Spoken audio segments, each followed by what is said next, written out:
America fame and fortune. This video is purely for entertainment and does not infringe on copyrights or laws. The rights to the novel and image belong to the original author. We do not claim ownership.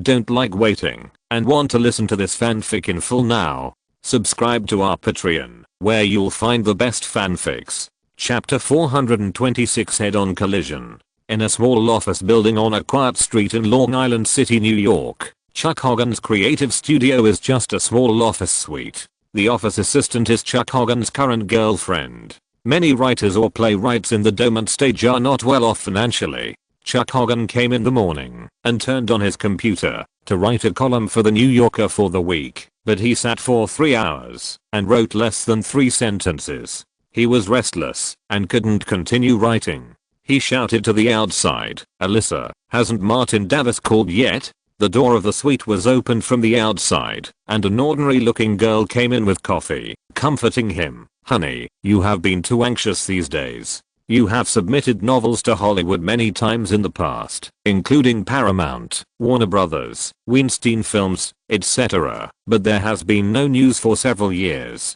Chuck Hogan took a sip of hot coffee and calmed down a little. "This time is different. Graham recommended it to Martin Davis, and Martin also attaches great importance to it." Alyssa continued to comfort him. "Martin is filming in New York. According to the news reports, he seems to have some psychological problems. It won't be so fast." Chuck Hogan said, "I was too anxious." The phone rang at this time, and Alyssa quickly answered it. "Hello, this is Chuck Hogan's studio. Who is you?" "Martin Davis." "Yes, he has time this morning. You can come anytime." After she hung up the phone, Chuck asked, "Martin Davis called?" "Yes, Martin Davis called." Alyssa said directly, "Martin wants to visit you to discuss the adaptation of Prince of Thieves. He is coming from Brooklyn Studios." Chuck waved his fist vigorously. "Great, I finally got this day." He ordered Alyssa, "Hurry up, take out the Blue Mountain coffee that Graham gave me, and clean up the studio."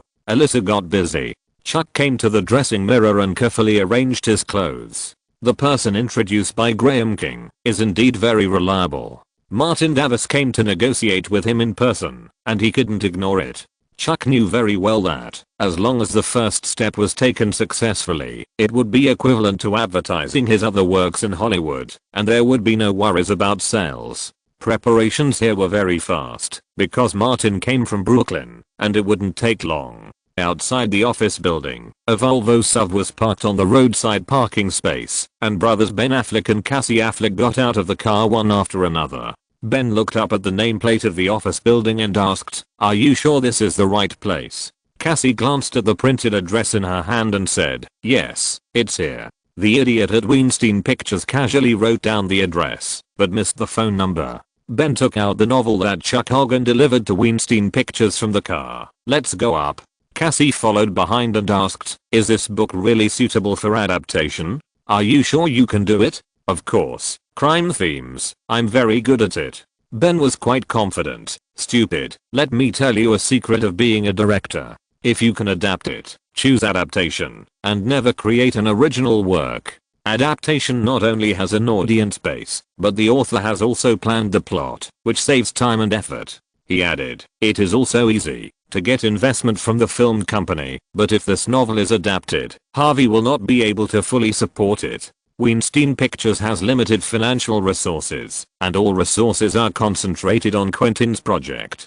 Cassie shrugged. "I only know how to act. I don't know how to be a director." The two went up to the 3rd floor, found Chuck Hogan's studio, and knocked on the door. Alyssa came to open the door, and saw Ben Affleck. She was stunned for a moment, then she reacted and asked, "You are Ben Affleck?" Ben forced a smile on his long face. "Yes, I'm Ben." He asked, "Is Chuck Hogan, the author of the novel Prince of Thieves, here?" "Yes, it is here." Alyssa turned back and shouted to the suite, "Chuck, the Hollywood people are here." Chuck Hogan opened the door and came out. He was a little surprised to find that it was not Martin, but Ben Affleck who came. But he quickly adjusted his mentality and said, "Please come in, both of you." Ben and Cassie entered the office suite and sat on the sofa. Chuck asked Alyssa to bring coffee. Ben didn't beat around the bush. He took out Prince of Thieves from Weinstein Films and said, "Mr. Hogan, I came here this time to ask if you still have the film and television adaptation rights of this book." Chuck told the truth. "Yes, I have promoted it many times in the past few years, but I have never sold it." At this point, he suddenly remembered that Martin would come to talk to him about the copyright of the novel. Ben noticed that Chuck looked a little strange, but he didn't take it seriously. In his eyes, this was just an ordinary writer who was waiting for Hollywood to adapt the novel. He said directly, "I'm interested in buying the adaptation rights of the novel and making Prince of Thieves into a movie." There was a reason why he noticed this novel in the huge database of Weinstein Films. "Chuck, I grew up in the Boston area and I know the situation there very well. I'm the most suitable person to adapt this novel." Chuck has friends like Graham and Scorsese and has a basic understanding of the film industry. Ben Affleck in front of him looks sincere, but he has doubts. After Pearl Harbor, Ben Affleck has not been very good. Whatever movie he plays, it's a failure. If Prince of Thieves has no other way out, Chuck will definitely consider it seriously. The problem is that there are people who are also paying attention. Martin came here this time. Not only Bruce followed, but also brought Thomas with him. When it is really necessary to negotiate copyright, Thomas needs to come forward. Although this should not be the job of an agent, Thomas did not shirk it at all. Last night, he learned about the novel and the author Chuck Hogan, so as to negotiate the relevant copyrights as soon as possible. The three of them found the office building, parked the Escalade next to a Volvo, and went directly to the third floor. Bruce looked at the company's distribution map and was the first to come to the door of Hogan's studio and knocked on the door. Alyssa opened the door and looked at Bruce, not recognizing him, but she immediately saw Martin coming from behind and raised her voice and said, "Mr. Davis, you are here." Martin had seen Alyssa at the party a few days ago and smiled and nodded slightly. "Hello, we meet again." Alyssa shouted to the suite, "Chuck, Martin is here." The suite door opened. Chuck walked out quickly, and when he reached the door, he shook hands with Martin enthusiastically and invited him. "I have been looking forward to your coming these days, and I have no time to work." Because of Graham, the two of them were also familiar with each other. Martin joked, "Because your novel is so wonderful, I was immersed in the plot and could not extricate myself. I almost forgot about you." Chuck laughed happily and invited Martin and the other two to come in. Alyssa closed the studio door. The suite door creaked and opened again. Bruce subconsciously blocked Martin, and when he saw the people coming out, he winked at Martin. Martin found that the people coming out were Ben Affleck and Cassie Affleck. Thomas heard Martin talk about what happened at the Oscars, looked at the Affleck brothers in surprise, and then looked at Chuck. In some cases, agents must rush ahead of their clients. Thomas didn't say anything, but his dissatisfaction was evident on his face. Chuck explained in a low voice, "They came to our door without saying hello." Martin turned around and took the initiative to say hello. "Hi, Ben. I didn't expect to meet you here." "I didn't expect it either." Ben came over and said meaningfully, "It's such a coincidence." He picked up the novel in his hand. "You are not here for the copyright of this novel, are you?" Martin smiled. "Chuck and I are friends. We met through Granum. I came here specially to visit him." Ben knew Granum, Scorsese's exclusive producer. Based on what he knew, he speculated that Martin probably got to know Granum through the crew of The Departed. This reminded Ben of his good brother Matt Damon. Martin stopped paying attention to Ben and glanced at Thomas. The latter immediately said, "Chuck, let's talk business." Chuck thought of the relationship between Graham and Scorsese and Martin, and replied, "Okay." Cassie Affleck was indignant and looked frustrated. "Hey, you." "Sorry, Mr. Affleck."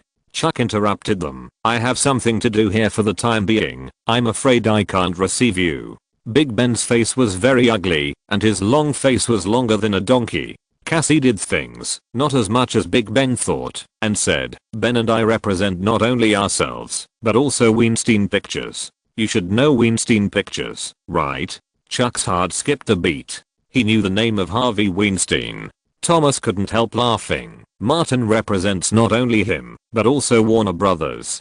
Big Ben stopped Cassie from continuing to speak and put his business card on the desk next to him. When you think about it, you can contact me at any time. Chuck gradually realized that Martin and Ben Affleck seemed to have a conflict. He didn't respond and asked Alyssa to send the person out. After everyone left, Chuck explained, "Martin, I've been preparing since I received your call, and then they showed up. I wasn't prepared at all." Martin was very magnanimous. "It's okay, don't worry about them. Let's continue talking about our business."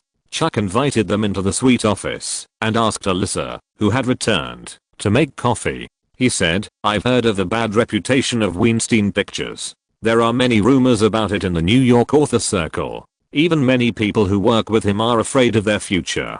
Thomas said, "Don't worry, Weinstein Pictures can't threaten us yet." Martin specifically said, "Graham has been strongly recommending you to me, so I read Prince of Thieves carefully and have some ideas about the adaptation." The two sides chatted about adaptation and copyright. Chapter 427 Let Martin become the next Pete. Both sides were willing to cooperate. Martin and Chuck Hogan quickly reached a cooperation intention. After his agent and lawyer came over and had a detailed discussion with Thomas, they signed a draft agreement. This can be said to be the fastest progress. Chuck Hogan didn't even care about the copyright fee. He only mentioned one prerequisite. Martin must play the leading role. This is certainly not a problem. The two parties agreed that tomorrow, under the supervision of the Writers Guild representative, Thomas and Chuck Hogan would discuss various specific terms in detail. Martin and the other two said goodbye and went downstairs. Coming out of the main entrance of the office building, Bruce took 2 quick steps and came in front of Martin. Just on the side of the road, next to the Escalade where they parked, the door of the Volvo SUV opened, and Ben Affleck and Cassie Affleck got out of the car. Big Ben said, "Don't you have any rules when doing things? There must be a first come first served rule, right?" Cassie was not so polite. "You robbed ours, so don't blame us for robbing yours." Martin didn't want to pay attention to the brothers, but after a little hesitation, he said, "Chuck sent Prince of Thieves to me many days ago under Graham's introduction." Big Ben spread his hands and smiled. "If you say so." Chuck Hogan submitted the novel to Weinstein Pictures a few years ago. "This kind of thing is hard to explain," Martin said. "The choice is in Chuck Hogan's hands." Cassie took a step forward and said sternly, "You lack basic respect for us, and this matter will not end like this." Big Ben held Cassie's shoulders and said to Martin, "Man, you are deliberately provoking conflicts. Whatever you want to understand. There was already a conflict between the Foot Gang and the Face Gang. Martin had explained it, and he couldn't do anything about the other party's selective deafness." Big Ben nodded to Martin and got on the passenger seat of the Volvo. Cassie pointed at Martin and the other two and got on the driver's seat. The Volvo suddenly roared with an engine. Cassie, who was sitting in the driver's seat, grinned at Martin as if he wanted to drive over. Martin put his hand inside his coat. HK helped him and Bruce get legal gun licenses in New York. Bruce was even quicker and directly pulled out a pistol. Although the muzzle was drooping, as long as he raised it, he could shoot at the front windshield of the Volvo. Cassie's sinister smile froze on his face. The two bastards on the opposite side had no martial ethics. He just wanted to scare them. Did they have to pull out guns? Bruce gently swung the muzzle of the gun towards the middle of the road. Cassie's mind went blank, and he subconsciously turned the direction, drove the car onto the road, stepped on the accelerator, and ran away like a rabbit encountering a hunter. It was not until he turned a corner that he calmed down a little and asked, "Ben, let's call the police. They are carrying guns in New York. New York has very strict gun control." Big Ben was still relatively clear-headed. "They dare to pull out guns in front of us. Do you think they don't have a gun license? Wait a minute before you talk." Big Ben took out his cell phone and dialed the number he had written down before. Chuck Hogan on the other end rejected the copyright adaptation without hesitation and did not even negotiate with them. Big Ben put away the phone, very unhappy. Cassie said, "He took away the copyright that should have belonged to us." Ben's cheeks puffed up and down. "Martin is more popular than me now, and he has more power than me in the circle. This circle is originally a place where people flatter the powerful and trample the weak." Cassie tilted her head and glanced at Ben. "Are you just going to put up with this?" I don't want to put up with this. Ben exploded a little and sighed again. Even Harvey can't do anything to him. What can we do? Cassie said, let me think about it. Ben reminded, don't mess around and be careful. You know Pitt's current situation. Is it related to Martin Davis? Cassie asked. I don't know. Ben pondered and said, but Martin Davis at least pushed behind them. Without Martin as a lubricant, how could Aniston and Charlie reconcile? They all targeted Pitt. Did Martin push hard from behind? The car was quiet for a while. After a long while, Cassie said, Pete is indeed a bit miserable. In order to get cash, he sold fixed assets and hired lawyers. He is almost ruined. He suddenly thought of Martin from Pete. I have an idea. It is best to find Matt to work together quietly and make Martin the second Pete. Big Ben thought for a while and said, try it a little. If it doesn't work, withdraw it immediately and don't attract anyone's attention. Cassie grinned and was very discouraged. I will think about it carefully and find a suitable way and channel. I won't do it recklessly. 2 days later, Thomas and Chuck Hogan's agent negotiated the copyright of Prince of Thieves. Jessica signed a licensing agreement with Chuck on behalf of Davis Film Studio. Chuck transferred all the film and television copyrights of Prince of Thieves for $700,000 and also enjoyed the share amount stipulated by the Writers Association. This is a very ordinary Hollywood copyright agreement, but there is an additional clause. On the one hand, Martin will play the leading actor. On the other hand, Chuck Hogan participated in the script adaptation, but only did some auxiliary work. Chuck had no experience in film and television adaptation, and this clause was added to develop in the direction of Hollywood playwright. Martin talked to Graham King on the phone during this period, and the latter said that Chuck Hogan had expressed his desire to become a film and television producer more than once. He joined the Future crew to accumulate qualifications and experience. If the adapted film can be a great success, Chuck, the original author and screenwriter, will gain a lot of reputation. As for the specific time of adaptation, it will be next year at the earliest. After taking a little time to deal with these things, Martin's energy turned back to filming. There were some disputes in the main creative aspects of the crew. Director Chad came up with a new idea, and the screenwriter Brad refused to change the script. The two had different opinions on work. After Martin learned about it, he called the main creative team together and learned about the details. Brad drew a circle on the whiteboard in the conference room, pointed to the word in the circle and said, "This is what you wrote yourself. Breakthrough.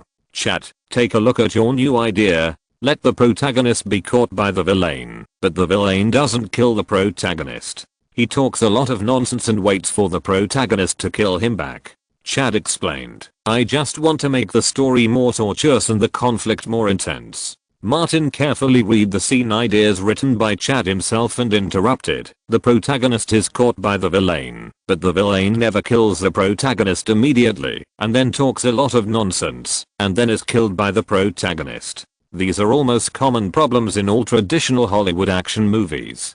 He looked at Chad. The style of our film is straightforward. The protagonist will not be so stupid as to spare the life of his enemy. What about the villain? Will he continue to be stupid? Chad, put yourself in the role. If you were a gangster boss and were almost killed by the protagonist, what would be your first reaction when you caught the protagonist, a super killer? Before Chad could speak, Brad said, "Even a fool would know to eliminate the threat as soon as possible. Even if he wants to say something or show off, at least he should cripple the protagonist's legs and hands, right?" After all, Chad was a director for the first time. Although he wanted to break away from the traditional Hollywood action movie model, he would inevitably be affected by learning and growing in this environment. As he was filming, his mind turned to the traditional Hollywood plot model. The villain will never kill the protagonist immediately after catching him. Chad muttered to himself for a long time, and finally pulled himself out of the traditional plot model. Once his thinking jumped out of the inherent mold, he immediately found something wrong. What was the difference between this and the action movie routines that he hated so much? Chad took the initiative to apologize to Brad. "It's my fault. I accidentally jumped back into those muddy pits. It was just a simple disagreement at work." Brad waved his hand. "It's okay. Have you forgotten? You pulled me out more than once during the process of writing the script. Chad smiled and said to Martin, past experiences have brought me not only ability and experience, but also shackles. Martin said, it's good that you can think clearly. Unless it is absolutely necessary, he will not use the power in his hands to forcefully suppress a director. This is the worst option. Chad went to wash his face, and when he came back, he said, there is no problem here. Let's continue shooting. Several people returned to the set. Martin put on a suit jacket and came in front of the camera. Mean, who was acting opposite him, sat alone in a box to taste wine. The owner of the Continental Hotel in New York has that kind of temperament. Today's shooting is the literary drama between the male protagonist and Winston. Martin and Mean exchanged a few words and checked the lines again. As the script supervisor hit the board, the shooting began. Martin, wearing a neat black suit, walked through the bar surrounded by people, came to the box, and sat next to Mean. Jonathan. Mean's voice was heavy and full of magnetism, which was definitely a guarantee of box office success for middle-aged and elderly women. He poured Martin a glass of wine and said, you are very tired and haggard. Martin kept a straight face and did not make any expression. Because something happened, I had to come back. This role did not require him to play too much in terms of acting. Mean also had a blank expression. You know the rules of the Continental Hotel very well. Fighting is strictly prohibited at the high table, otherwise your membership will be revoked. Martin did not touch the glass, stood up and said, I won't cause you any trouble. He left the Continental Hotel bar alone. Director Chad called a stop and announced that this shot was passed, and then switched to continue filming the literary drama between Jonathan and Winston.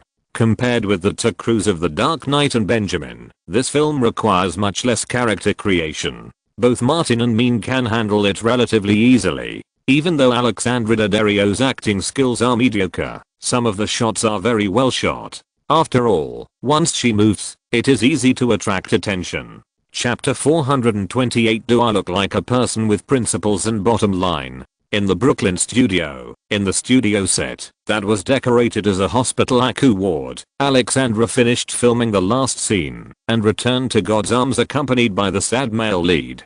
Chad announced that this shot was approved. Alexandra lifted the white quilt, jumped off the bed, hugged Martin, and was reluctant to let go for a long time. Others automatically stayed away from here. Martin patted Alexandra on the back. You can see me anytime you want in the future. Alexandra nodded, let go of Martin, took a step back, and said, but I may not see you for more than a month in the future. Martin was puzzled. You don't live in New York. Alexandra said softly, my parents are going to take me and Catherine to Sweden for a trip. Take advantage of the beginning of the polar day and stay there for a while. When Catherine goes to college, she may not have time. Have a pleasant trip in advance. Martin saw Chad coming over and said, the crew has prepared a souvenir for you. Chad took a prop bracelet and handed it to Alexandra. This is the bracelet you wore during the filming. Keep it. I hope you can remember this experience forever. Alexandra asked Martin to help her put it on and said with a smile, I will never forget it. She was about to leave the set. Many people from the crew greeted her and Martin sent her to the outside of the studio. Catherine also came and was waiting by the studio. Martin waved to Bruce, and Bruce immediately handed over Martin's two-piece gift. Alexandra said, you've given me so many gifts, no need. It's different. This is a special souvenir to commemorate our work together. Martin took it and handed it to Alexandra. It's not valuable, just some handmade crafts. I will give one to everyone who works with me when they leave the crew. Alexandra took it and opened it to take a look. It was a clown statue and a fang pendant. It was indeed not a valuable item. She said, I'll take it. As soon as she finished speaking, she suddenly put the gift box aside and hugged Martin for a passionate kiss. Martin also responded fiercely. The two of them had a tacit understanding and moved towards Martin's trailer at the same time. Catherine was about to follow, but suddenly found a sharp arrow-like gaze staring at her, so she stopped quickly. Sure enough, Martin's bodyguard or manager was warning her with his eyes. Catherine thought this man was a bit perverted, so she decisively found a place to sit down and waited patiently. Looking from a distance, she saw the huge trailer began to shake. I wonder how much effort the people inside used. Aren't they afraid of causing a murder? It was not until the sun turned to the west that the two shameless people came out of the trailer. Catherine went over to Martin and said directly, "Martin, I want a souvenir too." Alexandra retorted, "You don't work in the crew, so you are not qualified." Martin followed suit and did not give Catherine a souvenir. Alexandra went to pick up the 2 gift boxes returned by Bruce. Catherine took the opportunity to put a note in Martin's hand, made a phone call gesture, and pulled Alexandra away. Bruce said, "Sisters, you are really not human." Martin looked at the note in his hand, which had a string of phone numbers on it. He crumpled it into a ball and threw it into the trash can next to him, saying, "Do you think I'm a scumbag like you? Old Bruce, you have to admit that I'm more qualified than you, and I have more principles and bottom lines than you." Bruce laughed. "I'm waiting to see your principles and bottom lines." Martin faced old Bruce, held his head high, and entered the studio. After shooting 3 consecutive days of celestial scenes, the crew returned to the track of intensive action scenes. On the abandoned dock, Martin fought a desperate battle with the leader of the Russian mafia. A veteran stuntman named Quinn played the villain Ivanov throughout the whole process. This man is an old friend of Chad. He has been in Hollywood for many years, but is still a marginal supporting actor. He has never played a role of any importance. In fact, this is also a portrayal of the life of most people in the actor circle. They are still unknown after acting for a lifetime. Even if they can become a slightly famous supporting actor, such as Mean, without a family background and sufficient background, they need extraordinary good luck. Quinn has good acting skills, a strong body, and dares to fight. Before the shooting, Chad briefly explained the precautions and asked the 2 actors to be prepared. Martin had practiced with Quinn before, and now he specifically said, "My punches are simple and direct, and basically go for the vital points. I will control the strength, and you should also be careful to dodge." Quinn smiled with 2 rows of white teeth. "Don't worry, Martin, just come on, let's make this scene more exciting." It was not easy to get such a role, and he planned to go all out. The script supervisor came over and hit the board, and the filming began.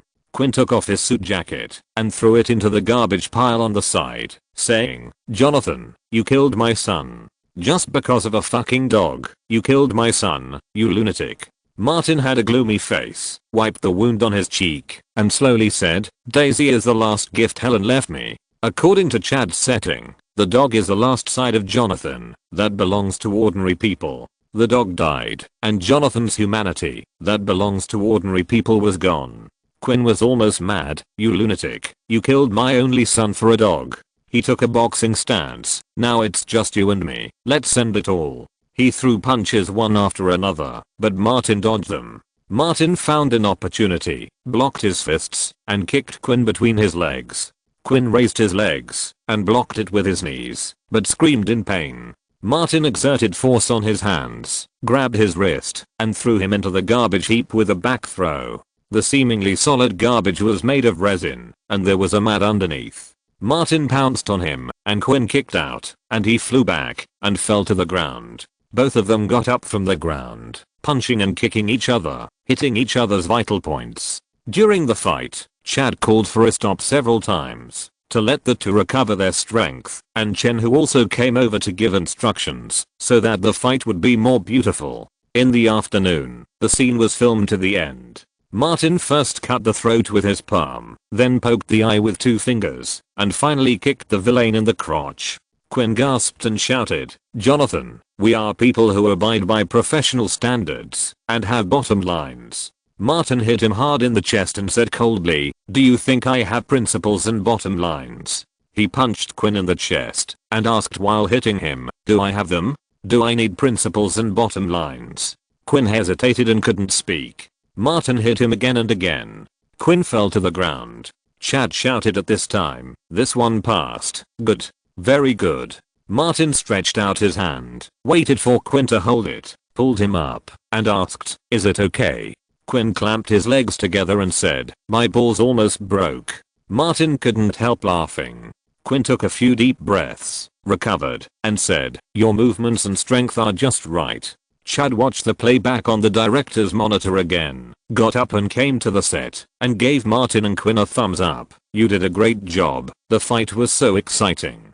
Quinn smiled and said, "For this play, I risked my life." He didn't have much hope for the future, just hoped to become a villain with more roles in some action movies. Martin deliberately joked, "Quinn's brother was almost beaten to death by me. I was also worried at one point." Chad said specifically to Martin, "When you said there were no rules and bottom lines, I was worried that you were really crazy and would kill Quinn as an enemy." Martin said, "Find the right opportunity and occasionally burst out your acting skills." The shooting went smoothly today, and the planned scenes were finished ahead of schedule. Chad looked at the time and shouted loudly, "It's time to call it a day. It's time to call it a day. Go back and have a good rest, and shoot the gunfight scene in the third act tomorrow." Daniel from Warner Brothers entered the set at this time, and had something to do with Martin. Martin went over and asked, "Is there an emergency?"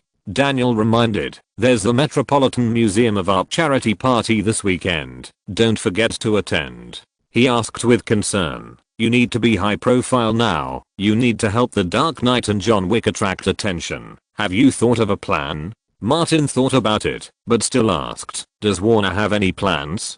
Daniel said, "Those idiots just want you to do more with the clothes." Martin shook his head, "It's hard to become a hot topic this way. This Oscars and the fashion industry is originally a chaos of demons. There will be countless strange costumes on the red carpet. Even if you stick a few pieces of raw meat to the vital parts, the effect will be just that."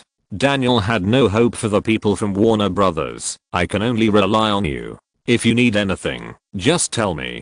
Martin thought for a moment and said, "I will notify you in 2 days. Keep it confidential. By the way, Leonardo arrived in New York today. He may come with me then." "No problem." Daniel said, "You are always good at making things happen. Let's do it together." The two discussed the matter of Met Gala and left the studio. When Daniel left, Bruce came over and said, "When you were filming, Leonardo sent a message. He and Nicholson came to New York together." Martin got on the trailer to remove his Mac-Up and said to Bruce, "Send him a message. I will be at the hotel in half an hour. Let him prepare a treat." Bruce sat on a chair on the side, edited the text message, and sent it out. A little over half an hour later, Martin returned to the hotel, where the crew was staying. In the lounge in the hotel lobby, he met Leonardo and Nicholson. Nicholson raised his sunglasses and said, "Leo, that bastard, insisted on dragging me to participate in the Oscars of the fashion industry, and said that you had a good idea that could make us the focus of the whole city?" Leonardo shrugged. "Anyway, he was the one who blew Martin's praises. If he couldn't handle it, Martin would be the one to be embarrassed. It seems that I'm going to be serious this time." Martin was angry. Chapter 429 Saving Martin. Every May, the biggest event in the fashion and entertainment circles of New York is the charity dinner held by the Metropolitan Museum of Art. The most attractive part of the dinner is the various weird and wonderful looks of celebrities, supermodels and stars. Here, there are often the most avant-garde designs, the most incredible outfits, and the extreme beauty and ugliness. Kim Kardashian listened to Bruce's advice and wrapped herself with plastic tape with the Kardashian logo written all over her body, wrapping herself tightly and setting off the red carpet. Celine Dion wore a super high feather headdress because it couldn't be installed in the car. She could only open the car sunroof and stick her head out. There were also men wearing skirts, women dressing themselves up as cats, etc. In comparison, Taylor Swift, who wore a white tight dress and dressed up as an angel, was too ordinary. It is not easy to stand out among so many monsters. In the media area in front of the multi-story steps of the Metropolitan Museum of Art, reporters were also talking about it. Alessandra Ambrosio wore angel wings on the red carpet. Kardashian's tape costume is simply eye-popping. I bet a bottle of bourbon that there must be an expert behind Kim. Yes, it is very obvious that the videotape scandal was manipulated by someone. We should dig out the person behind her. It seems that Celine Dion has been surpassed by her. Who else can surpass her? I heard that the most famous troublemaker trio in Hollywood has come to New York and seems to be participating in the red carpet tonight. Nicholson? Martin? Leonardo? Look, there is a big car. It's really a big car. On 5th Avenue, a yellow bus slowly drove up and gradually approached the main entrance of the Metropolitan Museum of Art. In the past red carpet ceremonies, reporters have seen sedans, off-road vehicles, convertibles, etc., but have never seen anyone coming by bus. In the car, Martin, Mean, Bruce and Leonardo were wearing black silk formal suits and standing in the car holding the handrails. In order to prevent wrinkles, the 4 people did not sit down again after changing their clothes. At the feet of the 4 people, there was a European coffin with a strange shape and a bit cartoon-like. Nicholson's voice suddenly came from the honeycomb air holes on the coffin lid. "Haven't you arrived yet? You bastards. You don't want to drag me to the cemetery and bury me alive, do you?" Martin replied, "I'll be there soon. Wait for me to send you a signal." Nicholson said again, "I must have seen Satan to believe your nonsense and lie in a coffin and walk the red carpet. Don't you want to be famous in the city and become the focus of New York?" Leonardo would not give Nicholson a chance to back down. "Old bastard, think about it. Since the red carpet was invented, has anyone walked on the red carpet lying in a coffin?" He said rather exaggeratedly, "There has never been anyone like that before, and even if there is one in the future, it will only be your imitator." Bruce looked at Martin, then at Leonardo, and finally his eyes fell on the coffin, where Nicholson was lying, thinking that these 3 idiots were more unreliable than the other. Mean had been looking outside. When he saw the tall feather crown he had helped to select, he just wanted to quickly carry the coffin to the red carpet and then go find Celine Dion, whom he had been thinking about. The bus stopped in front of the red carpet, and Martin said, "Guys, let's start." 4 people lifted the coffin containing Nicholson. Nicholson quickly reminded, "Slow down, shake slowly, I'm about to vomit." Martin said seriously, "Jack, show some professionalism. It's not time for you to speak up yet. Are all your 3 Oscars worth water?" Nicholson was silent. In the surprised eyes of hundreds of onlookers, the bus opened the spacious rear door, and 4 men in black silk suits actually lifted a coffin from the bus. Although the shape is a bit strange, it looks like the kind in medieval Europe, but it doesn't prevent it from being a coffin. The 4 people carrying the coffin, walking in front are Martin and Leonardo. The media reporters were like crazy, and they didn't care about the restrictions of the media area. They rushed out of the fence one by one, gathered in front of the red carpet, and frantically pressed the shutter of the camera to shoot this amazing scene. What tape costume, what featherhead, what angel wings, all have to stand aside. This kind of scene has never appeared in the North American fashion and entertainment circles. There are only Martin and Leonardo. Where is Nicholson? The cameras in the hands of the reporters never stopped, and their mouths were not idle. Why is there one missing from the trio? Nicholson won't lie in the coffin? Is Nicholson dead? It's worthy of being a trio. They are really good at making trouble. Not only the media reporters and the onlookers watching the red carpet, but also the guests who have entered the Metropolitan Museum of Art, all ran out to eat this shocking melon together. Under the gazes of countless people, Martin, Leonardo and the other 4 carried the coffin containing Nicholson to the multi-layered steps in front of the red carpet and carefully placed it on the ground. Martin kicked the side of the coffin 3 times in a row.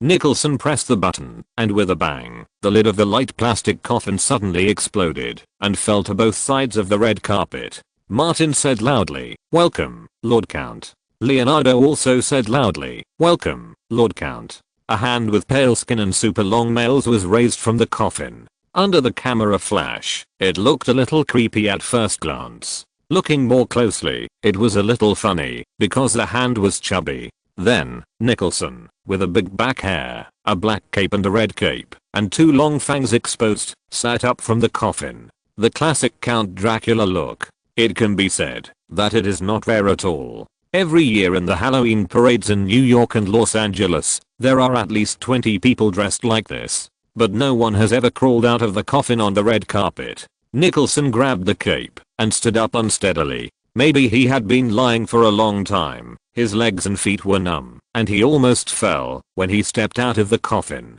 Martin was quick to support him. Bruce automatically retreated to the position of bodyguard. Mean saw Celine Dion on the top of the stairs and ran up in small steps. Nicholson, the fat Count Dracula of the new era, took out sunglasses from his pocket, stuck them on his face, and called Martin and Leonardo, "My servants, come and take a photo together. The three stood in front of the stairs, facing hundreds of cameras, posing in the coolest way. The order of the red carpet was almost messed up. There were too many reporters, and it was too crowded. Many people rushed out of the isolation belt. A large number of security personnel came to maintain order. A supervisor from the organizer found Martin and the other two and whispered a few words. The three of them stopped and walked up the steps of the Metropolitan Museum of Art together. The media interview area of the organizer was set up on the platform of the stairs. As soon as the three bastards went up, they were surrounded by cameras.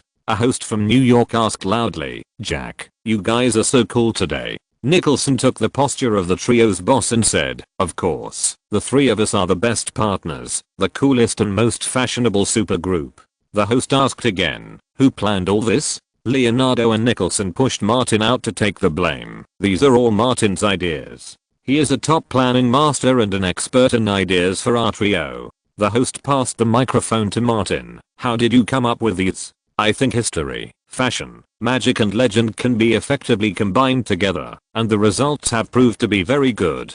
Martin finished his nonsense and said specifically, "Actually, I got these inspirations from Nolan's The Dark Knight. That movie integrates all these." He praised The Dark Knight, which was released in July. The host then asked Leonardo again, and mentioned Gisele Bündchen, who was also present today. Leonardo can handle such questions more easily when he is not drunk. The host asked about the so-called conflict between Nicholson and Martin. "There has never been any problem with my personal relationship with Martin. We are best friends and the best partners. We just have some different views on the role of the Dark Knight." Nicholson began to change direction according to the script and put his arm around Martin's shoulders. He didn't listen to my advice and was too immersed in the role of the Joker, which led to some psychological and spiritual problems. Martin nodded in cooperation. "It's not easy to get into a role like the Joker, and it's even harder to get out of it. My psychiatrist even said that I developed a hidden personality because of this." Nicholson pointed to the lightweight plastic coffin being carried away at the bottom of the stairs and said, "I'm over 60 years old. Why am I accompanying Martin and Leo to make trouble? Because I want him to really relax and be happy." He seized the opportunity to brag and flatter himself. This prank was effective. "Look, Martin's smile is relaxed. Nicholson is a very loyal man." Of course Martin cooperated with him at this time, and his smile was much more relaxed than in his recent public appearances. Leonardo was unwilling to lag behind. "One of the purposes of Jack and I coming to New York this time is to save Martin." He put one hand on Martin's shoulder, looked at Martin affectionately, and said solemnly, "Brother, you must win this war with the Joker and get rid of it completely." Martin was touched by his two good brothers and nodded repeatedly. At this moment, Nicholson and Leonardo's character was sublimated, and they climbed to the commanding heights of moral integrity by stepping on Martin. After the interview, the three bastards entered the lobby of the Metropolitan Museum of Art together. Because of the noise they made before, they became the focus of the whole audience as soon as they entered. Many people looked at the three people eagerly, thinking about how to get the heat tonight. Of course, many people were angry that they stole the limelight and cast envious and jealous eyes. The three bastards were thicker than the supporting walls of the Metropolitan Museum of Art. They didn't care about these at all, but instead looked for what they were interested in. Chapter 430, A Reward. As more and more people entered the Metropolitan Museum of Art, everyone's attention gradually dispersed, and they no longer paid much attention to the asshole trio. Martin and his two companions met Meryl Streep and the sculptor Don Gummer and his wife. After saying hello, Nicholson automatically stopped and chatted with the couple enthusiastically, seemingly discussing some art topic. Martin did not interfere and asked Leonardo as he walked, "What do you think the three of them will talk about?" Leonardo said shamelessly, "Are they discussing who is on top and who is below?" Martin couldn't help shaking his head. "Leo, you have a problem with your thinking. You are the one with the problem." Leonardo emphasized, "Don't use your low-level and mentally retarded thinking to speculate on the noble character of artists." Someone next to him greeted him, and Martin smiled and replied, but he saw a pair of men and women with excellent figures. He nudged Leonardo with his elbow and reminded him, "I found your favorite, but it's a pity that she has turned to the arms of someone else." Giselle Bundchen, wearing a red dress, was intimately holding a man taller than Martin. I saw it. Leonardo's voice was a little abnormal. Tom Brady, the star quarterback of the New England Patriots. He strode over there. Martin was worried that Leonardo would suffer or that he would not cause trouble, so he hurried to catch up, fanning the flames as he walked. Leo, calm down. We are civilized people. Don't fight with others. Even if Giselle is your favorite, you broke up with her. It's normal for her to fall into the arms of someone else. Leonardo stopped, turned to look at Martin. Are you afraid that I can't fight with others? You bastard. You definitely did it on purpose. Martin, this shameless man, was not ashamed at all after being exposed. Instead, he said, I will cheer you on and call an ambulance by the way. Leonardo felt that with a bastard like Martin following him, he would definitely fight with Tom Brady. He killed this possibility in advance. Don't follow me. There are so many beauties here. Why are you following a man like me? I'm worried that others will misunderstand. Martin shook his head. You gave up your brothers for a woman. You value women over friends just like Nicholson. Leo, I misjudged you. Leonardo hurried away and stayed away from this bastard. Martin sighed and helplessly watched Leonardo hug Giselle Bundchen and shake hands with Tom Brady. He knew that the two could not fight and could only go to other places to have fun. Leonardo was too disappointing. He didn't want to hit such a good punching bag, but had to do something like hello, me, everyone. Martin saw Angela Lindwall and was about to ask about KK's situation. Suddenly, a girl jumped out and greeted him. Hey, Martin. The girl had a golden ramen head, wore a white angel dress, and had baby fat on her face. The eyebrows were specially drawn, highlighting a pair of blue fox eyes. She must have been specially trained. When the fox eyes turned, there was a sense of seduction. I'm Taylor Swift, your fan. Taylor is not very old, but she knows how to mix in the entertainment industry. She has been creating topics since her debut. You are so cool today, stealing all the limelight. Martin is not familiar with the European and American music circles. He only knows those well-known names. Taylor Swift is one of them. It's not her songs, but the topic of gossip. Martin has read some articles about her. Taylor is not only capable, but most importantly, she or the team behind her has outstanding hyperability. However, the one standing in front of him now is just a country singer. Taylor was very excited, like a little fangirl. I have bought tickets to the theater to support every movie of yours. Thank you. Martin said politely, and said as he walked, I have heard your songs. Very good country music. Taylor followed him closely, with a confident look. Do you think so too? Many people say that I'm very talented. In addition to singing, I can also write songs by myself. Martin deliberately asked, I heard that you can write a song in a few hours? Taylor was very proud. My fastest record is half an hour. Martin nodded slightly, remembered the relevant rumors, and said deliberately, can you help me write a song? Just use me as the theme. Taylor was a little embarrassed. After all, it was love that inspired her to create, but what really broke out was the breakup. Martin said, is it difficult to write? Or are there other restrictions? I don't mind. Taylor scratched her head and said, I'll think about it. Creative inspiration doesn't just come easily. Martin further said, how can I inspire your creative inspiration? Tell me, and I'll try my best. Taylor has only been in this circle for a short time. In terms of thick skin, she is much worse than Martin, an old hand. It's hard to say it directly. She can only say, we can have more contacts and understand each other better. This will help me create. Martin took out his mobile phone. What's your private number? From the moment Taylor approached him, Martin took the initiative between the two of them. Taylor unknowingly followed Martin's rhythm. She didn't think about it and directly reported a string of numbers. Martin dialed it and hung up when the call was connected. Taylor opened her handbag, took out her mobile phone, and saved Martin's number. Martin said, if you need my help to inspire your creative inspiration, just call me. You're welcome. Okay. Taylor asked tentatively, are you formally asking me for a song? Martin thought for a moment and said, I'm shooting a movie about a killer's revenge. If the song you create is suitable, I can invite you on behalf of the crew. Country Mold is just a small singer who has just emerged far from evolving to the level of bus mold. Taylor quickly said, I will discuss it with my agent and record company. As long as they have no objection, I will visit your crew as soon as possible. She asked again, where is the crew?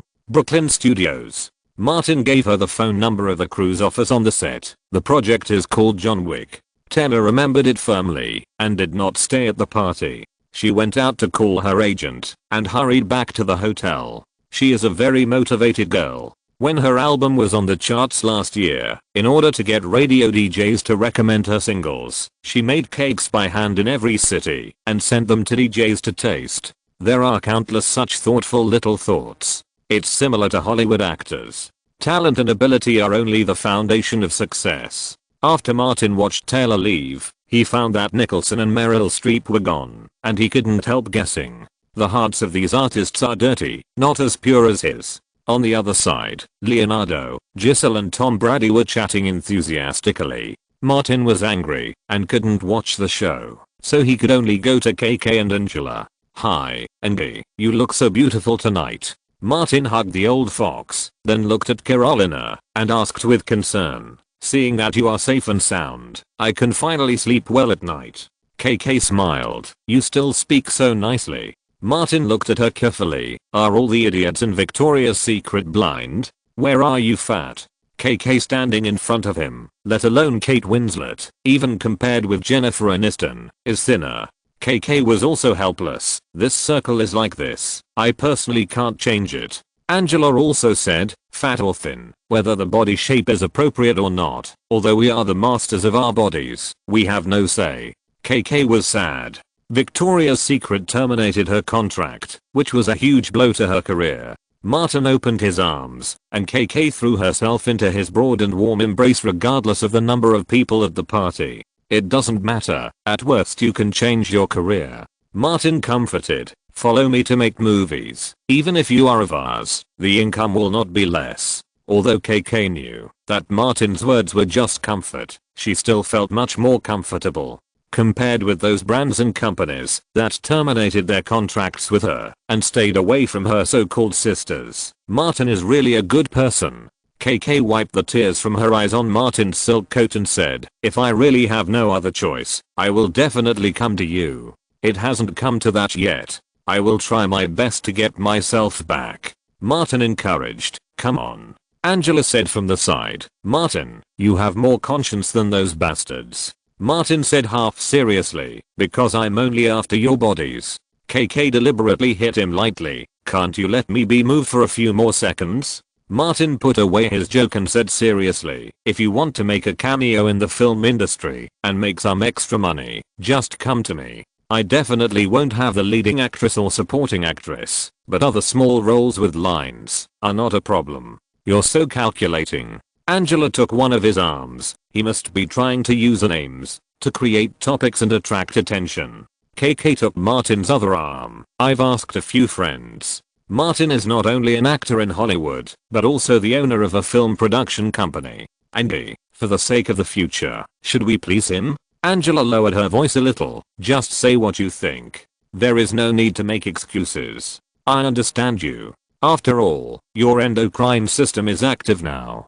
KK said, the medical journal you asked me to read said that it is male genetic material that can help women solve many problems. My disease seems to be fine on the surface, but it is actually very troublesome. Martin is energetic enough. I want to try it. Angela dragged Martin's arm and walked out. Let's go quickly, we still have one night. Martin listened to the two of them talking to each other without asking for his opinion, and was dissatisfied. I haven't agreed yet, okay? KK, who was a little plump than before, didn't care about that. She leaned close to his ear and whispered, Angie and I are waiting for you to reward us with a meal, please. Faced with such a sincere request from KK and Angela, Martin really couldn't bear to refuse. He immediately took one of them in each hand and followed them back to the hotel. Chapter 431, All Fence Sitters. In the morning, in the lobby of the Waldorf Astoria Hotel, Nicholson met Leonardo and each of them ordered a cup of coffee, drinking while waiting for Martin to come down.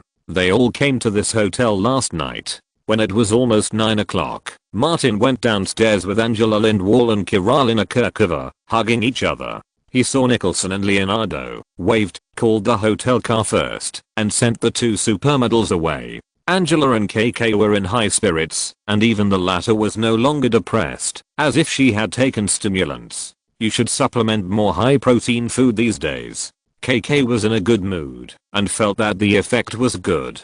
She specifically told Martin, "I will call you again in a few days." Martin couldn't bear to refuse this injured girl, and replied, "No problem, just come to me, if you need it." Angela was unwilling to lag behind, and me. Martin nodded, "You can come together."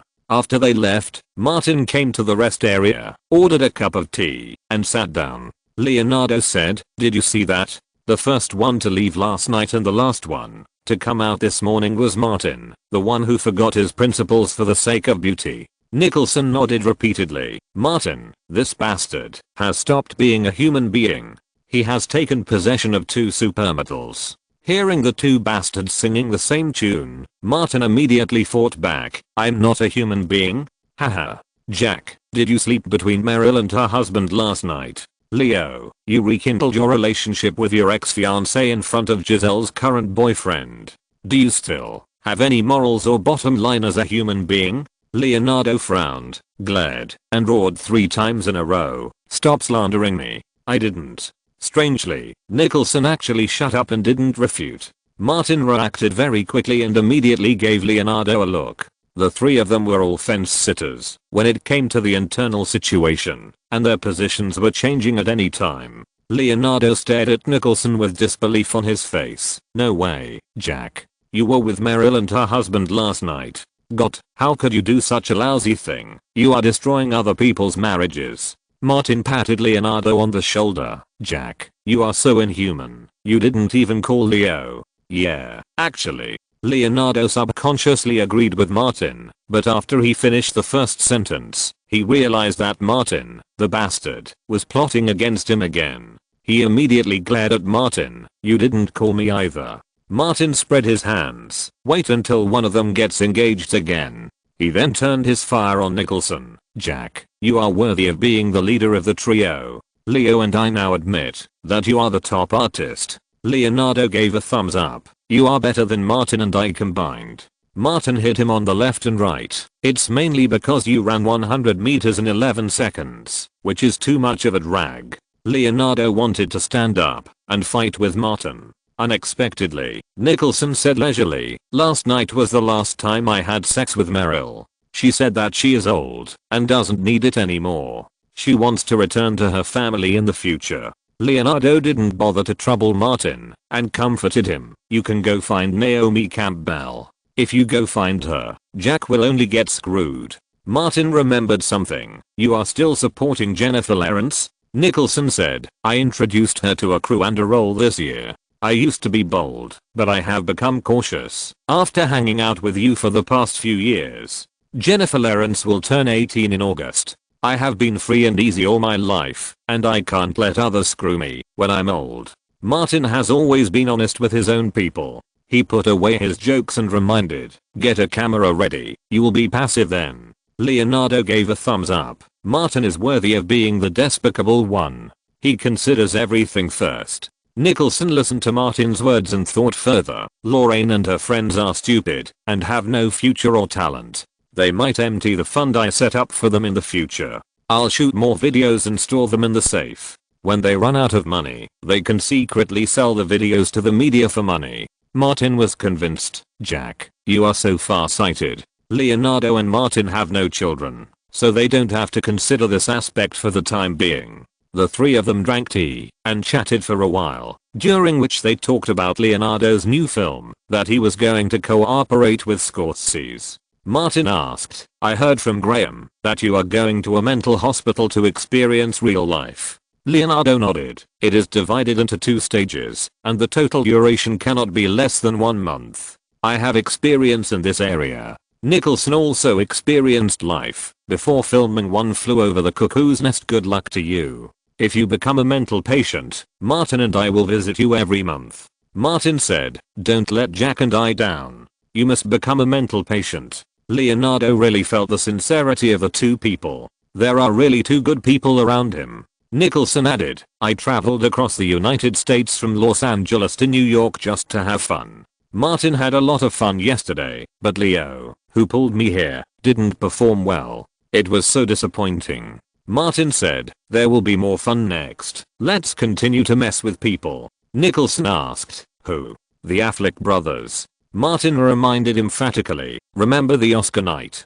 They were so sarcastic to us, they almost declared war on our face gang on behalf of the Foot Gang. Leonardo always remembered, Big Ben is better, his brother Cassius terrible. Nicholson is not afraid of making trouble, he is just afraid of having nothing to do, and asked, how do you want to make trouble? He has a high awareness of making trouble. Wes Craven is in poor health, and now I'm the leader of the Face Gang. I can't be vague when it's time to show up. Martin said, the Affleck brothers themselves are nothing. Even if you add Quentin and Matt Damon, the core of the Foot Gang, they are just so-so compared to the three of us. The reason why they have formed a considerable force in the circle is the key to Harvey Weinstein. Nicholson reminded, that old guy is a Jew, and it's not easy to deal with him. Leonardo also said, he may be a representative pushed to the front by some Jewish forces. I know. Martin also had relevant thoughts. The firepower is only focused on the Affleck brothers. Nicholson asked, where are the Affleck brothers now? Martin has always been concerned. After they failed to compete with me for the copyright of Prince of Thieves, they returned to Los Angeles. Originally, Nicholson's excitement was all used on Meryl Streep last night. Now that he is ready to deal with her, he is immediately excited again. He took off his sunglasses excitedly and said, I will book a plane ticket and return to Los Angeles tomorrow. I will first inquire about the situation of the two bastards and consider a preliminary plan to deal with them. Leonardo was also excited. The more you know, the more targeted you can be. Martin said, keep an eye on them. The Foot Gang is not as principled and bottom line as our Face Gang. I'm worried that they will do something reckless. In Los Angeles, he has notified several people with whom he has a close relationship to be careful of the Affleck brothers and others, especially Elizabeth and Lily, who are not very experienced in the world. One more thing. Nicholson didn't want to miss any fun. If Leo really goes crazy, remember to notify me to come and watch the fun. Martin agreed immediately, no problem. Leonardo's eyes widened. Are you really looking forward to me going crazy? Martin said, if you go crazy, no one will compete with me for the beautiful female model with blonde hair and long legs. When the three of them separated, Nicholson had already booked a flight back to Los Angeles. Leonardo would soon go to a mental hospital to experience life. Maybe Martin and Nicholson talked too much, and he lost confidence. He grabbed Martin's arm and said, when I go to experience life, you must contact me more often. Remember to call me. If you find something wrong with me, bring me back quickly. In this regard, Martin was still very reliable and said, don't worry, I will call you every 2 days. Leonardo breathed a sigh of relief. Martin said something serious and something else. If you really have a problem, I will pay for the hospitalization. Leonardo wanted to vomit blood. Taking advantage of the trend brought by Medgala, the Dark Knight crew released a special clip of the Joker. It was only a short 45-second personal clip, but it was quite eye-catching. Martin's crazy and evil performance was also easy to evoke people's emotions. Gotham is a corrupt crime city. I want to improve its taste and style. The background of the Joker's words was to set a mountain of US dollars on fire. All the promotional materials were in the mode of a duel between Batman and the Joker. Nolan was also taking action. He released 2 real behind-the-scenes video materials on his blog. During the filming of The Dark Knight, the heroine Maggie Gyllenhaal was frightened by Martin's performance and went to the bathroom frequently due to nervousness. In another video, when Martin's crazy and cruel smile bloomed in front of him, Michael Caine was scared and even forgot his lines for a while. These further increased the audience's interest in the Joker and the film. In particular, Martin's increasingly large fan group and members of the Coke cult are very much looking forward to it.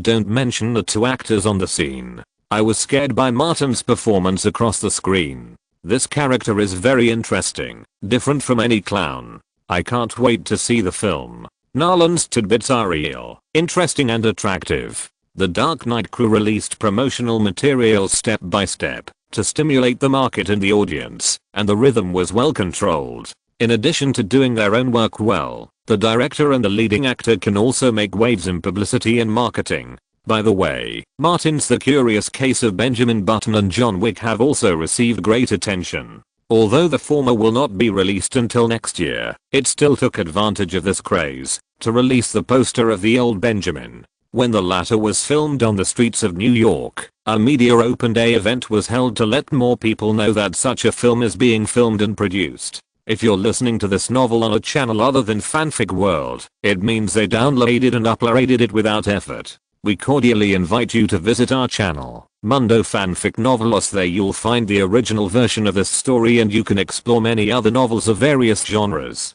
We're waiting for you to immerse yourself in a world of incredible novels. Chapter 430 to Technology and Hard Work.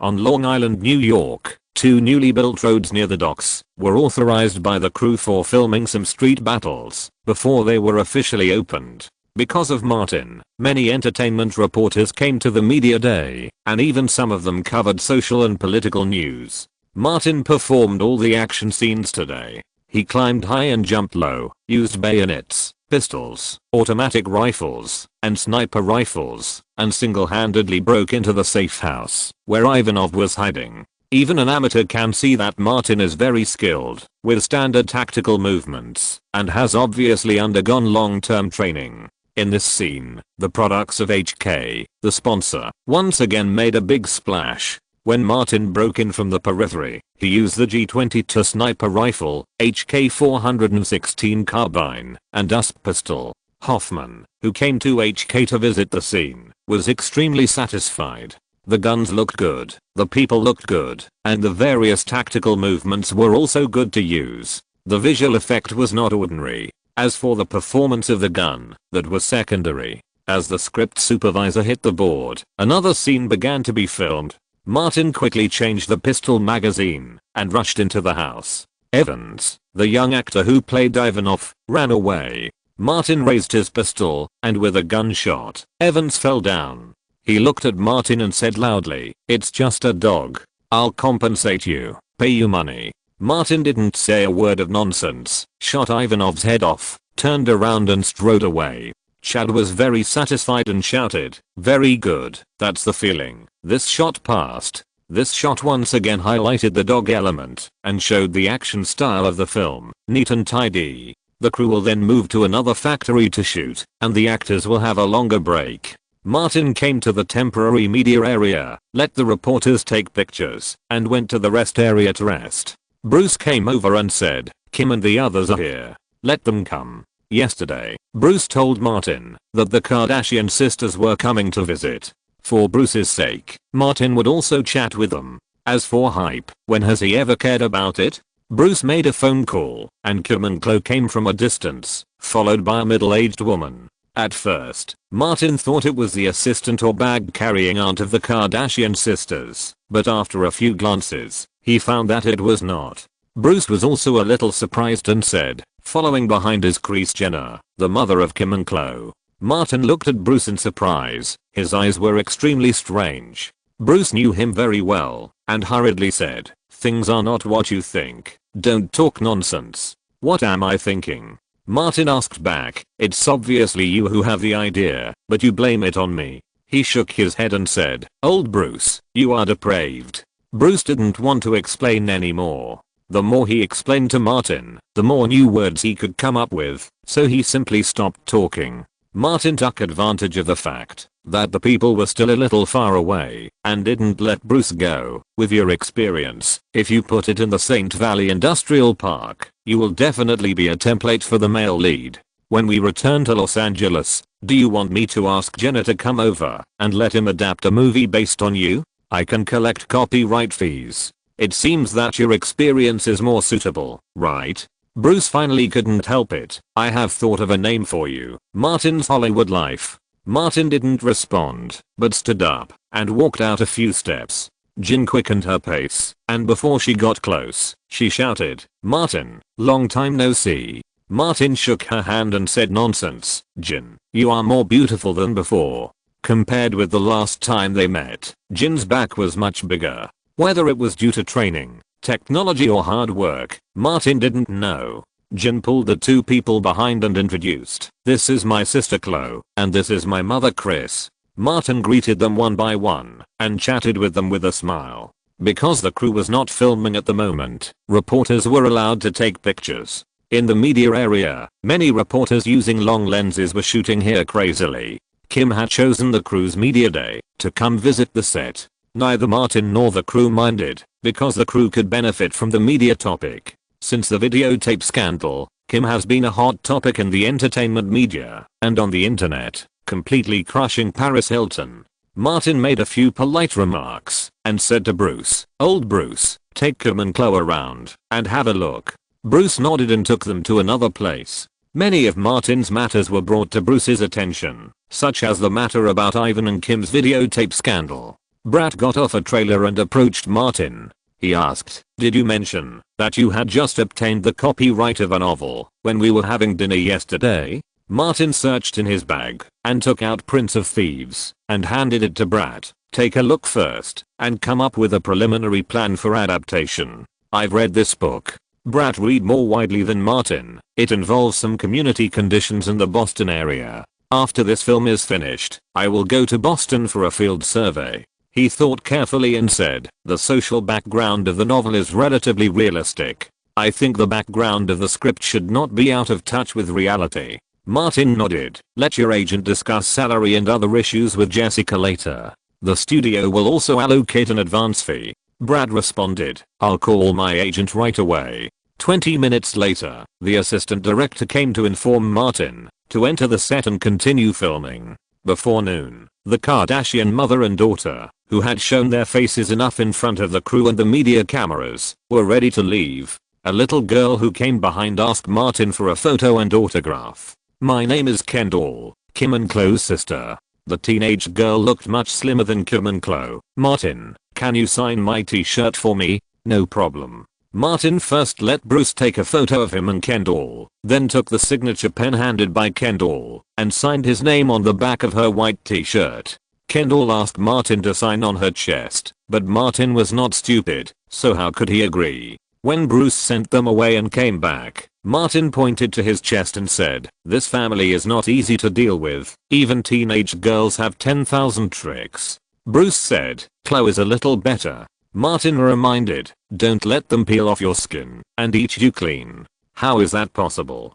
Bruce understood what Martin meant and said, "Don't forget what I used to do, dealing with them." Huh. Martin said, "Of course I know what you do, Sophia's." Bruce turned around and left, vowing not to talk to Martin today. In the afternoon, Martin had fewer scenes than in the morning. He spent most of the time waiting.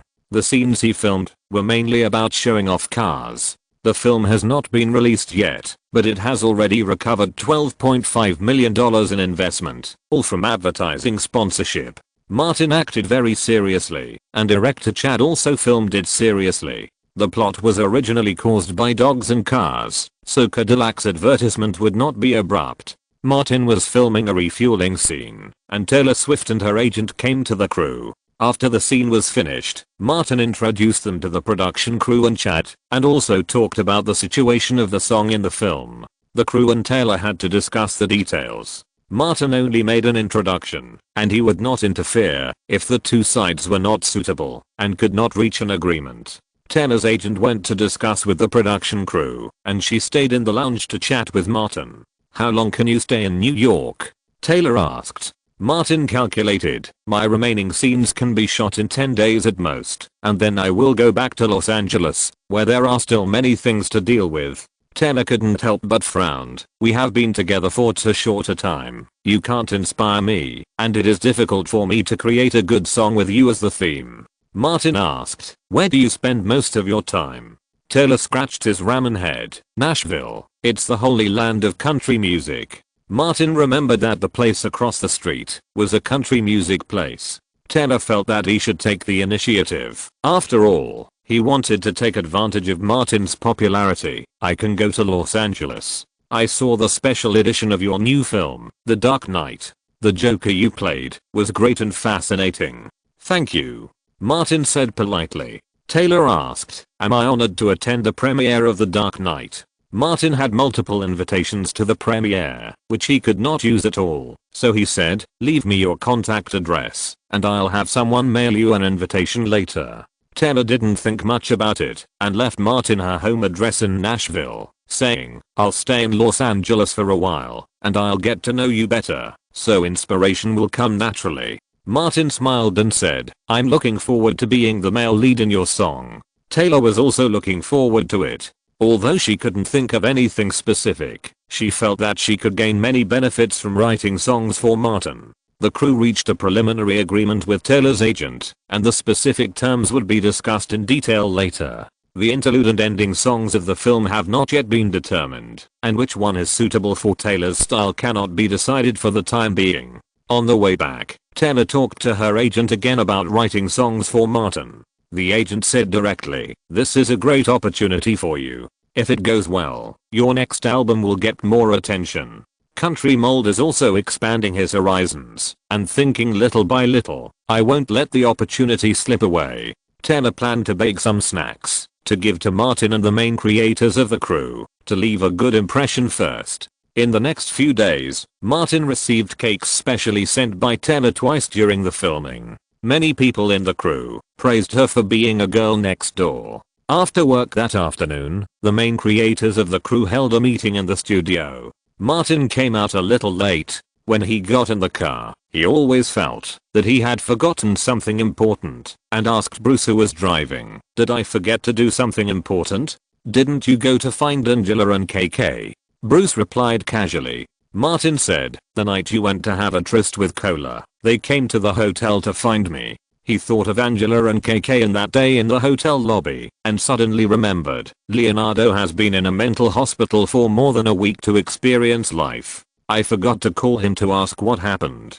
Chapter 433, How to Decompress. New York Presbyterian Columbia and Cornell Hospital. Leonardo sat in the snow-white lobby of the mental illness center, staring blankly at the entrance door, like a person in darkness, looking forward to the arrival of light. Martin, that bastard, said he would call every 2 days, but he only called once a week. Leonardo rubbed his face and cheered up a little. In terms of his job, he was still very dedicated. In order to adapt to Scorsese's requirements for filming Shutter Island, he even stayed in the ward area for several nights. Although it is not an intensive care unit, all kinds of noises at night are quite stimulating. The door opened at this time, and several people came in. Leonardo saw Martin among them. Leonardo stood up excitedly. His face was hot and his eyes were red, and even his legs were shaking a little. This bastard actually knew to come. He strode forward, full of complaints. Why did you come just now?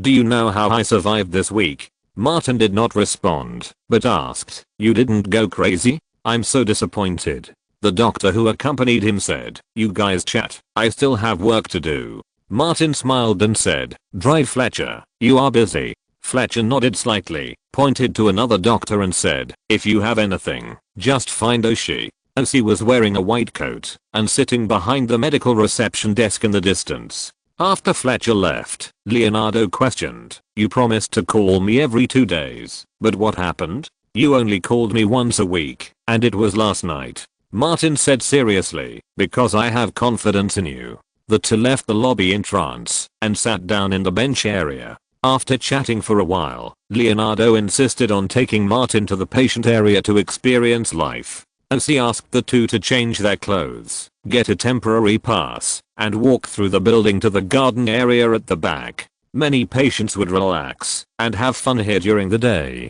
A nurse came to see Oshie, and Oshie asked Martin and Leonardo to walk around and follow the nurse to see a patient. Leonardo had been here for a week and knew the relevant rules and taboos. He had never caused any trouble, so Oshie was quite confident in him. The patients who could have fun here were also those who had no violent tendencies. Leonardo walked on the lattice brick path and said to Martin as he walked, I have met many patients and doctors this week and gained a lot. Martin nodded. I can see that you are under a lot of mental pressure. Leonardo repeated his old words. That's why I asked you to call me. I can relieve my stress by chatting with you normally for a while.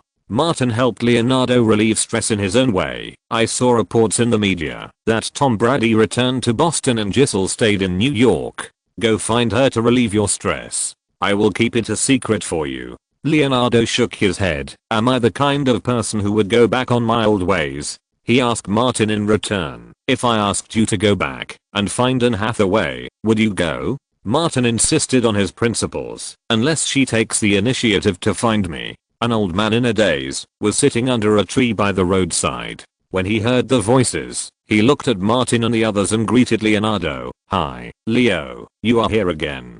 Hi, Keen. Leonardo greeted the man first, then whispered to Martin, I communicate with him more. Keen looked at Martin and asked, is he a patient? Leonardo said seriously, he is fully recovered and ready to be discharged from the hospital. Cured. Keen stared at Martin. Do you really meet the recovery criteria? Martin nodded casually, of course. Keen asked, all recovered people have to take a test, have you done it? He made a direct judgment. It seems you didn't do it. I'll make up for it for you. Martin wanted to speak, but was stopped by Leonardo.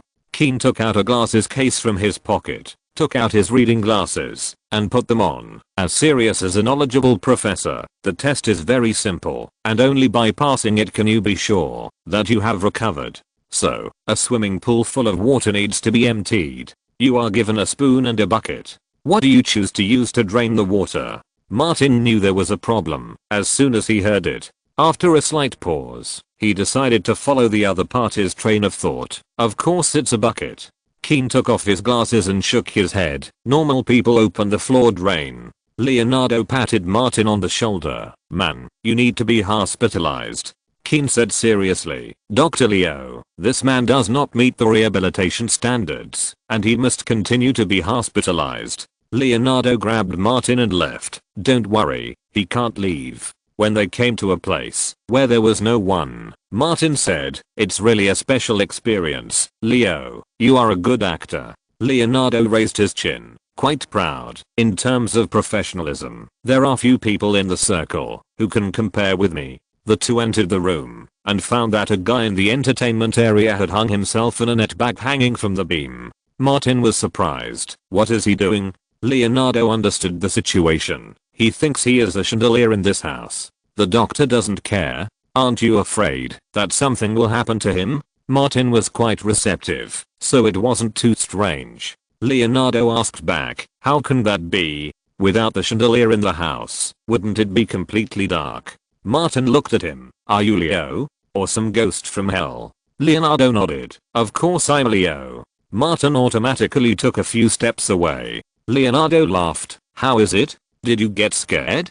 Haha, my acting skills have improved a lot. I scared you, a fool. Martin said, I was about to pull out my gun. He said seriously, I thought you were possessed by the devil, and I was going to help you exorcise the devil. Leonardo frowned. Then you should use holy water and a cross. Physical exorcism is more effective. Martin made an exaggerated gesture. Bang. Your head will explode. Blood and brain matter will fly out together. The possessed devil will definitely run away, and then the exorcism will be successful. Leonardo walked forward quickly, looking for Dr. Oshie as he walked. There is a madman here. Hurry up and treat him. After confirming that Leonardo had no mental problems, Martin lost interest, and it is estimated that Nicholson, who returned to Los Angeles, was the same. After walking around with Leonardo for a few times and chatting for a while, Martin was ready to say goodbye and leave. Leonardo held him back and said, come back to see me in a few days, or I will really go crazy. Martin nodded and said, don't send him out. There are a lot of reporters outside. Leonardo didn't understand. Martin said, I came here to see a doctor. Leonardo deliberately said, it seems that Keen is right. You haven't recovered. Martin met Bruce at the door of the mental illness treatment center. The relaxed look on his face disappeared instantly, and he strode out of the main entrance with a bit of evil madness in his heaviness. More than a dozen reporters who were waiting here raised their cameras and recorded every expression on Martin's face. The high definition lens recorded every expression on Martin's face. Dr. Fletcher, who sent Martin out, was also the crew psychologist hired by John Wick. He also accepted an interview with media reporters. Psychological and mental illnesses are the most stubborn. Martin's condition is quite complicated. His condition was originally relieved, but playing a new role made his condition relapse. After getting the interview records of the authoritative doctor, the entertainment reporters were overjoyed and rushed back to the car to finish the manuscripts and post it to their respective online news. Martin's car had not yet returned to the hotel where the crew was staying, and the news on the internet about him going to the New York Presbyterian Hospital Psychiatric Treatment Center for treatment was already spreading wildly. Entering the hotel lobby, Martin found that Nolan had come to New York and was waiting for him in the lobby lounge. As the release of The Dark Knight was getting closer and closer, the British director was under great pressure and suffered from insomnia every night. He even had several quarrels with his wife Emma Thomas because of inexplicable trivial matters. It is too common for people to lose control of their emotions when they are under too much pressure. With more than $300 million of investment on his shoulders, even if Nolan's marketing hype methods were extraordinary, he was becoming increasingly haggard. When Nolan saw Martin, he seemed to have seen a companion who could share the marketing pressure and said, "Let's find a place to have a good chat." The crew had a special business reception room in the hotel. Martin called Nolan and his assistant into the reception room to chat. Nolan specifically ordered a cup of iced coffee, took a big sip, and said, "I just watched the evening news. You did a great job and brought about a wave of public opinion." Martin smiled and said, "I can't get away now, so I can only do these for now." Nolan asked, "The last time we talked on the phone, you said that you had no work plans in the second half of the year."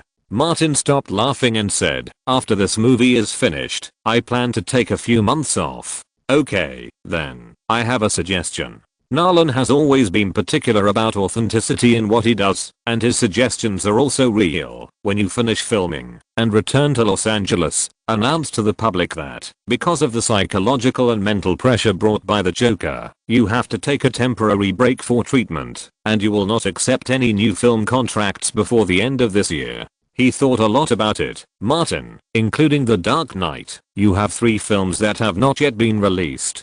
It's not a bad thing to adjust for a while." It's easy for Nolan to say this, but it's difficult for a popular star to do it. Martin would not make promises casually. "I need to discuss it with the agency." Nolan drank the remaining iced coffee in one gulp and said, "Martin, if The Dark Knight is a big success, our future will take a big step forward, and finding new projects will not be a problem at all." Martin nodded slightly. "Chris, I believe the film will be successful because I believe in your ability." Nolan wanted Martin to cooperate with him as much as possible and said, "I already have an idea for a new project here, and Jonathan has started writing the script. If possible, I still want you to play the leading role." This idea has been in his mind for a long time. The original idea was to have Christian Bale play the role, but during the filming of The Dark Knight, Bale's performance was really disappointing, and he was simply a troublemaker. On the other hand, Martin is no worse than Bale in terms of professionalism, has good interpersonal relationships, and knows how to cooperate.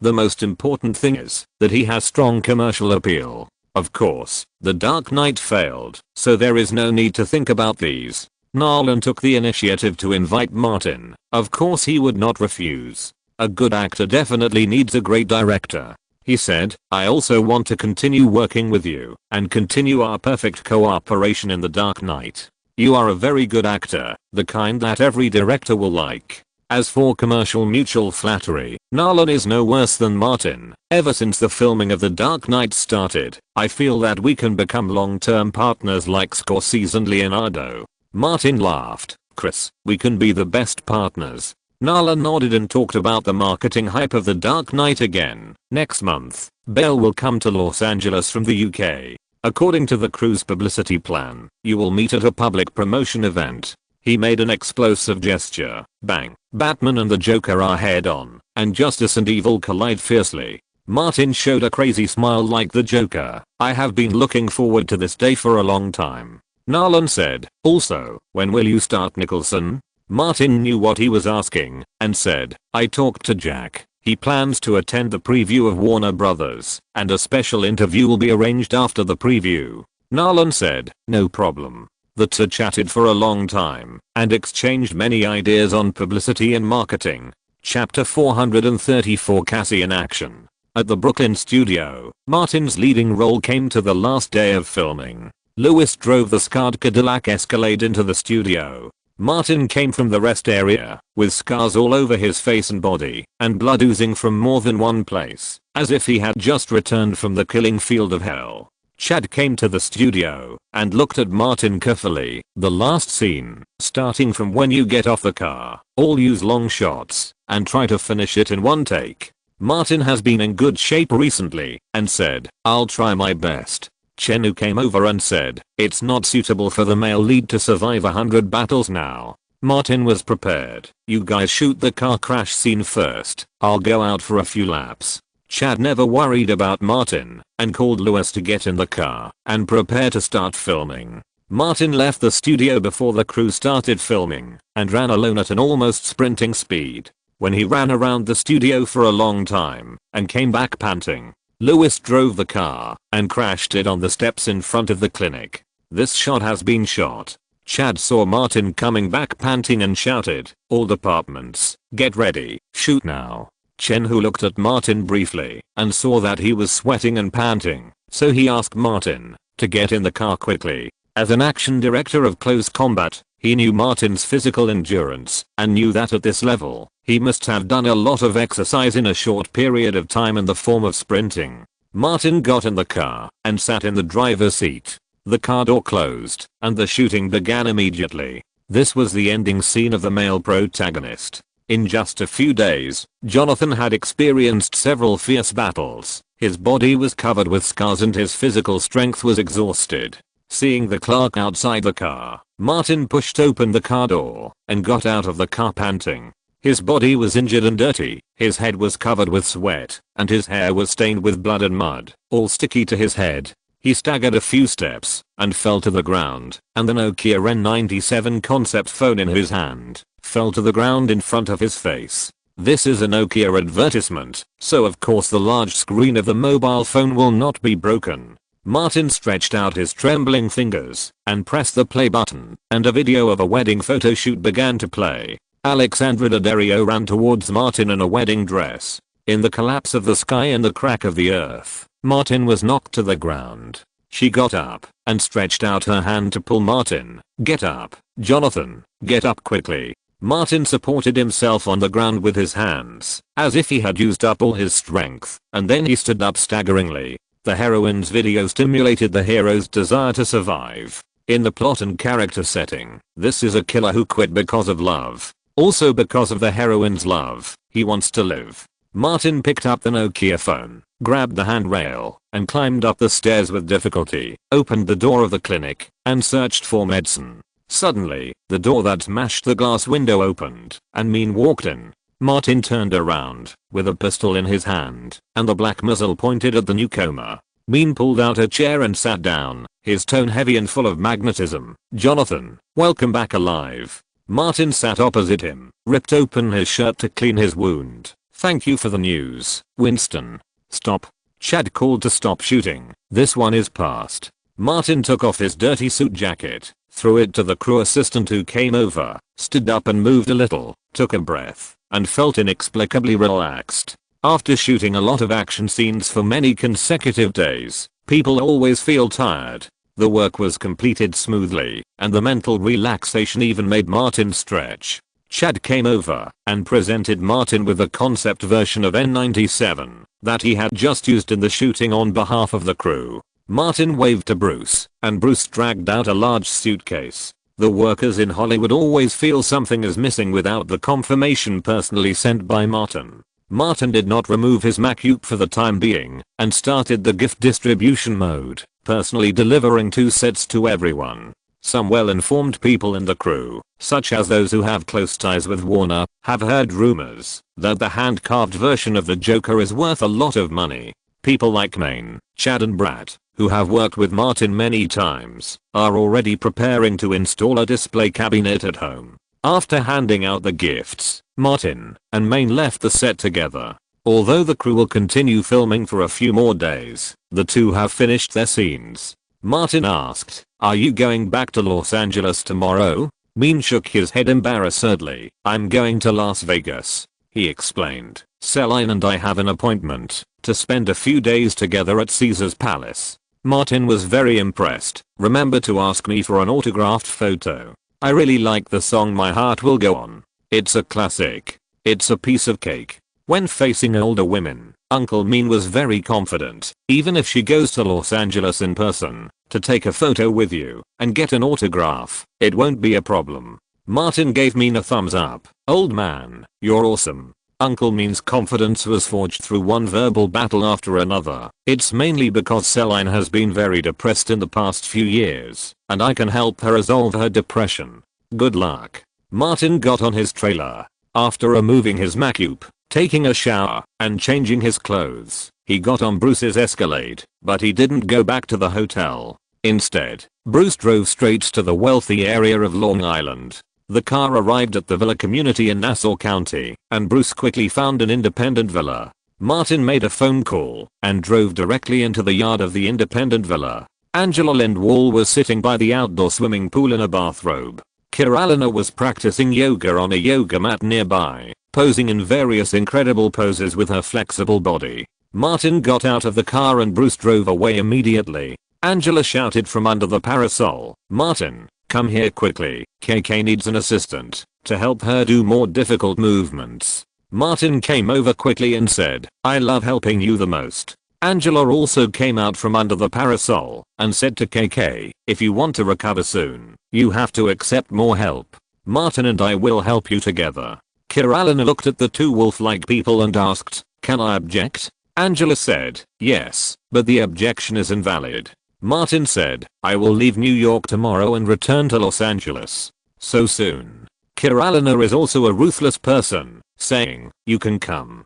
KK's body, which has been trained by yoga for many years, has a very good flexibility. Even if she is slightly fat, it will not affect her much. Martin gave full play to the enthusiasm of a good person today. First, he helped KK practice difficult yoga, and then helped Angela practice a section of pull-ups. Maybe he paid too much, so when he boarded the plane the next day, he fell asleep quickly in the first-class cabin. In a large side hall of the Los Angeles Museum of Contemporary Art, the California Institute of the Arts art exhibition is being held. This is an exhibition sponsored by many parties, aiming to create opportunities for outstanding students of the art school to expose their works, including sculptures, paintings, ceramics, conceptual art, fashion design and jewelry design. Many works are densely packed in the entire exhibition hall. Los Angeles is a city with a strong artistic scope. If someone likes a work at the exhibition, they can also discuss the purchase with the organizer and the author. After a few days, some works have been sold. For example, several bullhorn carvings by Lily Carter of the sculpture department were bought by Angelina Jolie and Jennifer Aniston one after another. And under their flattery, Lily Carter gradually became famous and became one of the stars of this exhibition. Cassie Affleck entered the exhibition hall with his hands in his pockets and a unique decadent temperament. Perhaps this decadent and ruffian look is particularly attractive to young girls. Since he entered the exhibition hall, several girls around 20 years old have frequently turned their eyes to him and always stayed for a while before turning away. Cassie looked around and seemed to be attracted by the sculptures, so he strolled into the sculpture exhibition area. He quickly looked at many works and finally stopped in front of a bust sculpture. This bust is carved very specially, and when people look at the face of the statue, they feel a warm feeling of sunshine. Cassie's eyes fell on the lower left corner and saw the author's name marked on the card, Lily Carter. That's right, that's the name. California Institute of the Arts, Sculpture Department, Lily Carter. Cassie waved to the staff next to her and said directly, "I like this statue and want to buy it. Sir, you have a good eye." The staff said, "This is the work of the most talented student in our college in recent years. Many artists believe that she will become a master in the future." Cassie nodded. "I want the thing, but I want to meet the sculptor himself." He pointed to the sculpture. "Take a photo together. This is the process of the exhibition." The staff immediately responded, "I will notify and go through the procedures." Cassie said, "Please tell me what you need me to do." The staff will also find a person in charge to handle the relevant business procedures and then notify the organizer. Some of the students participating in the exhibition acted as service staff in the exhibition hall, and some went to other places to help. Not long after Cassie wrote the check, a teacher accompanied a tall girl to walk over here. The girl was very beautiful. Even if she was in Hollywood, she would be in the front position. Hello. Cassie put on the most attractive decadent ruffian spirit in the past. Lily gave a formal smile. Hello. She had seen too many such decadent ruffians in the Clayton community. Drug addicts, scumbags, rats in the sewers. A few days ago, Martin called and had some photos sent over. Lily is a sculptor and is particularly sensitive to people's facial features and remembers them very clearly. As soon as she came in, she recognized Cassie Affleck in one of the photos, but she said nothing and was very cooperative. According to the routine procedures of the exhibition sales, she took a formal photo with Cassie and the sculpture. Cassie made some jokes, and when the formalities were completed, she asked, "I'm also a sculpture enthusiast, and I often encounter some problems in this area. Can I ask you for advice?" Lily reached into the pocket of her short windbreaker, gently fumbled for the carving knife, and said, "Sure." Chapter 435 No Hope. After more than 10 years in Hollywood, Cassie Affleck considered himself an excellent and patient top hunter when facing such so-called genius students who were still studying in school. He asked, "Would it be an honor to see more of your works? All my completed works are here." Lily's eyes seemed to be fixed on Cassie, looking up and down, carefully observing the man's body structure to determine where to cut the most suitable place. Seeing that the girl's eyes were always on him, Cassie became more confident. The girl was obviously very interested in him. Lily's eyes were hot and sincere, and the hand in her pocket quickly stroked the carving knife. Cassie sensed Lily's affection for him, so he was more direct and pointed to the sculpture next to him. "Today I'm lucky enough to get such an excellent work of art. I should celebrate it. Beautiful Lily Carter. Can I invite you to join me?" Lily smiled very specially. "I have to go to the airport to pick someone up later. I don't have time." Cassie was not a novice, so he knew to be patient. "I will call you another day," he deliberately said. "I hope to appreciate your masterpiece again. I like your style very much and want to collect more of your works." Lily said politely, "Thank you." Cassie further said, "In a few years, maybe I won't be able to afford your works." With these nice words, he handed Lily his business card, which only had a phone number on it. Lily took it and politely said goodbye and left. During the process, she turned back and looked at Cassie again to determine how to defend herself and how many times she could stab him without causing serious injuries. Cassie smiled decadently and dejectedly, which was the most charming smile in the art circle. Lily nodded to him. When she was about to turn out of the exhibition hall, she saw a human sculpture made by someone else in front of her. She couldn't help but stop and gesture with her fingers. The organizer came to pack up the bust sculpture. Cassie was watching beside her, thinking about what kind of surprise she could use to get back at Martin Davis. The Affleck brothers got the exact news that Chuck Hogan had signed a contract with Martin Davis and sold the film and television adaptation rights of Prince of Thieves to Davis Film Studio. Originally, they were the first to take a fancy to the project, but it was snatched away from them. There was a rage in their hearts that they had nowhere to vent. Before the exhibition was over, Lily asked for leave from her mentor, drove her red Cadillac, and rushed to Los Angeles International Airport. Martin was coming back from New York today, and she was going to pick him up. When she arrived at the terminal exit, Lily didn't wait for long before she saw Martin and Bruce pushing their luggage out. She waved to them quickly. After Martin went over, he handed a bag to Lily. "Where's the car?" Lily carried the heavy bag and led the way. "This way." The three put their luggage away and got on the Cadillac. Lily drove out of the parking lot and asked, "Have you finished the work in New York?" "It's done." Martin remembered something very important and specifically reminded, "When you go to New York again, go and clean up the house in Central Park. It's a little messy." Lily habitually replied, "Okay." Bruce looked at Martin and then at Lily. One was not a good person and the other was a habit. There was no hope. Martin suddenly thought that he should be a good person and added, "You can also find a special housekeeping company to clean it up." "I know." After years of habit, Lily felt that doing these things was normal. The mansion acquired from Pete was still under renovation, but it was already in the final stage. Martin still lived in the Cotty community. The Cadillac drove directly into the gate. The house was tidy and neat and clean inside and outside. Martin knew without asking that it must be Lily who did it, and said, "I came from New York this time and brought you a gift." Hearing the word gift, Lily was a little confused. She didn't want the gifts in the past. She tried to say, "I have enough raw materials now. I carve every day at school or in the studio of Warner Studios. There is no need to send buffalo horns and saltwater crocodile teeth." Martin had already opened the suitcase, took out a set of carving knives from it, and handed it to Lily. "For you." Lily took it, opened it and took a look, and instantly felt that everything she did was worth it. Martin put the box full of gifts aside, and there were also gifts for Elizabeth, Julie and Aniston. The latter two were specifically supporting Lily, so he also wanted to show his appreciation. Lily was busy for a moment, put away the carving knives, opened a cabinet, took out a few letters, and handed them to Martin. "I received the mailbox at the door during this period." Martin took it and looked through it. Most of them were promotional advertisements. The really useful ones were the letters thrown into the mailbox by two neighbors. A beautifully packaged DVD from Jenna Jones Next Door. On the cover is a close-up of her swinging her hand and firing a gun, with a line of big words next to it, "No end."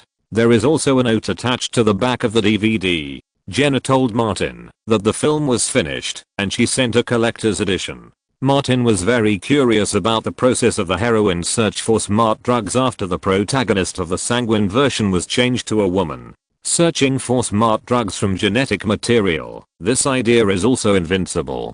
I wonder if Jenna is interested in the reader and Benjamin, especially the latter. What kind of sanguine ideas can be made based on the movie? Men can't help but be curious. It must be very exciting to film Benjamin as an old man and a child. Martin received a drawer, which also contained a collector's edition disc, the sanguine version of Wanted.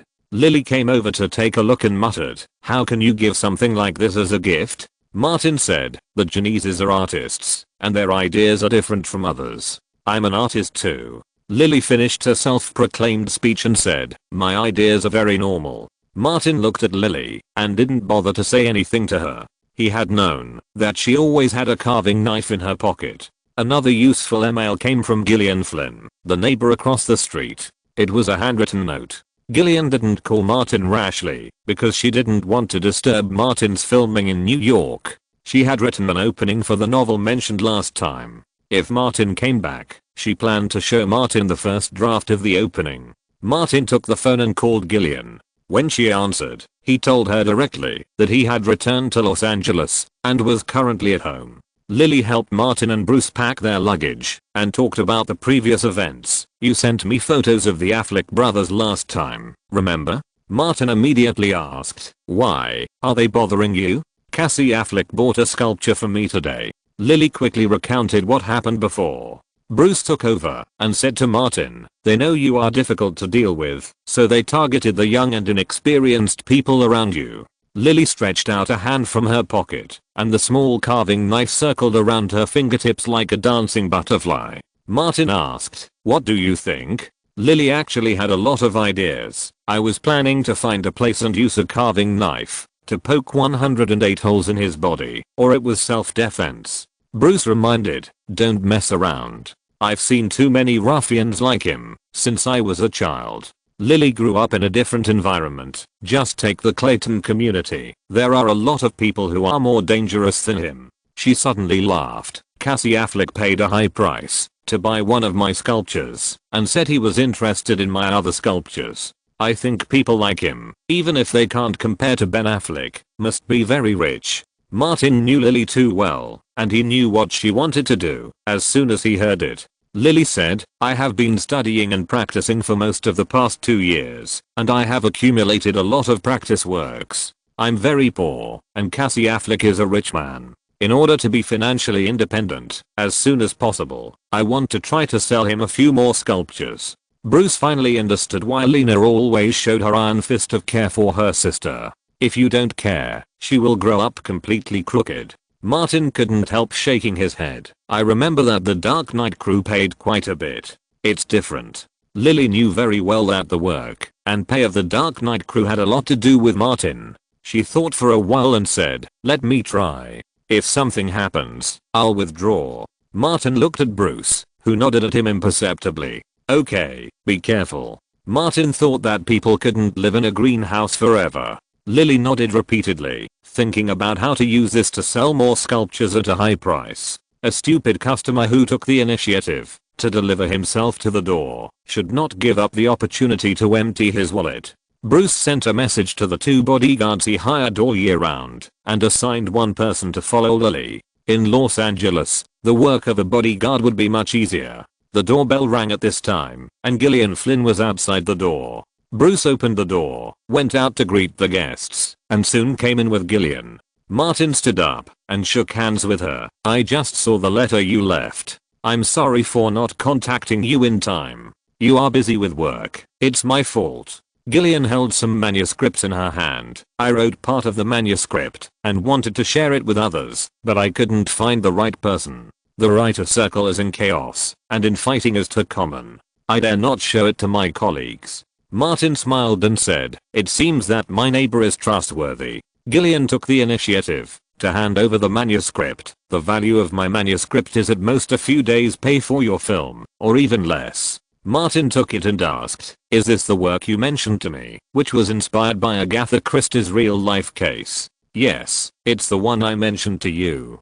Gillian was embarrassed. "I can only write in my spare time, and my writing speed is very slow. I have only written the first third in more than a year. The remaining part may take a year and a half, or even longer, because I don't know if what I write is valuable." Chapter 436, The Most Charming Place. "Whenever I think of my wife, I always think of her head." This is the first sentence of the printed manuscript that Martin saw, followed by a description from the perspective of the male protagonist. The title of the manuscript is Gone Girl. There is a book in the book, and the heroine is the heroine of an illustrated serial novel called Amazing Amy. Martin doesn't need to look at it much to confirm that this is David Fincher's Gone Girl. In his previous life, he has read all the works of David Fincher. Gillian patiently waited for Martin to read her work. From the very beginning, when she mentioned the idea to Martin, Gillian actually had a plan and goal. The dark field she introduced to Martin has been adapted into a movie and released, and it has also won nearly $400 million in box office worldwide. The original author Alan Green has become a hot writer in Hollywood. Originally, Alan Green was not as successful as her. Gillian changed her fate once through marriage and divorce, and achieved a leap in social class. If she wants to change her fate again, she thinks that the work and Martin are the key. Gillian had carefully studied Martin's favorite style, so she wrote such a dark and gloomy novel with full of fun and twists and turns in the plot. Martin browsed quickly and put down the printed manuscript after a while. Gillian asked with some expectation, "Martin, am I writing well?" Martin did not say those useless things very directly. "The plot is very attractive, although it does not conform to the mainstream of Hollywood." Gillian laughed embarrassedly. "Sometimes, I also think that the theme and human nature are too dark.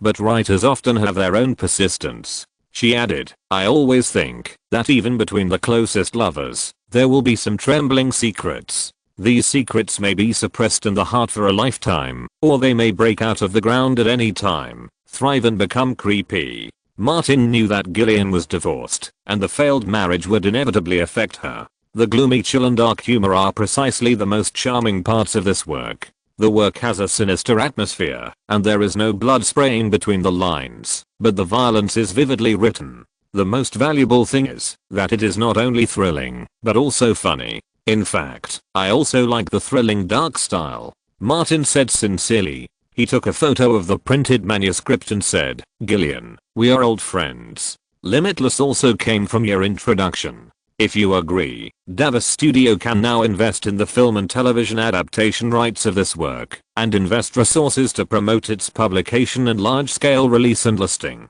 There is one thing that Martin does not need to tell others about Ben Affleck." Gillian was waiting for this day, and said without hesitation, "I'm willing to cooperate with Davis Studio.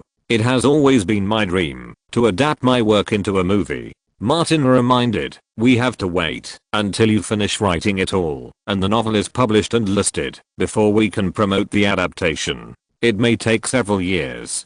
Gillian herself is a reporter for Entertainment Weekly and knows all this very well. She said, no problem. I promise to complete the rest of the novel within a year. Martin said, let your agent contact my studio to negotiate. Gillian nodded, I will call my agent when I get back. She does not have a full-time agent, but she is a member of the Writers Association. The association will recommend suitable candidates for her and protect her interests. This is also the meaning of paying membership fees. Leaving this part of the printed manuscript, Gillian excitedly went home, found a bottle of champagne, opened the bottle, and poured a glass to celebrate for herself. She went to the second floor and looked at Martin's house across the road, sighing that she had finally waited for this moment to change her destiny. Martin put away the printed manuscript, called Jessica, and explained the matter in detail. Someone will send the manuscript to her tomorrow. Lily packed up her things, came downstairs, and asked, how are we going to have dinner? Martin checked the time and said, you can find a place to eat. Bruce and I have an appointment tonight. He reminded her, go back to your dormitory tonight. Lily puffed up her cheeks and said, you're bringing a woman back secretly again. What do you mean by bringing a woman back secretly? I'm bringing a woman back openly. Martin picked up the car keys and walked out. Elizabeth is my public girlfriend. Lily plucked up her courage and said, you have more private girlfriends in Los Angeles. Martin shook his head, don't slander people. Charlie and Aniston are just lovers who get together to play whenever they want. Lily wanted to speak again, but when she saw Martin raising his fist, she shut up. She had experienced too much of the iron fist of love in the past few years. Martin drove a car from the garage and left the house one after another with Bruce, who was driving alone. Lily picked up her car keys and was about to leave the villa when she found cups, coffee pots, beer cans and other things on the coffee table in the living room. Because Martin came back, the originally tidy living room was a little messy. Lily consciously put down the car keys, picked up the garbage first, then tidied the sofa, and finally got a rag. It took her nearly half an hour to finish. Lily got into the red Cadillac, took out her cell phone, and called her mentor. Madam, our exhibition will last for a few more days. Can the booth vacated by the sculpture sold today be kept for me?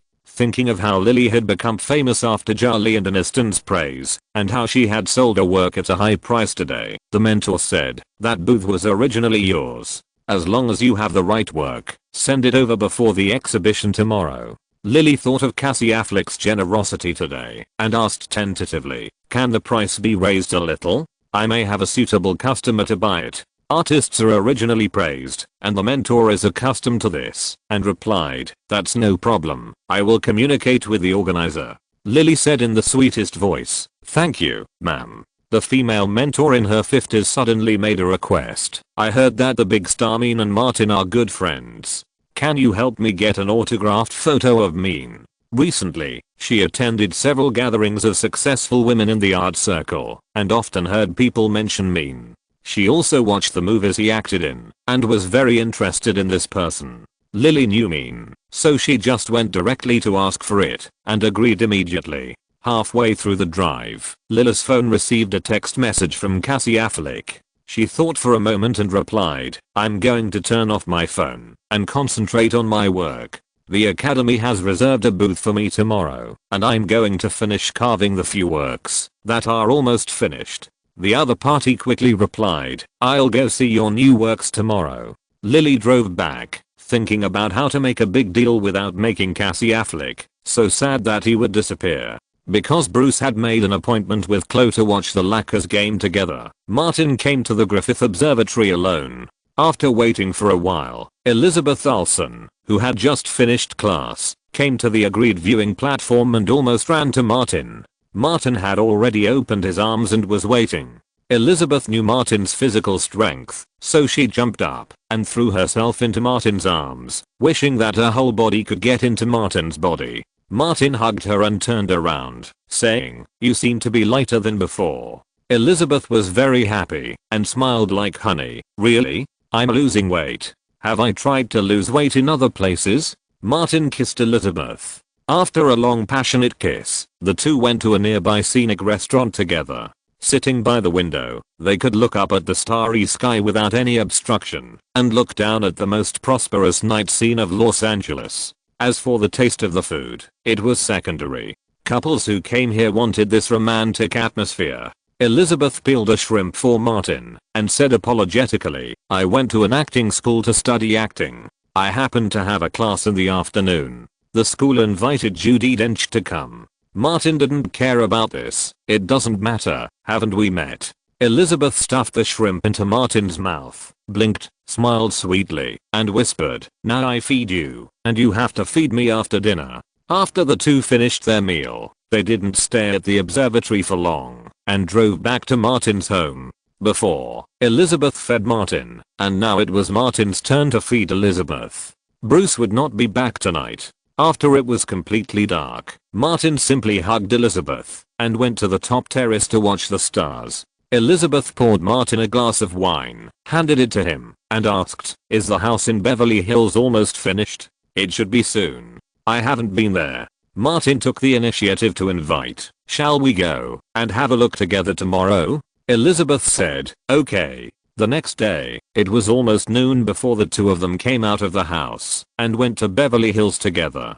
Arriving at the North District of Sunset Boulevard, Martin drove directly into the gate and walked along the main road to the villa. Schmidt, the construction manager, was waiting in the small fountain square in front of the villa. Seeing Martin and the other two get out of the car, he greeted them and took them into the villa. The main building and the auxiliary building of the villa have been fully renovated, leaving only the underground safe, storage room, and backyard under construction. The former is mainly to replace doors and door locks, to improve the security level. The latter is to raise the wall to prevent people from easily coming down from the high hillside or peeping. Martin attaches great importance to privacy and anti-theft. Although he aspires to be an outstanding photography master, he does not want to be teacher Chen. Elizabeth was most interested in the gym, recreation room and indoor swimming pool. If the pool hadn't been filled with water, she would have wanted to drag Martin down to swim a lap. Arriving at the master bedroom on the second floor, Elizabeth took a closet look, thinking about how she should fill it. After making some plans in her mind, while Martin was talking to Schmidt, Elizabeth took out a photo frame with Martin from her bag and placed it on the bedside table in the master bedroom. Martin noticed it, looked back, but said nothing. In the future, his house will not be limited to this one. The sound of construction came from outside, and Martin called Elizabeth. Let's go, we can't move in a short time. The two went downstairs, and before leaving, Martin asked again, have you said hello to the neighbors? Schmidt pointed to the left and right sides. The house on this side is currently vacant and the economy is not doing well. Miss Lily Carter visited here. The owner is Cheryl Theron. She is currently filming outside and doesn't mind. Chapter 437, Making Some Extra Money. In the exhibition hall of the Los Angeles Museum of Contemporary Art, Cassie Affleck waved a check, once again showing his elegant artistic taste and masculine charm, and bought a hardwood sculpture by Lily Carter. Lily and Cassie stood on either side of the sculpture and took a photo together. Then, the two had a heated discussion about this work in the busy exhibition hall. Lily had just received a 5-digit payment for the goods. She was very professional and answered all the questions about sculptures that Cassie asked. Cassie also did some preparations. Not only did he prepare the money, but he also read some knowledge about art sculptures at the last minute. Seeing that Lily's eyes were always wandering around his body, Cassie felt that he was getting closer to catching his prey. Lily was thinking, should she get another one tomorrow and raise the price further? Just as Cassie was about to send out the invitation, the female student with the tag ran over in a hurry and informed Lily, the instructor asked me to inform you that there will be a discussion meeting in a while. You should go there quickly. Okay. Lily responded to her classmate first, and then said to Cassie with apology, sorry, there are important matters with the college and the instructor. I have to go there. She felt that Cassie's wallet could still be used. We will discuss the remaining questions tomorrow. Seeing the positive feedback, Cassie nodded and said, no problem, I will wait for you here tomorrow afternoon. Lily waved at him and left quickly with her classmates. After leaving the exhibition hall, the female classmate sincerely admired, "Big sister, you are really amazing." Lily pulled her and said, "Watch your mouth, understand?" The female classmate quickly swore, "I won't mention it to anyone." Lily went to the warehouse and opened a box. There were a lot of messy carvings in the box, all of which were things he practiced with. Since Cassie Affleck believed that these practice supplies were full of art, she would of course sell them to him at a high price. Coming out of the warehouse, Lily met a female mentor in her 50s. "I heard that your new work on the exhibition stand was sold again." Yes, the person paid very generously. Lily knew she couldn't hide it. "It's still the person who bought the sculpture yesterday." The female mentor reminded, "It's a good thing that the work can be sold, but you also have to be careful. People's hearts are complicated." Lily could hear the mentor's good intentions. "I will only meet him in the exhibition hall." She has been greatly influenced by Martin in recent years and immediately turned to personal relationships. "Madam, Mean is in Las Vegas. I asked him for an autographed photo and he will send it to me by air express as quickly as possible. Maybe some actors are born to be housewives." The female mentor smiled and said, "Remember to tell me when you get there." Lily said, "No problem." When the female mentor left, she was walking with a shaky foot. When the next high-end successful women in the art circle gather, she will have more capital to show off.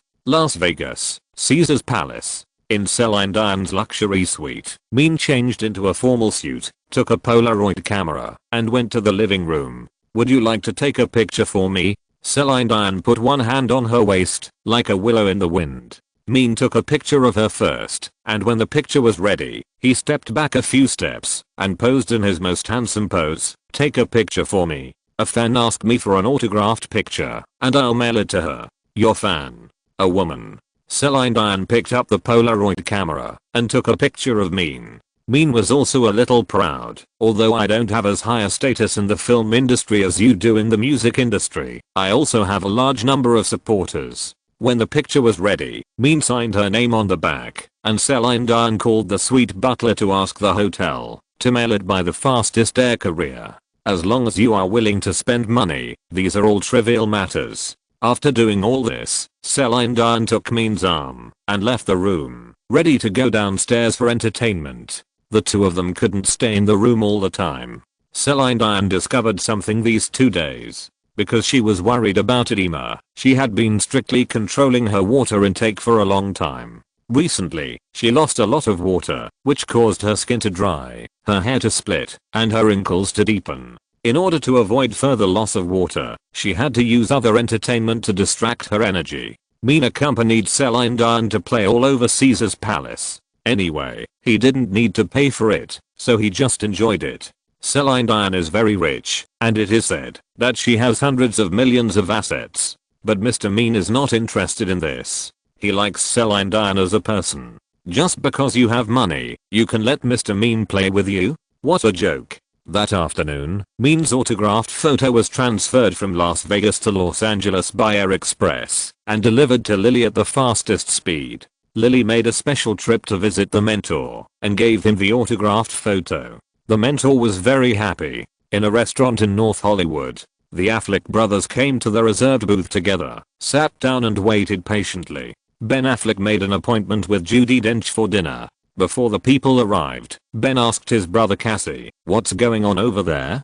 Cassie smiled in a ruffian and confident manner. "How difficult is it to deal with a little girl who studies sculpture art all day and immerses herself in the art world? My progress is very smooth.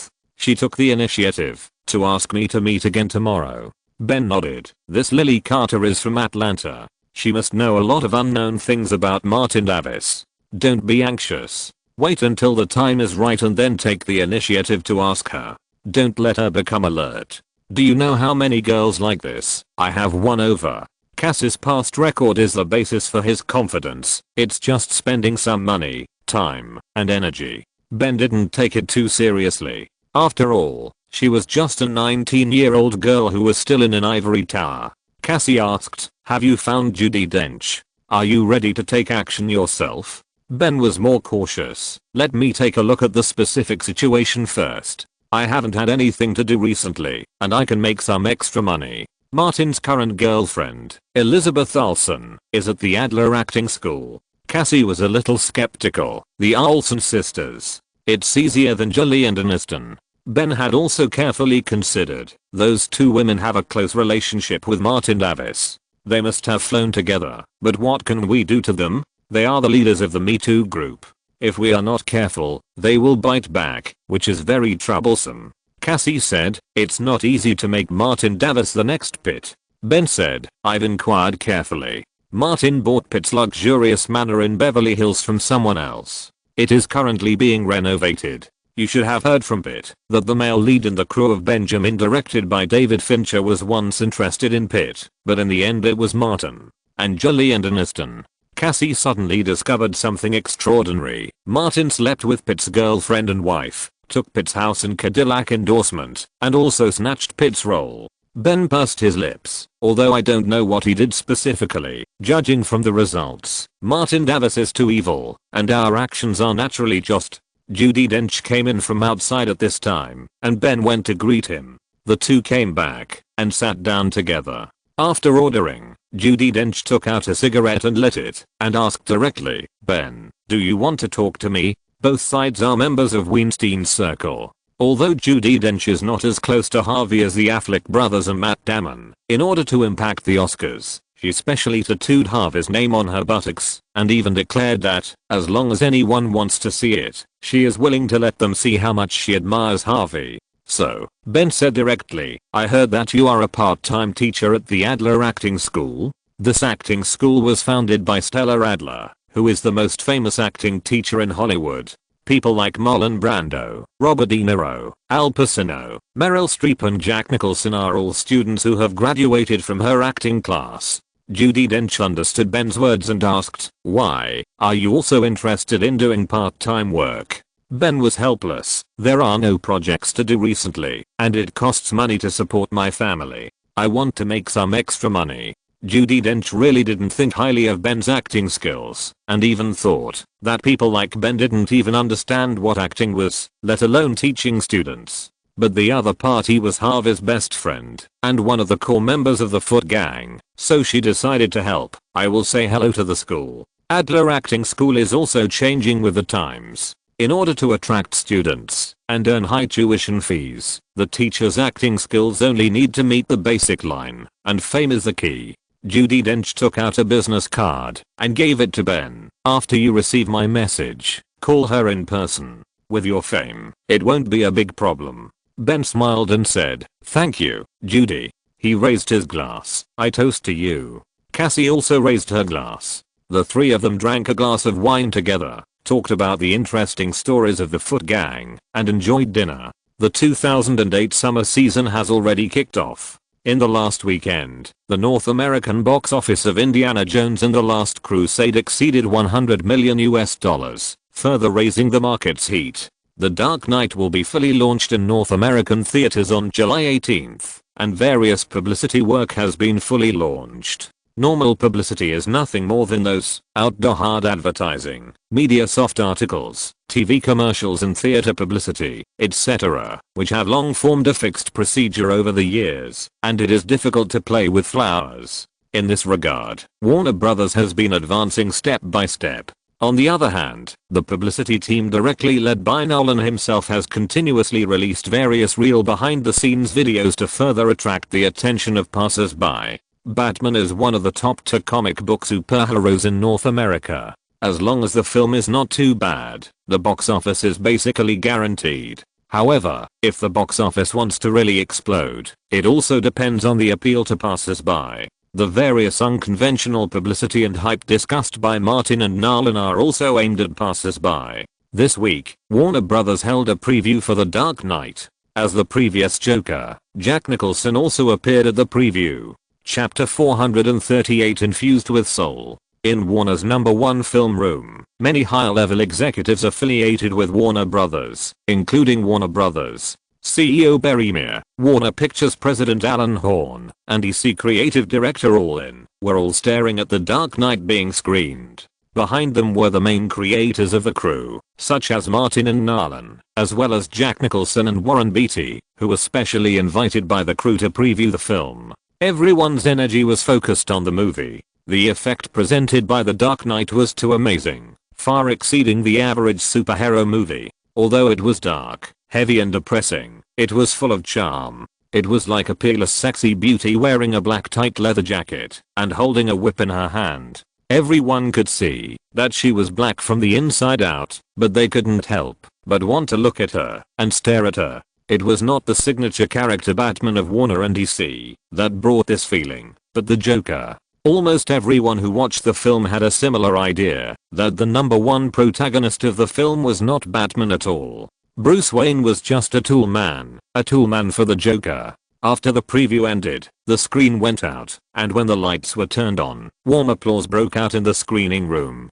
People around looked at Nolan and Martin. Everyone was sure that these two had truly injected soul into a comic book movie. The former used a camera, and the latter used a crazy performance. Chris, this is a real masterpiece. I'm 100% sure that it can push comic book superhero movies to a height that has never been reached before. Berry believed in his own eyes and judgment. He first came over to shake hands with Nolan vigorously, and then shook hands with Martin. Your performance, I can't describe it. I can't find the right words, and the English words of praise are too scarce to express the shock that your performance and role bring to people. Martin grinned. I think so too. The strange and evil smile that suddenly bloomed in front of him made Berry unconsciously let go of Martin's hand, subconsciously took a step back, and said, you are a dedicated and good actor. There was something that he didn't want to say in public, and he planned to tell Charles Roven later, to let the crazy actor in front of him see a psychiatrist as soon as possible. Alan Horn finished talking to Nolan and came to Martin and said, it's a great regret that I couldn't invite you to star in Terminator 4. The two had some unpleasantness on this project, but they didn't fall out completely. Martin even considered that if Alan Horn really wanted to do something, he would follow Cody Horn's path and do it directly. Now that Christian Bale has joined the Terminator 4 crew, the contradictions between the two sides have faded over time, and that little conflict has not harmed the core interests of both parties. Martin smiled and said, there is still a lot of time, and there will always be opportunities for cooperation in the future. Alan Horn also laughed. In his eyes, stars like Martin are valuable. Orlin, who had been on the crew for a long time, came over and bumped fists with Martin, saying, man, you've given DC a problem. What should we do with the character of the Joker in the future? Martin half-jokingly said, if your script is suitable, you can always come to me. Orlin, the DC director, thought a little further. You have created a crazy classic character that will be hard to surpass in the future. Martin shrugged, keep going with the realistic route. Orlin nodded slightly. It's a pity that director Nolan won't consider the Joker for the next film. Outside the main creative staff of the crew, Nicholson sighed and said, this guy is a jerk, but he's really good at acting. Warren Beatty knew he was talking about Martin and the Joker, and responded, if it weren't a comic book superhero movie, this role would definitely deserve a best actor. Nicholson agreed. Martin has put so much effort into this role, and the effect is obvious. He then asked, what about the best supporting actor? Martin, this jerk, has already been nominated for Best Supporting Actor and Best Actor, so he has some experience. The character in this movie is really outstanding. Warren Beatty said, there is no problem with the performance and the role. It is even much better than many Oscar-winning Best Actor performances, but the type of film is a problem. Nicholson nodded. Let's see how he operates in the later stage. After all, this is an Oscar. Yes, after all, this is an Oscar. Warren Beatty himself works in the Academy and is the core of the old white core. He has seen all kinds of things in the Oscars in recent years too clearly. Role acting is only the most basic. Operation is the key. A Warner staff member came over and handed out a questionnaire to each person. The questionnaire only had 2 items, giving an internal score to The Dark Knight and writing down the biggest highlights in his eyes. Warren Beatty did not hesitate at all and directly gave it an A+.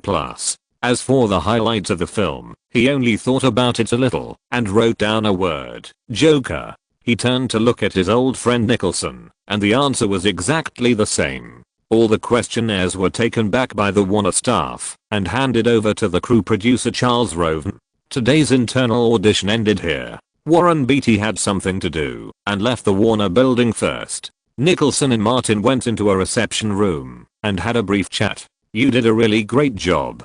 People of the same age as me could not do the same as you," Nicholson said. "Martin, you bastard. I don't even know how to describe you." Martin said, "You don't have the right adjectives? I believe that Jack, who is full of talent, will be able to say the best words." Nicholson pushed up his brown sunglasses and said, "Why did I believe your nonsense last year and play this damn game with you? Because it's fun."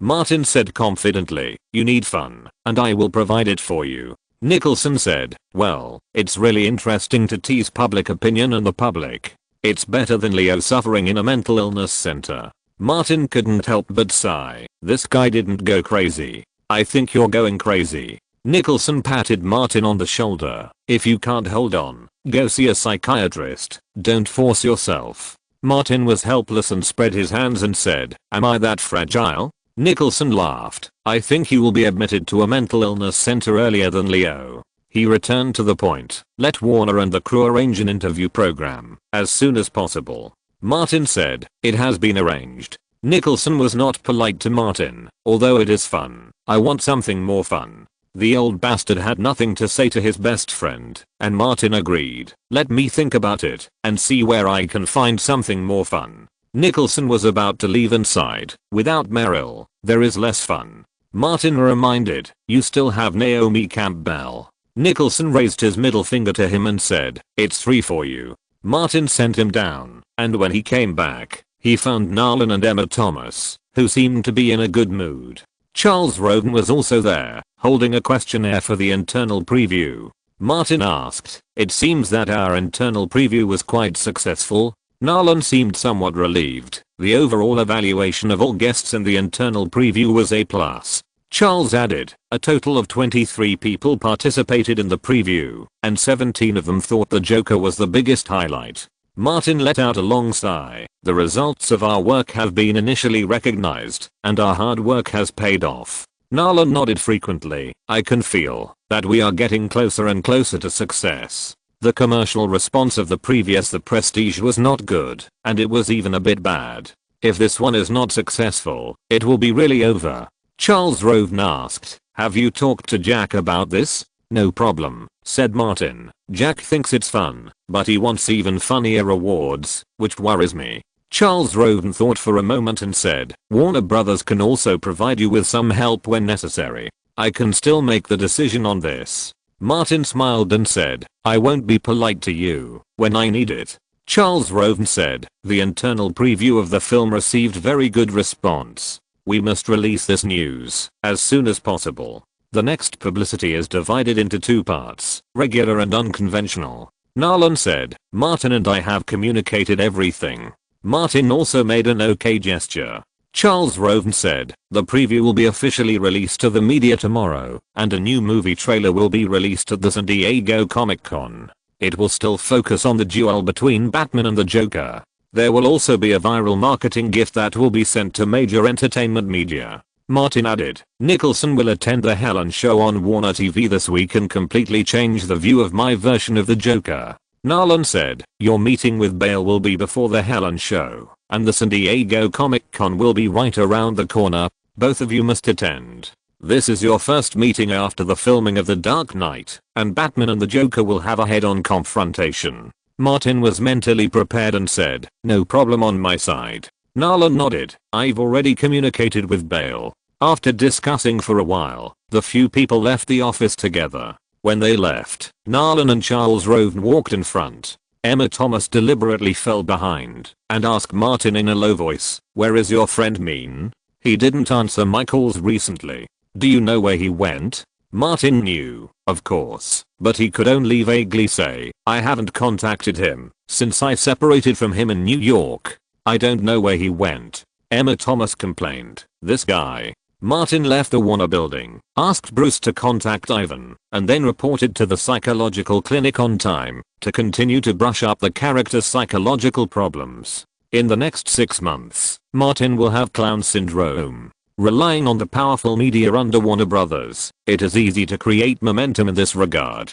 Heath Ledger had finished shooting another movie, and he still forced a similar situation. If you're listening to this novel on a channel other than Fanfic World, it means they downloaded and uploaded it without effort. We cordially invite you to visit our channel, Mundo Fanfic Novelos. There you'll find the original version of this story and you can explore many other novels of various genres. We're waiting for you to immerse yourself in a world of incredible novels. Chapter 439, Belle and Martin Fight. In recent years, the San Diego Comic-Con has become another major promotional venue for Hollywood movies besides the Super Bowl. Warner Brothers booked an entire exhibition hall at the Comic-Con to promote its movies. The most eye-catching in the exhibition hall are The Dark Knight and Terminator 4. The Dark Knight exhibition area gathered a large number of reporters and fans today. The reporters in the front row set up their cameras and waited for the promotional activities to begin.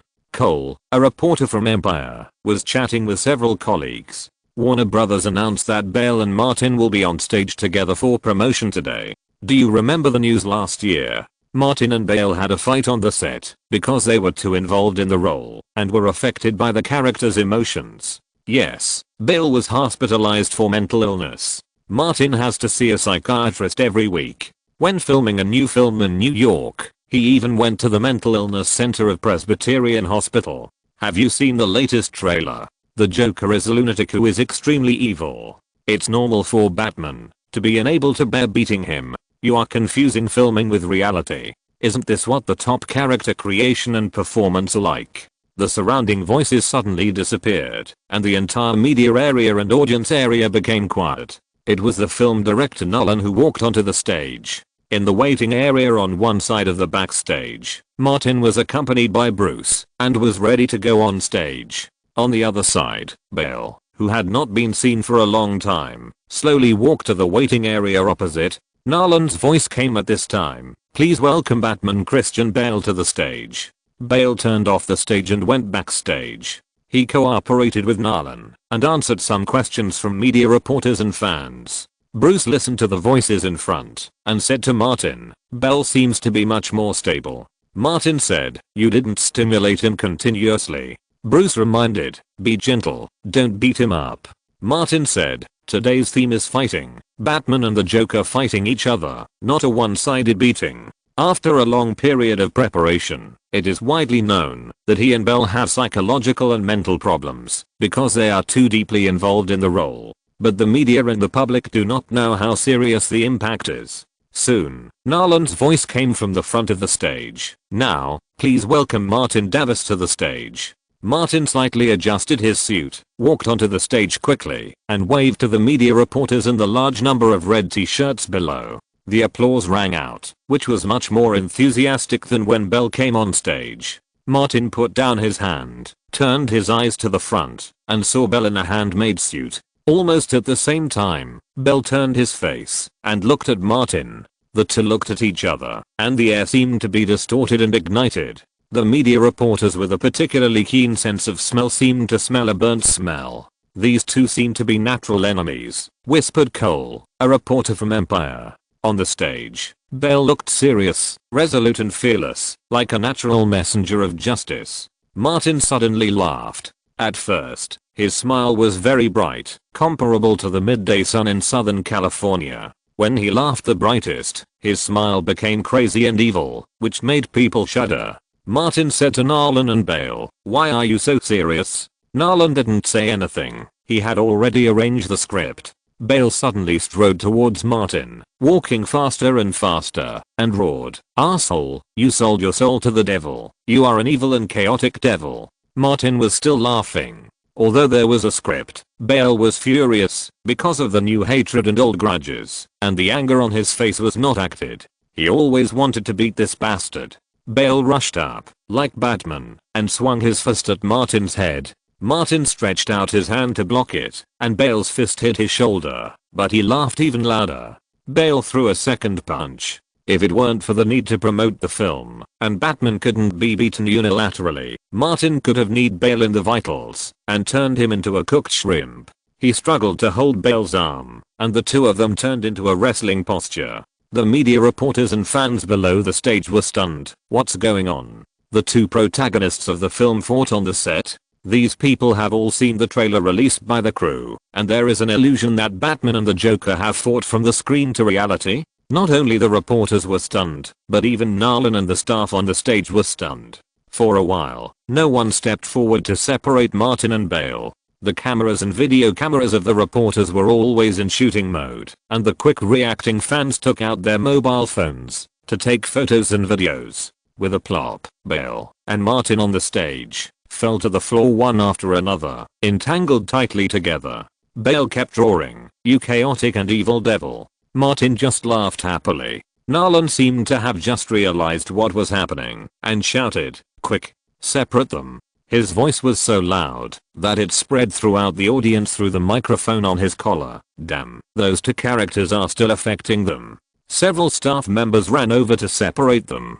Bruce also took the opportunity to go on stage to prevent any accidents. Several people surrounded Martin and Bale, and Nolan couldn't help them, but he truly demonstrated the professional accomplishment of a commercial director. "Bal, you are not Batman now. Martin, you are not the Joker. That's enough for the two of you." He was so anxious that his face turned red and his neck was bulging with veins. "This is San Diego. This is the real world you live in, not Gotham." Finally, Martin and Bale separated, and several staff members stood in the middle of the two to separate them.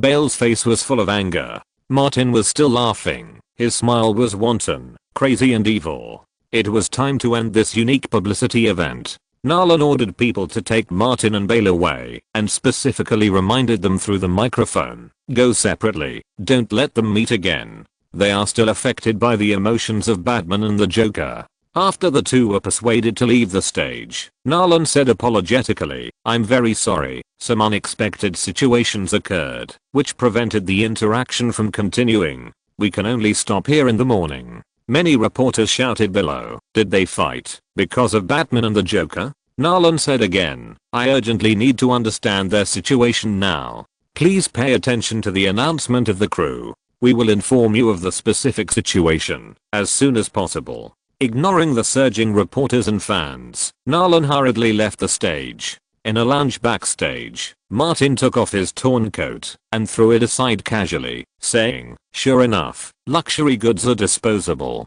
Bruce took a look and said, "They all say that wearing a gift twice is very cheap."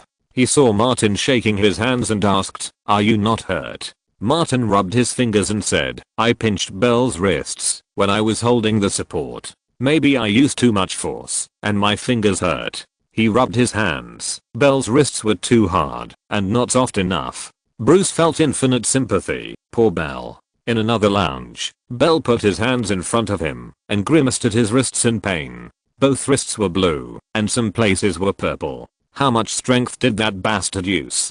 Bell suspected that, if someone hadn't come and pulled them apart in time, his wrist bones might have been broken. In the exhibition hall, reporters scattered like crazy, each holding a camera, looking for a place to pass the information. Today's big news must be sent out as soon as possible. The internet age is different from the past. In the past, they could act slowly and wait for the newspaper to be published the next day. Now, timeliness is above all else. A reporter from TMZ found a place with a good wireless signal, asked his colleague to take out his laptop and connect it to the computer, and quickly sent out the video he had taken. Then he called Jody. "Boss, big news. Bale and Martin had a fight. It seems that these two have not completely walked out of Batman and the Joker. They started fighting without saying a word when they met. Justice and evil collided in reality." Jody said, "You continue to keep an eye on the Dark Knight crew. It is obvious that the psychological problems caused by the roles of Martin and Bale have not been completely solved." She reacted very quickly. "I will ask someone to keep an eye on the Beverly Psychological Clinic. Martin may go to his psychiatrist." It took a long time for the video here to be transmitted back to TMZ headquarters.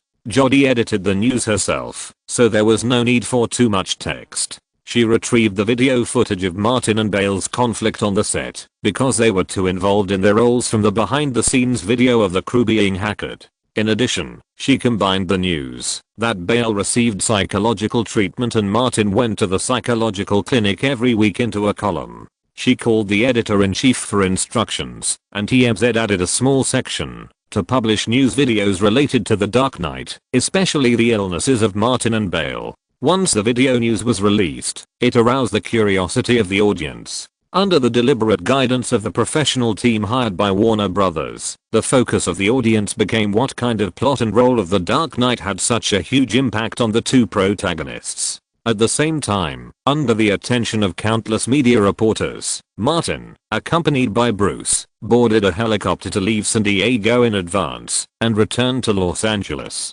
Then another reporter photographed Bale leaving at the San Diego airport. Afterwards, the Dark Knight crew held a press conference, and Nolan came out on behalf of the crew to report the situation in the morning and the conditions of Martin and Bale. The two actors were in poor mental condition and left San Diego early. He said with a heavy face, "Martin and Bale are both dedicated and good actors. They have paid a lot to play the roles of the Joker and Batman. I didn't expect that the two special roles would affect reality." In addition to shooting and producing movies, Nolan's ability to promote and hype is also outstanding. Later, facing the siege of reporters, he calmly answered all kinds of difficult questions, constantly using language art to stimulate the curiosity and exploration of the media entertainment about The Dark Knight. Before the evening, The Dark Knight, along with Martin and Bale, entered the top 3 hot searches on Google. Chapter 440 Interpretation with Life. As soon as the helicopter entered Los Angeles, Bruce poked Martin with his finger and pointed outside the window. Martin held the soundproof headset with one hand and turned to look over there. In the distance, a helicopter marked with the word TV followed and flew with him at a safe distance. People and cameras could be seen faintly. This was the media treatment that only superstars could get. Of course, it might also be that Nolan prepared it in advance. After all, the purpose now was to create enough momentum. The helicopter Martin was riding in flew to Beverly Hills and landed on the tarmac of his newly purchased manor. Thomas, who was waiting here, immediately asked Martin to get in the car, and Bruce drove straight to the psychological clinic on Sunset Boulevard.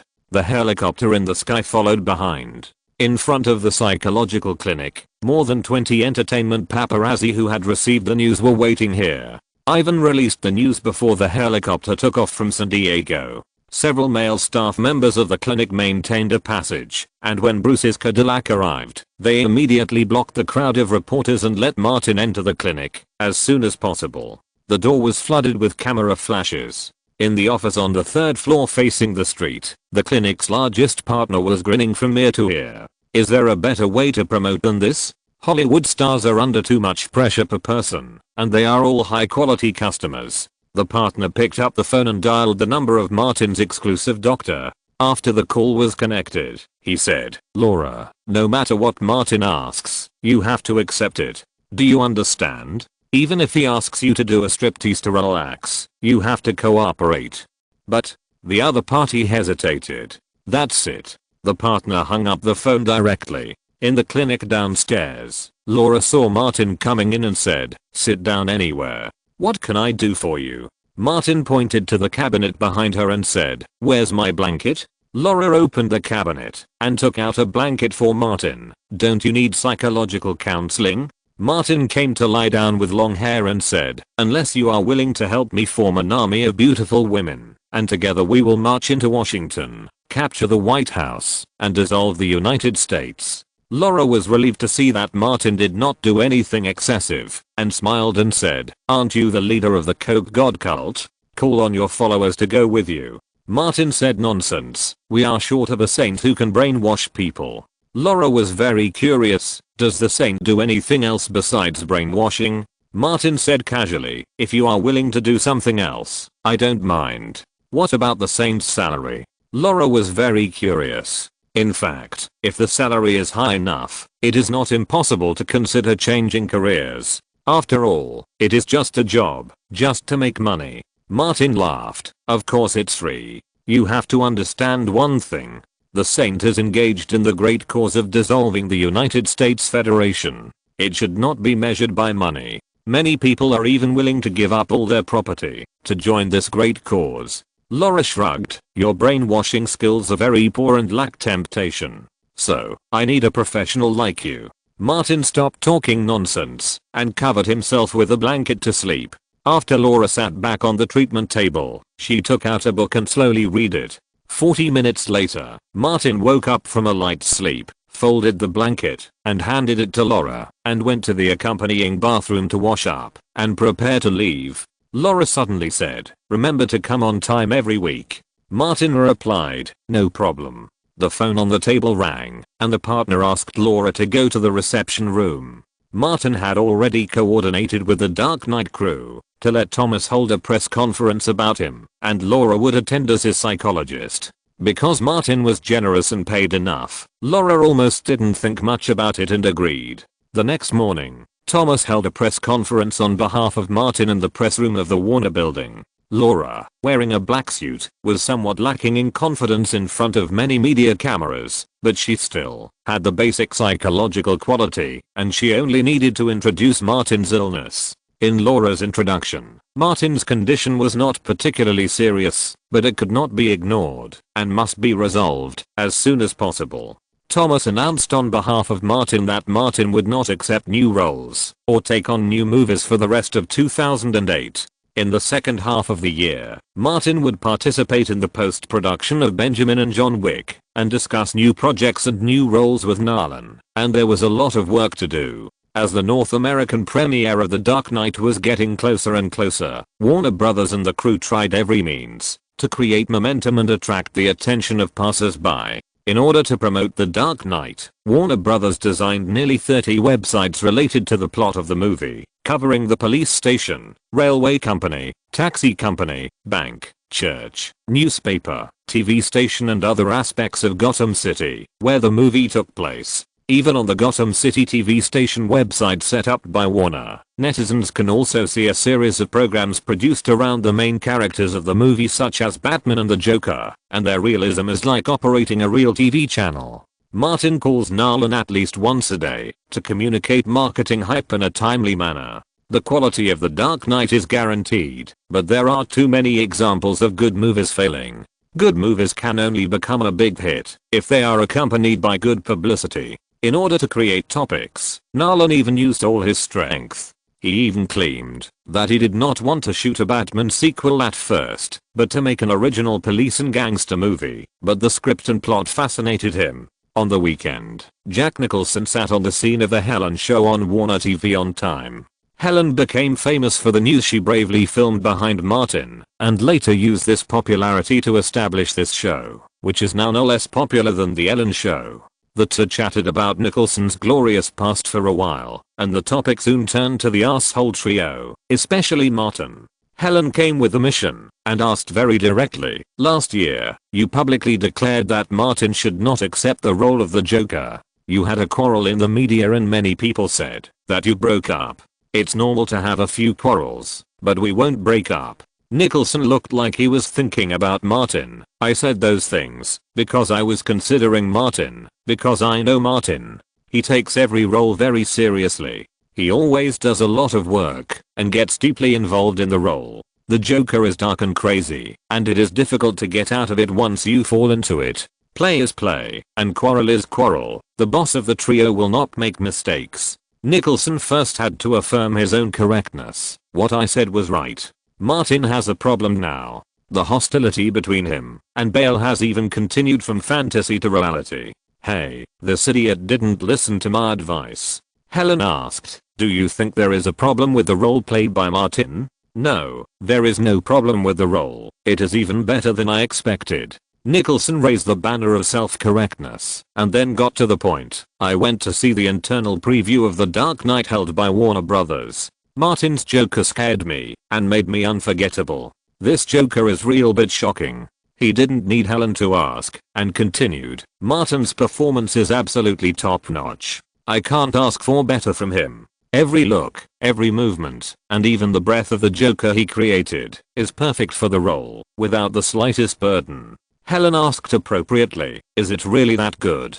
Nicholson said, "It's better than I described, because I can't find a more appropriate word now." He gestured with his hands, but his expression was extremely serious. The Joker created by Martin will subvert all the villain images in Hollywood in the past. It will be difficult for people to surpass it, because Martin interprets this role with his life and soul. Helen cooperated very well and added, his agent announced that Martin will not take any role this year. "I went to see Martin yesterday." Nicholson sighed. "He really needs a good rest, especially to get rid of the role completely. He is too deep in it." He asked, "Have you seen the trailer for The Dark Knight?" Helen nodded repeatedly. "Yes, it's very special." Nicholson said again, "Do you have a feeling that, although Martin's Joker is chilling, it makes people fall in love with him? The charm of this role cannot be ignored." Helen thought about it carefully. "Indeed." Nicholson mentioned another thing. "I watched the San Diego Comic Con and watched the battle between Martin and Bale, or the Joker and Batman that continued to the reality. Although I'm completely on Martin's side, Bale said something that I think makes sense." Helen asked again, "Which one?" Nicholson finally said, "Martin traded his soul to the devil. He only used the first half of Bale's sentence and changed the second half in exchange for such an amazing performance." After a few routine small interactions, this episode of The Helen Show ended. The program will be broadcast on the TV station, and then it will be put on several large websites as agreed with the Dark Knight crew, so that more viewers can see it. Nicholson has not yet walked out of the Warner TV station, and the phone calls have come one after another. "Hey, old man, is the role of that little guy really as good as you said?" "It's better than I said." Nicholson has had a lot of fun in the past 2 years, and doesn't mind helping his younger brother. The Dark Knight will be released soon. When you go to the theater, you will know whether I'm bragging or not. He just put down his mobile phone, and another old friend called, still asking a similar question. Nicholson said, "I guarantee with my 40-year acting career that you will see one of the most charming movie villains in history." On the way from the TV station to the parking lot, Nicholson received 6 calls, all of which were old friends who called after watching The Helen Show. Because few people have roles that Nicholson can praise so much, they are all very curious. Nicholson got on the extended Lincoln and received a call from Martin. He said directly, "Have you seen it?" I said it was good, right? "Boy, you owe me a good show. Let's watch a small show first." Martin said on the phone, "I lost something."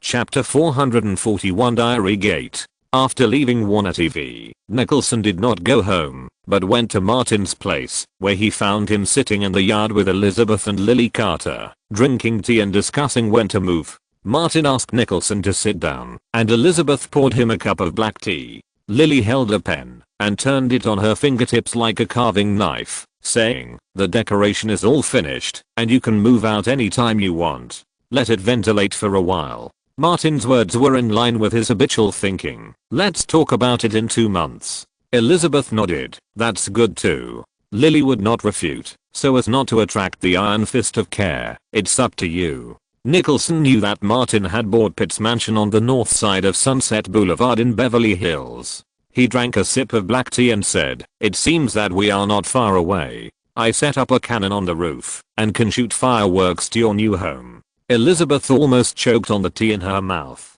Martin's friends sometimes made people speechless. "Jack, it seems that the terrain on my new house is higher." Martin also responded in an unreliable way. Old Bull was a gunner when he was in the military, and he used mortar shells to attack the British. Whose house do you think will have more fireworks falling from it when they set up artillery fire? Nicholson thought about Warren Beatty and Annette Bening, who were tormented by him every day, put down the white porcelain teacup, and said, "We will discuss this later." For some reason, when it comes to bombarding Martin's new house with fireworks, he always feels that Martin's neighbor girl from Atlanta looks at him strangely, and the pen on her fingertips stops and pokes a few holes in the white paper. Lily is really unhappy. Judging from the current situation, the manor will be a mess, and she will suffer. Elizabeth, the spoiled young lady, will only follow Martin's will. Nicholson asked, "What did you lose?" Martin took a sip of tea and said slowly, "A very important diary." "Diary? You write a diary? You must be crazy." Nicholson shook his head. "Who writes a diary?" Martin said, when I was isolated in the hotel, I wrote a diary and thought about the role of the Joker. Really lost it? How did you lose it? Nicholson thought it was normal for Martin to write this. After all, he was really a dedicated and good actor, but losing it was pure nonsense. Martin laughed. Don't worry about how it was lost. It's really lost. Nicholson understood. I'll see it in the media soon, right? Martin raised a thumbs up. You are worthy of being the boss of our trio and the face gang. Lily was curious and whispered to Elizabeth, who was the same age as her, what is the face gang? Elizabeth sometimes played the face cleanser and old boy game with Martin. Of course, she would not tell Lily these secrets. She said, I don't know much about it. Nicholson said to Martin again, is this the little play you were talking about? Martin nodded. It can be considered an appetizer, right? Boring. Nicholson waved his hand. Let's go out for dinner together. I'll treat. Martin and Elizabeth prepared to go out. Lily said, I have to go back to the dormitory and make a work for tomorrow. Martin asked, it's selling so fast? Lily was quite helpless. Others insist on paying a high price for it, and I can't not sell it. That would be too disrespectful to the customer. Martin reminded, it's almost done. Stop while you're ahead. Lily nodded. I guess if it happens twice more, he will lose his patience. Martin went to the garage to drive. Elizabeth asked Lily, what happened? Just like before. Lily smiled. It's a trivial matter. Elizabeth didn't ask any more questions. When Martin drove out of the garage, she got in the car and left home together. Lily looked at the teapot, teacups, tables and chairs that were left unattended and could only walk over and pack them up by herself. At the same time, Ivan, who was dressed as a hotel waiter, sold a diary he picked up to another editor-in-chief of TMZ at a high price. The male editor-in-chief was overjoyed. He took photos and videos overnight and made a news report, which was posted on the website early Sunday morning. The news about the Dark Knight and Martin was already very popular. Once the diary news was uploaded, it immediately attracted the attention of many people. By taking advantage of Pitt's welfare, TMZ has become the largest entertainment gossip and revelations website in the United States, with tens of millions of registered users. The melon-eating crowd on both sides of the Pacific Ocean is essentially the same. Every day, millions of people browse the TMZ website, looking for big, fragrant, and sweet melons. Martin's Joker diary immediately became a hot news on the internet. Peeping into the privacy of celebrities, the melon-eating crowd never tires of it. Just like Kim Kardashian's videotape gate, many of the Saint Valley films are better than Kim in clarity, quality, and heroin, but Kim's videotapes are always hot sales.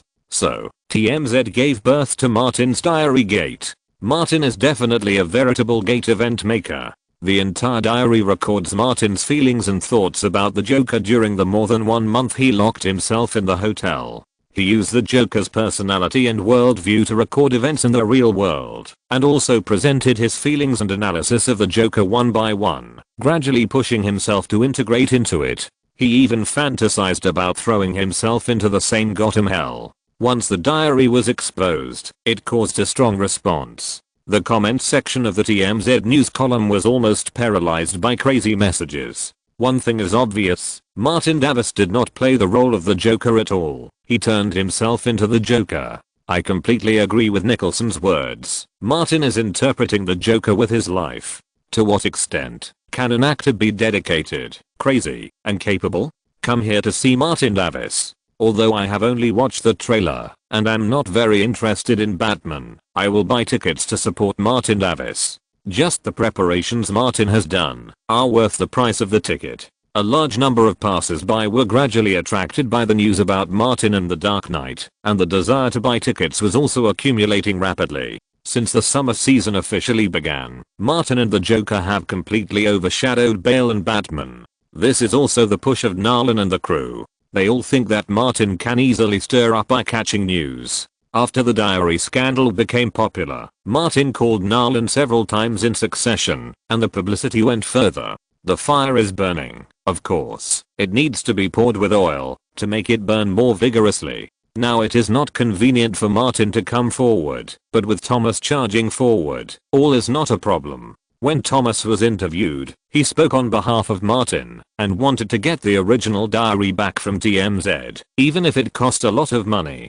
This diary has a special meaning to Martin, and it contains his hard work. In front of the WMA headquarters, facing the microphones and cameras of many news media, Thomas used a sad voice to tell what Martin had done. During the preparation period, Martin did something very crazy. He locked himself in the hotel room for nearly 50 days and refused to see anyone. Even I couldn't contact him. His best friends Nicholson and Leonardo wanted to call the police at one time. These were all reported last year, and the reporters present easily awakened their memories of the past.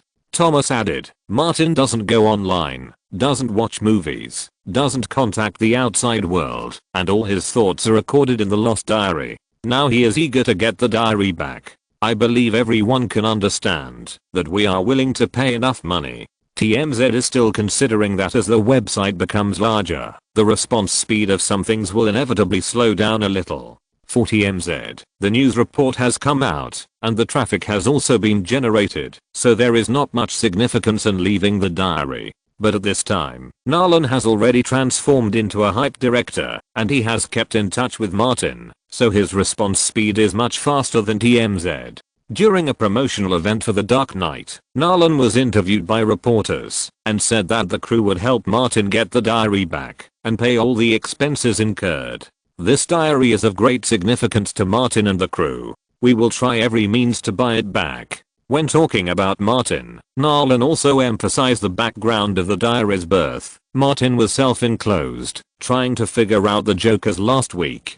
I went to the hotel to see him. He didn't turn on the lights at the time, pulled the thick black curtains, and ran around like a madman, looking for the Joker's expression and voice. He was completely immersed in the darkness and loneliness, trying to feel the Joker's inner world. He looked heavy. Martin knows the Joker from the inside out because he has thrown himself into hell. As Nolan spoke out, the diary scandal further fermented, and the news remained hot, once occupying the top spot on Google's keyword hot search list. Many posts soon appeared on the internet, demanding that TMZ return Martin's diary. In the conference room of TMZ headquarters, the website's founder and CEO Harvey Levin put down Martin's diary and asked, "What do you think?" Editor-in-chief James, who received the diary, said, "The news has been reported.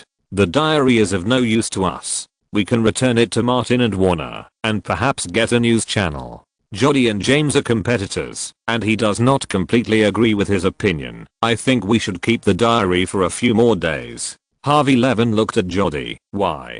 Jody said, "The longer the diary is in our hands, the more attention the public will pay to us. Public pressure is not a bad thing for TMZ. We have strong ability to withstand pressure. This matter has already generated heat. What we have to do is to turn more heat into attention to TMZ." James wanted to speak, but Harvey Levin raised his hand to stop him. "Just do as Jody said, keep the diary in your hands for 3 days, and then TMZ will hold a return ceremony. Well, broadcast it live on the website and return the diary to Martin Davis for free." Chapter 442. Everything for the heat. In the press room of the Beverly Hilton Hotel, in front of the live camera set up by TMZ, James walked onto the newsstand on behalf of TMZ. He held Martin's Joker diary in both hands. Opposite him were Thomas, who represented Martin, and Nolan, who represented the Dark Knight crew. Below the newsstand, there were many other media reporters taking pictures. TMZ, which has worked hard to shoot and collect other people's news in the past, has become one of the protagonists of the news today. The diary gate has fermented to a certain level of heat, and TMZ has decided to return Martin's Joker diary for free. The Dark Knight crew is very easy to communicate with, and they are not opposed to live broadcasts and press conferences. TMZ also understands that the crew also needs heat. The two sides hit it off, and there was this unique ceremony for returning Martin's Joker diary. James took the original diary and handed it to Thomas and Nolan. The three of them held Martin's original diary and took pictures together facing many media cameras. TMZ's live camera gave a close-up shot. Then, during the routine interview with the media reporters, the three of them said some polite words. TMZ's live broadcast and media reports further increased the popularity of the diary gate. Since returning to San Diego to see a psychiatrist, Martin has not appeared in any publicity activities, but he can be seen everywhere in the hottest media reports. Even because of his delay in public appearance, the media and public opinion are more and more curious about Martin's situation. Both Martin and Nolan tried their best to attract more attention from passers-by. After the TMZ return ceremony, Nolan and Thomas left the Hilton Hotel together and went straight to the Coty community in Sherman Oaks to return the diary to Martin in person. Inevitably, a large number of media reporters followed and surrounded Martin's door. Nolan's car followed Thomas and drove directly into the gate. The iron gate separated the media reporters. The two entered the living room, and Martin came up to shake hands with them and said, "I was just watching the live broadcast, and you arrived so quickly. How is it? Is the situation better?" The media hype has been going on for a long time, and even Nolan, one of the planners, subconsciously feels that Martin has psychological and mental problems. Martin smiled and said, "It's okay. Dr. Laura's treatment is very effective. The sofa there is very comfortable to sleep on." Nolan took out the diary from his briefcase and handed it to Martin, deliberately saying, "Keep it well, and don't lose it again." Martin took it and handed it to Bruce in a tacit understanding. "I will lock it in the underground vault." The article about this diary has basically achieved the ultimate in publicity, and it will be of no use in the future. Nolan smiled and said, "The idea you came up with is very effective. Now the entire internet is discussing the Joker, Batman and the Diary Gate, and it has a huge impact. Martin is very good at dealing with people. We came up with this together." Nolan smiled even more happily and said, "I'm becoming more and more confident that the film will be a great success." He paused slightly and continued, "Batman has never lacked fans in North America, but there are 10,000 Batmans in the hearts of 10,000 people. No matter how the movie is adapted, there will always be a large number of people who are dissatisfied. Therefore, it is difficult to support a movie hit simply by relying on comic fans. What we have done is just to attract enough passers-by." Martin said, "I read the public opinion on the internet, and the effect is very good." It was precisely because of this that Nolan paid more attention to Martin and even took the initiative to find him to discuss some publicity matters. Nolan added, "For the premiere of The Dark Knight, I plan to change the red carpet to a black carpet to match the overall style of the film." Martin was not surprised and said, "That's a good idea. It can create new topics and promote post-screening publicity." Nolan asked, "Do you have any other good ideas?" Martin muttered to himself that if Bale committed suicide at this time, the effect would definitely be the best, but he couldn't say such an idea out loud. On the other hand, if such a thing really happened, the biggest beneficiary would be the crew, not Martin. The huge momentum he created for himself and the Joker would also be weakened, which would be detrimental to the operation of this year's awards season. Martin said, "Nothing for the time being. I will call you as soon as I think of a new idea." Nolan said goodbye at the right time, and Martin saw him out of the villa. After returning, Thomas spoke up. "Just now when the press conference ended, someone from Warner Brothers came to discuss something with me." Martin looked at him. "Is it related to me?" Thomas nodded and pointed to the diary that Bruce had put aside. "Warner Brothers intends to compile and publish this diary and sell it as a peripheral product of the film. They think the market prospects are good. As long as they can make money, the film company dares to sell the protagonist's underwear." The content of the diary has long been made public on TMZ. The printing and distribution is nothing more than to facilitate the collection of those crazy fans after the movie is released. Martin said, "Okay, you can negotiate the basic licensing fee, but I want Warner Brothers to pay no less than 1/3 of the factory price as a share." Thomas wrote it down and went back to talk to the crew and Warner Brothers slowly. There was a chaotic noise outside. Bruce went out to take a look and said, "Nolan's car was blocked by reporters." Martin asked, "Didn't he drive away directly?" "No." Bruce wanted to laugh but held back. "Nolan didn't leave directly. He asked the driver to stop the car for an interview and met Mr. Jones next door." Martin hurried upstairs and came to the highest terrace on the roof. He also took a telescope and secretly observed the situation outside. Nolan met Jones. An artist met an artist. It must be extraordinary. Maybe Mars hit the Earth. Outside the door, surrounded by reporters, Jones found Nolan. Don't mention it, the two knew each other before. Nolan was a little surprised. So you also live in the Cotty community? Jones pointed to a house next to Martin's house. Martin and I are neighbors and friends. A reporter nearby asked his colleague, who is this person? Why don't you have any impression of him? Someone recognized him. This is the deputy director of the Los Angeles Museum of Contemporary Art, and one of the artists who initiated the establishment of the Museum of Contemporary Art.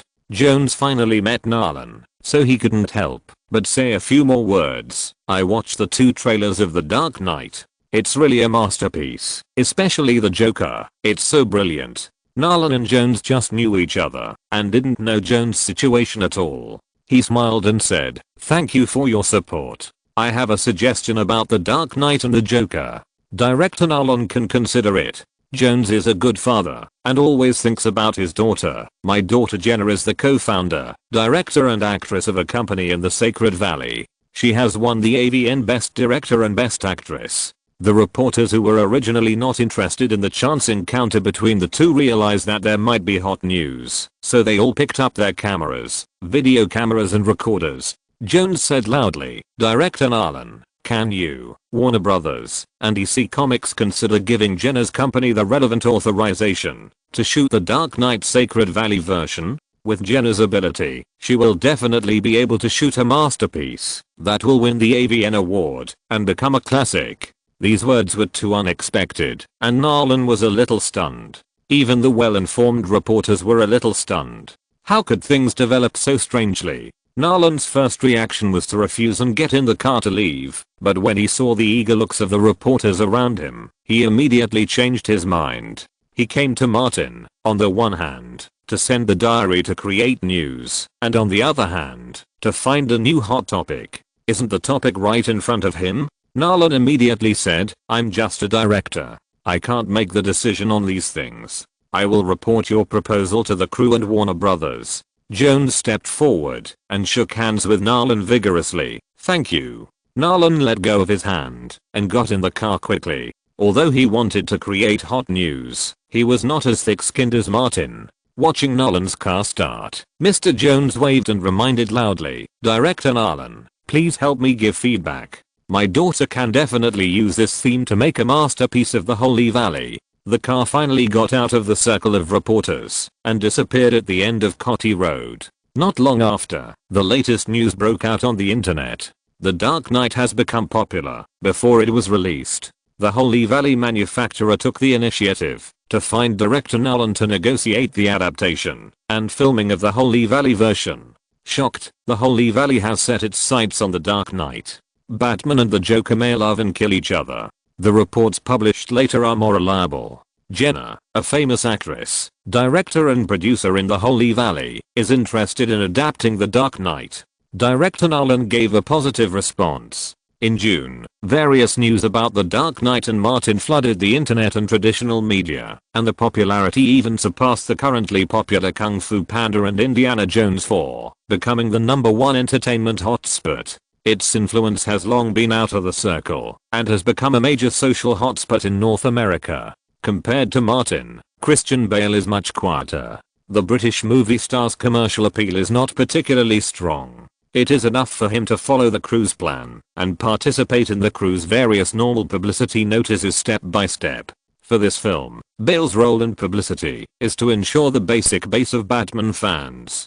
Subsequently, The Dark Knight held a screening for theater managers, media, and critics, and received unanimous praise. Many critics in Los Angeles believe that this is the best Hollywood movie this year. Major theaters in North America have given excellent positive feedback and said that they will allocate enough screens to participate in the opening screening of The Dark Knight. Especially IMAX theaters. All theaters in North America affiliated with IMAX will only show this movie in the first 2 weeks of the release of The Dark Knight. After all, Nolan used IMAX cameras to shoot a large number of shots, and IMAX added more than 40 minutes in the finished film. This is unique in Hollywood at present. Chapter 443 Black Premiere. A black carpet was laid on the sidewalk at the Hollywood Theater on the Hollywood Walk of Fame in Los Angeles.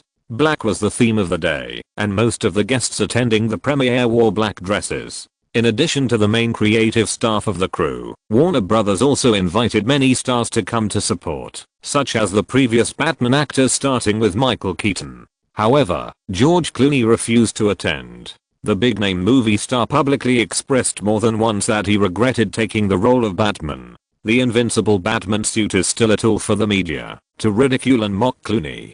Bale came directly in the Batmobile, and the amazing momentum made people feel like they were in Gotham, and also set off a climax on both sides of the black carpet. In contrast, Martin, who came in a Cadillac, was ordinary. He walked on the black carpet alone in a black suit, and came to the red area where the Coca-Cola cult members gathered. He signed autographs, took photos, and drank Coke together. This is Martin's routine project, and it has also become a publicity window for Coca-Cola. Martin did not accept an interview, but took a photo with director Nolan in front of the sponsor's background board, and entered the theater alone. The momentum has been created enough, and the heat is enough to attract passers-by. Martin only needs to maintain the character that is too deep and still difficult to get rid of. There is no need to say more. In order to avoid accidents at the San Diego Comic-Con, the crew even cancelled the media photo of the entire crew, and the main creative staff took photos alone.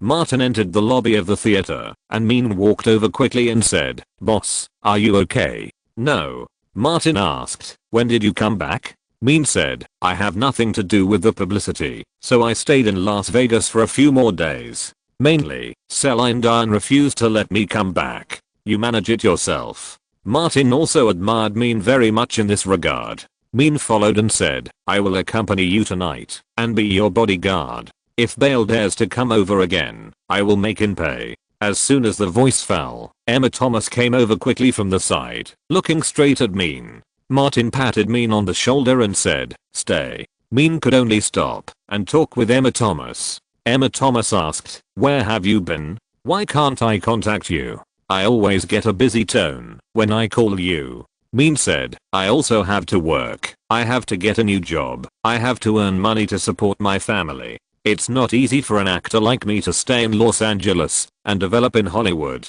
Emma Thomas is a producer. She knows that supporting actors like Mean don't actually earn very much. It's a serious matter for actors to be ambitious to make money. She sighed slightly and said, "Chris will have a new project next year. Martin will definitely be the male lead.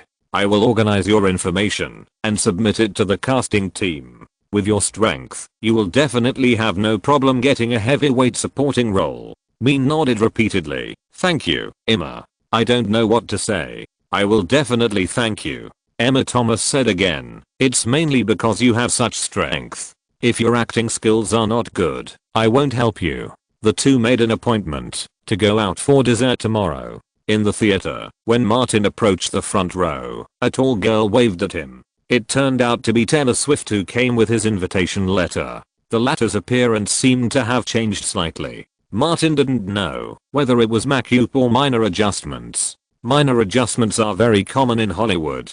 The United States is one of the most powerful regions in the world for plastic surgery, and Beverly Hills is the capital of plastic surgery. Taylor said softly, "I will stay in Los Angeles for a while in the next 6 months. Martin asked, "Are you going to write songs for me? You have to give me inspiration."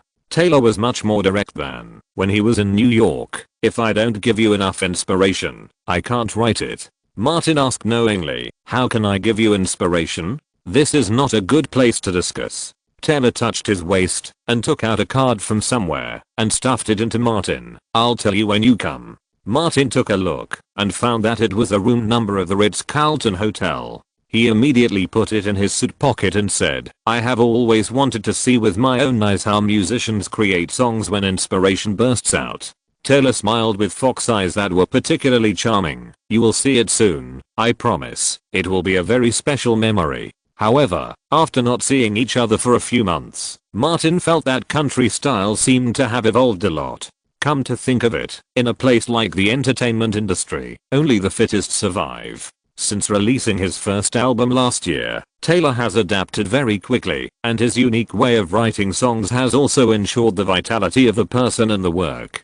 Martin saw Los Angeles film critics such as Kenneth Turan and Todd McCarthy coming in from the entrance and said something to Taylor and went to greet them.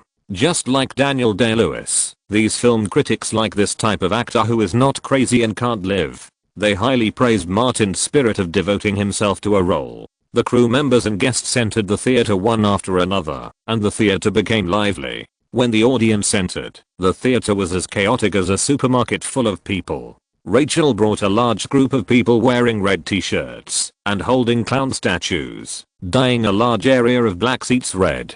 Phoebe also shouted to the front, "I love clowns." This shout didn't matter. Almost everyone in the Coke God cult shouted in unison, "I love clowns." The eyes of other people in the theater all turned to her. In the front row, Narlon looked at Charles Roven and said, "See. This is Martin's charm and appeal." Charles Roven said, "Who would have thought that the Coca-Cola he casually swung at Burbank Middle School would have such a great subsequent impact?" Narlon now particularly admires Martin. This is also Martin's life-threatening work. "Are you sure you still want Martin to be the male lead in the next project?" Charles Roven will still be the producer of Narlon's new project. Narlon said, "No one is more suitable than Martin." Martin came from the other side at this time, greeted Narlon and Roven, and sat next to Narlon. Narlon looked at him and smiled tacitly. As the Dark Knight project progressed, most of the pressure on Narlon's shoulders dissipated. The film will definitely be a commercial success. The only uncertainty is to what extent it will be successful. As the lights on the ceiling went out one after another, the picture lit up on the IMAX screen, and the theater immediately became quiet. The premiere of The Dark Knight began.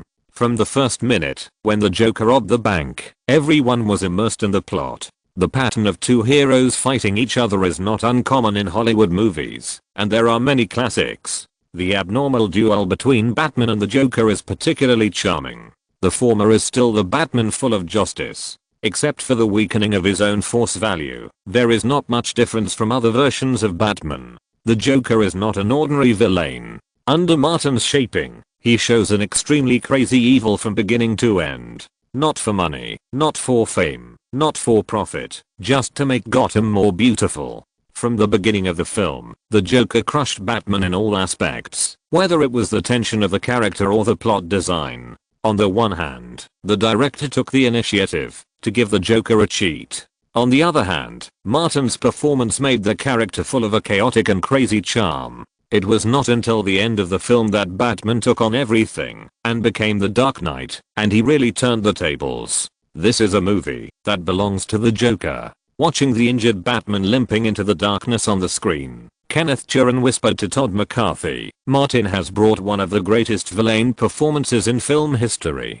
Todd McCarthy nodded frequently and said, "No wonder Jack Nicholson said that Martin interpreted this role with his soul and life." He was not exaggerating at all. Martin's performance was incredible and terrifying. Kenneth Turan said, "Martin's performance is absolutely Oscar level. Even many Oscar-winning roles are far inferior to the Joker." The movie on the IMAX big screen has come to the end.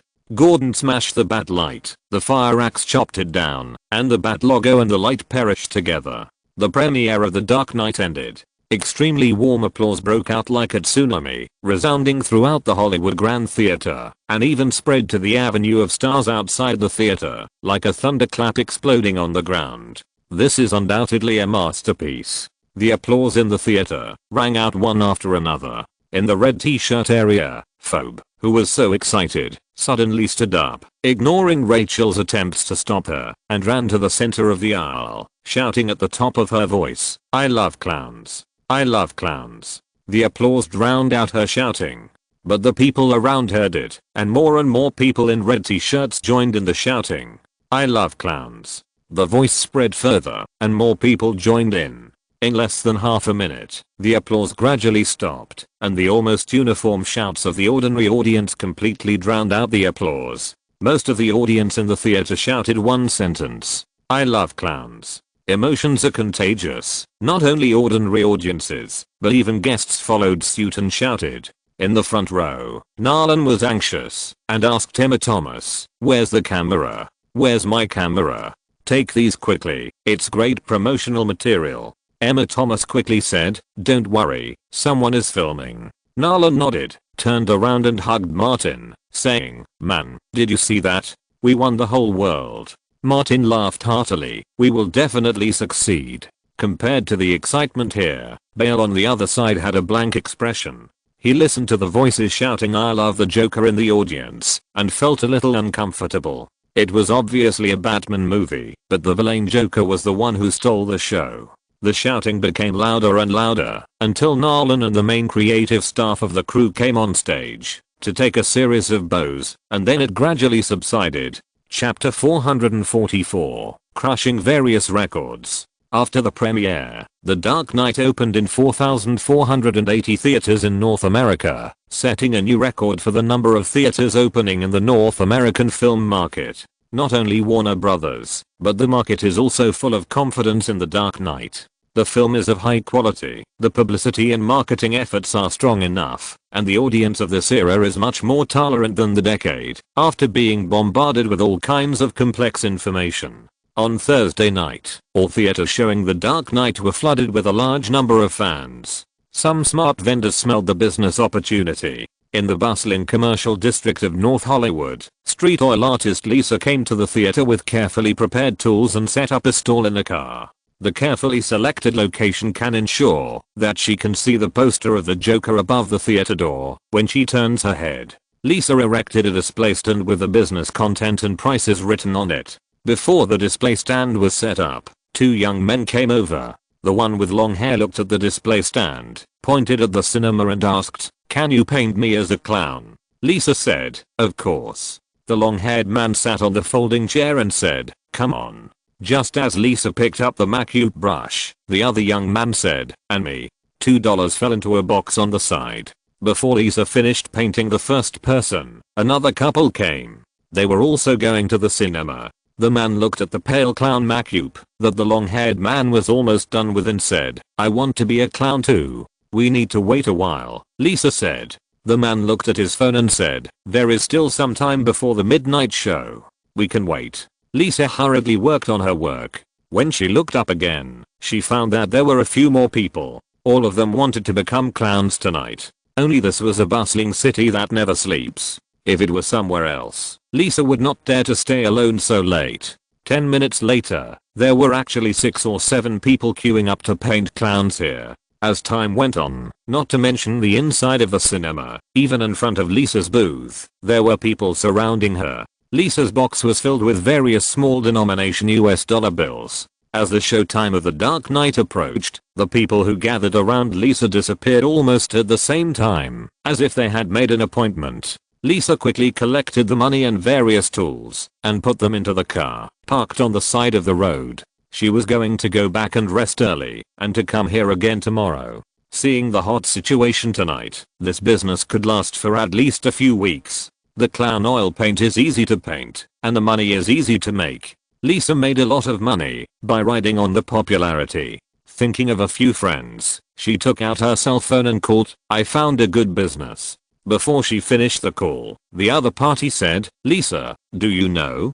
Tonight I made nearly $300 in Burbank by painting clown oil paint." The clown played by Martin Davis. Lisa found that her friend was not stupid, and smiled and said, "Me too. Continue tomorrow." That night, there may be hundreds of thousands of clowns all over the United States, and some street painters made a lot of money. In an AMG cinema in the San Francisco Bay Area, the night manager Cook saw that everyone in the theater had left and asked the ticket seller, "Are all the tickets for the 3 theaters sold out?" The tickets for the largest theaters 1 and 2, where The Dark Knight is showing, are all sold out. The ticket seller quickly said, "Half of the tickets for Mamma Mia in the ordinary theater 3 have been sold out." This weekend, not only The Dark Knight was showing, but also Mamma Mia starring Meryl Streep. The large theaters 1 and 2 were full, and Cook was worried. He told the ticket counter a few words, and went there to check it out in person. He specifically checked the security doors and security passages of the 2 theaters, and they were unobstructed. He went around to the front door and took a look at the theater passage. Against the blue and black tones of the movie, there were densely packed heads. There were too many people watching The Dark Knight midnight show. Suddenly, a person in a nearby seat turned down, probably to go to the toilet, and rushed a little too quickly, almost bumping into Cook head on. Cook saw a pale face and a bloody mouth and subconsciously cried out. This voice attracted many people around to look over. There were more than a dozen pale and blood-red faces, all of them were clowns. Cook quickly left the theater. There was no way to say much to these crazy fans. In the Avalon bar on Sunset Boulevard, Nolan untied his tie, picked up his glass, and clinked glasses with Martin. Cheers. Martin then clinked glasses with Charles Rowan next to him. Together, the three grown men drank up the whiskey in their glasses. Nolan took the initiative to pick up the bottle and poured it for the three people one by one. In the past 2 years, he had been under tremendous pressure, and now he needed to vent. Martin, Charles, to success. Charles laughed. Cheers to our great success. Martin said loudly, we are going to break the North American weekend box office record. All the feedback from all sides was good news, so the three of them came out to celebrate and wait for more good news. Nolan drank a lot of wine, and with the pressure relieved, he said, when I see the people who looked down on me in the past, I will ask them one question.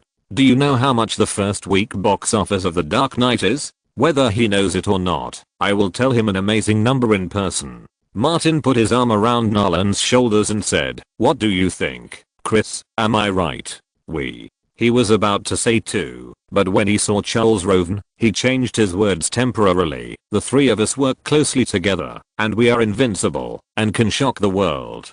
Charles slapped the table and said, well said. The Dark Knight is the first time we three have worked together, but it will definitely not be the last time. The three people's mobile phones rang almost at the same time. Martin took it out and took a look. The most conspicuous number on it was $19.93 million US. Nolan laughed unscrupulously, slapping the table with his hands almost crazily, and he didn't care if the bottle fell over, letting the whiskey fall to the floor. Only those who have truly endured the pressure of more than $300 million US of investment can understand his relaxed feeling at this moment. This is the box office of the midnight show of The Dark Knight. Martin's face was also full of smiles. He couldn't help but be happy, because he signed a salary model of guaranteed minimum plus profit sharing. Nolan looked up and asked, what was the previous record for midnight shows? Martin had checked it specifically. Star Wars, Episode 3 took $16.9 million.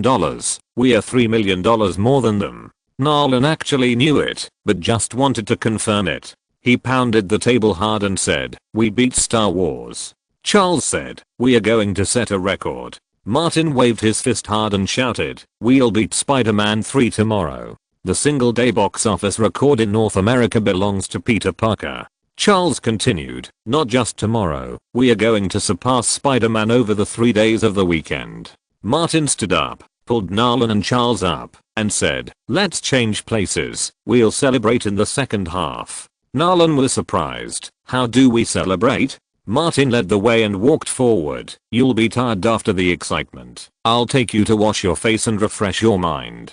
Charles had vaguely heard of nightclub. The three of them came out from the back door, got into Charles' car, and went straight to the nightclub. Now, Wes Chris is getting old and rarely goes out. French directors Adja and Zomi have temporarily left Hollywood. The only active members of the Face Gang are the Bastard Trio. When the opportunity is right, we should recruit new talents. Even if they can't be like Nicholson and Leonardo, at least they can help each other in their careers. On the way, Martin called Nicholson and said, Jack, come out and wash your face. Meryl Streep's voice came from the receiver. Who calls so late? Do you have any sense of public morality? Martin drank a lot of wine, and with the stimulation of good news, he was excited. He immediately raised his voice. Jack, didn't you say that it was the last time with Marilyn Met Gala? I mean the last time of that month. Nicholson said without blushing. Wait for me, I will find you right away. I have done what I should do. It's time to wash my face and sober up. Not long after, the four people met at the nightclub and enjoyed the facial cleanser service. Nolan and Charles were soon intoxicated by it. I even made an appointment with Martin and Nicholson to come back when I have time. After setting a new midnight box office record, The Dark Knight was fully launched in 4,480 theaters in North America on Friday morning. Many theaters in commercial areas had queues for tickets. Now is the hottest summer season in the North American film market. The pre-release publicity is strong and effective, and the post-release word of mouth is booming. Among the nearly 100 film reviews included on the Rotten Tomatoes website, almost all of them were praised. The freshness on the first day of release was as high as 98%. The MTC Media comprehensive score was 92 points, and the IMDb score was temporarily as high as 9.6. All these blessings together naturally created a box office myth. After the North American premiere, The Dark Knight closed at $72.87 million, breaking the North American single-day box office record of $59.84 million set by Spider-Man 3. The popularity and success of this film are unstoppable. More and more clowns have appeared on the streets of various cities in North America. Most people's eyes are focused on the clown, and Batman has become the clown's tool as expected. On major movie websites and media, Martin has received countless praises. Martin created the first villain in film history. Salute Martin, he brought us a classic role.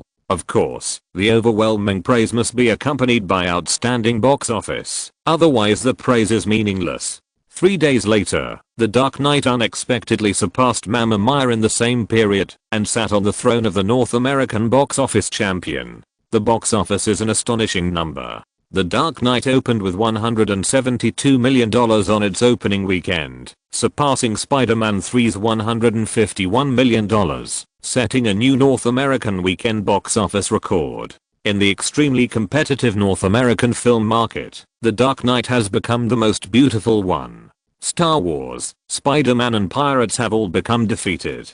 Chapter 445 Original. On Monday, Martin, Nolan and Charles Roden entered the Warner building from the underground parking lot and took the elevator upstairs. The three of them came out of the special elevator, and Marissa, the president's assistant of Warner, was waiting in the elevator room to greet them. The moment the elevator door opened, she stepped forward quickly, shook hands with the three people, who came out of the elevator one by one, and said with a smile, "Barry and Alan are waiting for you." Charles said, "Let's go over." Martin and Nolan nodded and followed them out of the elevator room. The door of a reception room opened from the inside, and Warner Brothers CEO Barry Mayer and Warner Pictures President Alan Horn came out to greet them. "Welcome our director who created a box office myth." Barry Mayer's enthusiasm did not seem like the helmsman of a large company, but rather like a fan. He shook hands with Nolan first, and then shook hands with Martin vigorously, and the male lead who created the myth.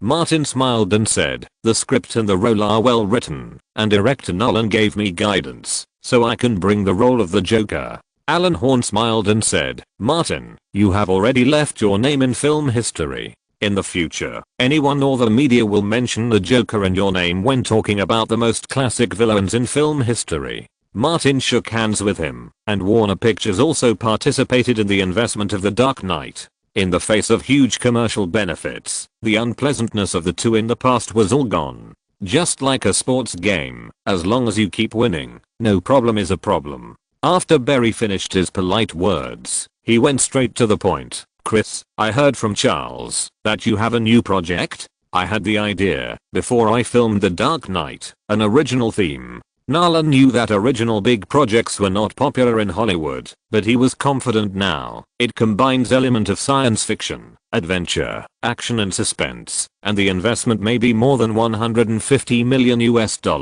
If an ordinary director mentioned an original big investment project here, Barry and Alan would immediately send him away, but Nolan was different. Nolan kept adding, "Wait, Jonathan is still writing the script, and Charles is the producer." He said the most important point. Martin is the male lead. Nolan is in charge of the director's baton and Martin is the male lead. Barry thinks that such an original science fiction project is not impossible. The combined appeal of these two people should be very strong. The first week box office of The Dark Knight was $172 million, which was really convincing. Alan Horn interrupted and said, "Why don't we let Warner Brothers run this project? I'll find a way to raise the funds." He felt that he had found the key. Chris, I have only one requirement. Martin must play the leading actor. Nolan looked at Martin, as if Juliet saw Romeo, except Martin, I don't recognize any other actors. What could Martin say? He could only smile at the two of them. A movie that was a box office hit, the chain reaction it brought was too strong. A small ferry terminal in Manhattan, New York. Leonardo and Scorsese got out of the car and prepared to take the earliest old-fashioned ferry to Roosevelt Island across the street to collect materials from the long-abandoned mental hospital on the island. Hey, man, do you want to become a clown? Someone shouted loudly, only $10. Leonardo looked for the sound and saw blood-red big mouths painted on pale faces. He was familiar with this look. The clown played by Martin. A balloon seller walked by with a red balloon in his hand and a clown costume on his face. Leonardo couldn't help but say, there are so many clowns. Scorsese said, Martin's role has a great influence and has become a phenomenon. Leonardo sighed, this guy will have the capital to brag in front of me in the future. The box office for the first weekend was $172 million. Suddenly, two assistants came over, pulled Leonardo and Scorsese into the car, closed the door tightly, and the driver started the car and looked away. It turned out to be a convenience store on the side of the old pier. A robbery had occurred. Leonardo looked over from the car window and saw the robber running out of the convenience store. The guy's face was painted pale and there was a big blood-red mouth on it. It was clearly a clown. Martin's influence is too damn big. Leonardo couldn't help but say, even the robbers are dressed as clowns. Scorsese also saw it. Movies have an impact on reality. As a member of the Three Bastards, Leonardo couldn't help gloating at this time. Martin's fans will have a large number of top-notch stuff. Scorsese suddenly turned to his own work. Leo, you have to show Martin's spirit. Leonardo scratched his head. Hey, I didn't expect that there would be a day when I would be surpassed by Martin. He asked, if nothing unexpected happens, The Dark Knight should be the box office champion this year, right? With the popularity of The Dark Knight, Batman shines again, but the influence of the Joker is even greater. The Joker has not only become the first choice for many people to do face painting, but even many robbers and $0 shoppers have painted the Joker's oil paint on their faces, as if this can bring confidence to their actions. Negative voices are inevitable. The Washington Post pointed out that the Joker may trigger a wave of crime. But Hollywood has never cared about such voices, and similar criticisms are often difficult to bring substantial negative effects to movies. For example, when The Matrix was a big hit, a boy killed his parents because he thought he was living in the Matrix. Meanwhile, The Dark Knight is still setting new box office records. It took only 4 days for the film to break $200 million in North American box office, setting a new record for the fastest break of $200 million. Sherman Oaks, Coty community. In the past few days, many reporters, paparazzi and fans have surrounded Martin's house. Countless young people with their faces painted as clowns are wandering around, just wanting to see their favorite movie stars. Tony is one of them. Although she is a girl, she is fascinated by the clown and The Dark Knight. Last weekend, Tony went to the theater 3 times and contributed movie tickets for The Dark Knight and the Joker. In just 3 days, she also formed a clown sister group. These blonde girls are all tall and sexy. Today, Tony brought them to the opposite side of Martin's house, wearing red Coke t-shirts and with their faces painted as white clowns. The girls got out of their cars and gathered together under the leadership of Tony. Tony saw the fans and reporters gathered at Martin's door and shouted, "Sisters, let's express love." Another girl, Aisha, responded, "Let Martin know that we love him and the Joker." A dozen girls raised their chests and twisted their hips together, dancing the zombie machine gun dance. They soon attracted the attention of the reporters and paparazzi, and the cameras in their hands immediately turned around. Tony shouted, "Listen to me. 1, 2, 3, pull." A dozen girls who were dancing enthusiastically tore off their tops in unison, revealing a large snow-capped mountain and a line of words written on it. "I love the Joker. I love Martin." Tony was the first to shout, "I love Martin. I love Martin." The other girls followed her and shouted. This shout was not a big deal, and even other fans shouted, "I love Martin. I love Martin." Among these young people, a Latin aunt suddenly ran out. She held up a poster of the supporting role of the Dark Knight and shouted with buffalo lungs, "I love mean. I love mean." Unfortunately, she was alone, and it was difficult to attract people's attention. The fans' voices were so loud that they spread throughout the entire Cotty community. Many residents who were just watching the show were very dissatisfied and called the community committee. Suddenly, several reporters and paparazzi quietly turned to the side of Martin's house because they found a large bag of garbage rolling out of the garbage channel. The sharp-eyed Tony also noticed this. She put on her coat and called out, "Sisters, come with me quickly. If we are lucky, we can get Martin's used things or clothes." A dozen girls picked up their clothes and ran over there. Tony did not forget to remind her companions, "The key is used condoms. Whoever can help me find them, I will pay her $2,000. Aisha asked, "What do you want used condoms for?" "To taste Martin's taste." Tony looked obsessed. "If I'm lucky enough, maybe I can have a child with Martin, so that Martin's blood will be with me forever." Hearing these words, the other girls were secretly ashamed. They didn't like Martin as much as Tony, and they couldn't do it to Tony's level. A dozen girls rushed to the trash can like crazy, squeezed out the reporters and paparazzi who were looking for trash, grabbed the newly dropped bags of trash and ran away. Tony shouted, "Quick, quick, let's find a place to sort it out." The reporters and paparazzi who were caught off guard by them did not give up and hurriedly chased after them. "Don't run, we found these first." One of the paparazzi saw that the girls were about to run to the car, and he was quick-witted and shouted, "Don't let them run away, there are Martin's personal belongings in there." Someone else shouted, "I saw 2 socks, absolutely original." As soon as these words came out, quite a lot of people were moved, and some of them immediately turned into actual actions and rushed to grab them. The already chaotic scene became even more chaotic. However, before it became completely chaotic, the vehicles of the Cotty Community Committee drove over with the police cars. Several LAPD got off the car, stabilized the situation at the scene, and then dispersed the crowd.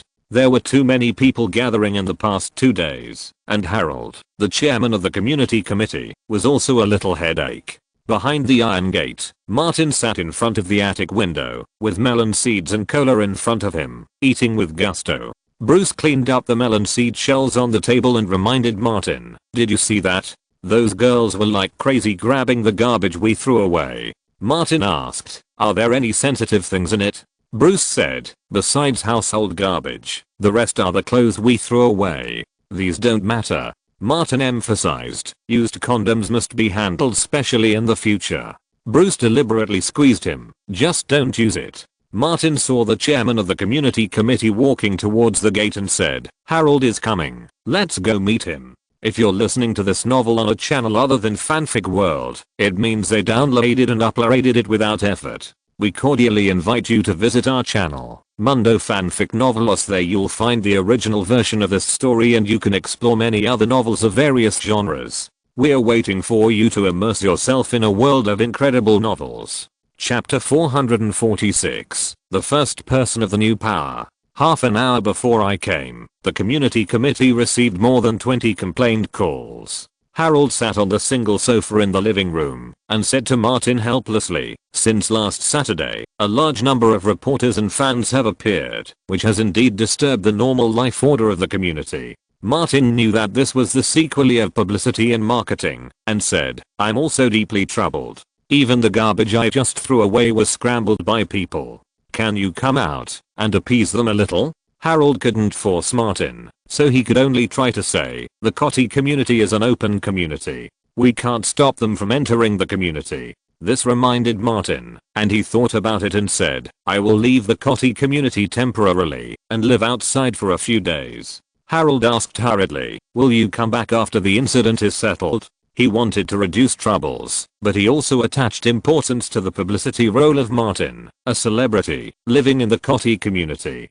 Martin smiled. "Let's talk about it later." Harold stood up and said goodbye, "Then I won't bother you." Martin sent him out of the villa. As soon as Harold walked out of the door, a red Porsche drove in. Elizabeth parked the car and ran over, holding a large package in each hand. She held it up to show Martin, "I bought dinner." Martin quickly took it, carried it into the house, and asked old Bruce to come over for dinner. Elizabeth opened a can of beer and handed it to Martin, opened another can for Bruce, and poured herself a cup of lemon tea, saying, "Those reporters and fans are crazy." Bruce said, "They even snatched our garbage." Elizabeth was stunned and said, "It's really crazy. The houses here are too small, and it's an open community, so it's a bit messy." Martin took a sip of beer and said, "I plan to move to Beverly Hills in advance. The north side of Sunset Boulevard is a gated community, and ordinary people can't get in. The south side of Sunset Boulevard is flatter, and the houses are cheaper, mostly in open communities.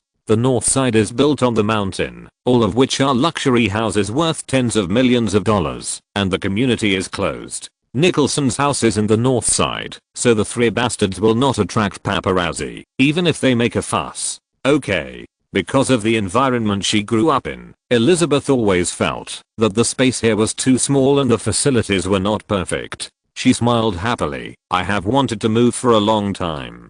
Moving is a very troublesome thing for ordinary people, but Martin has professionals. I will call Lily later and ask her to come and pack things. We only need to bring daily necessities. Most of this place does not need to be moved." He looked at old Boo again. "You are responsible for the safe and storage room. In addition to weapons, ammunition, and valuables, these two places also have some things involving privacy, such as some audio and videotapes." Elizabeth said, "The house over there is still lacking some daily necessities and small decorative items. Martin, it is not convenient for you to go out now, so let me buy and arrange it." This will give her a sense of psychological satisfaction, and she will be like a hostess when she moves in. In the Cartier watch division, a meeting is being held about the new North American spokesperson for Cartier men's watches. From the end of last year, the news was released, and it has not been confirmed until the middle of this year. This is also in line with the usual working style of the French.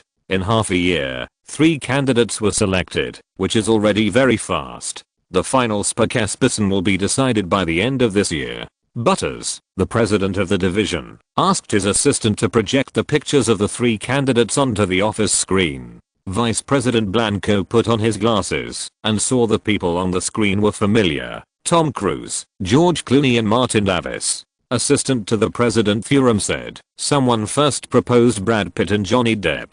The former is embroiled in scandals and is being sued by Cadillac and Breitling, while the latter is a weirdo and does not fit Cartier's positioning." Marketing director Liz Erazu said, "I don't think Tom Cruise is suitable either. He has been involved in many scandals recently, is entangled with cults, and has abnormal behavior. If things go wrong, he will go the way of Pitt." Blanco said, "Your consideration makes sense. When we choose a suitable spokesperson, image is very important."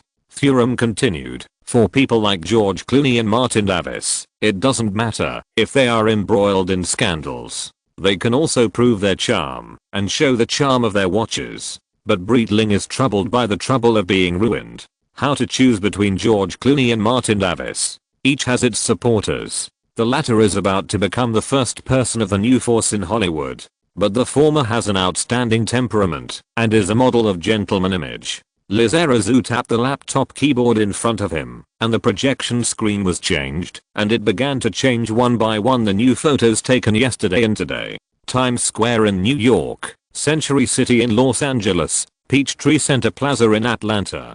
People with clown-painted faces can be seen everywhere in the photos. Not circus clowns, but the clowns in The Dark Knight. This is the influence of Martin Davis. Liz Erazu said, "The North American box office of The Dark Knight is about to exceed $250 million US.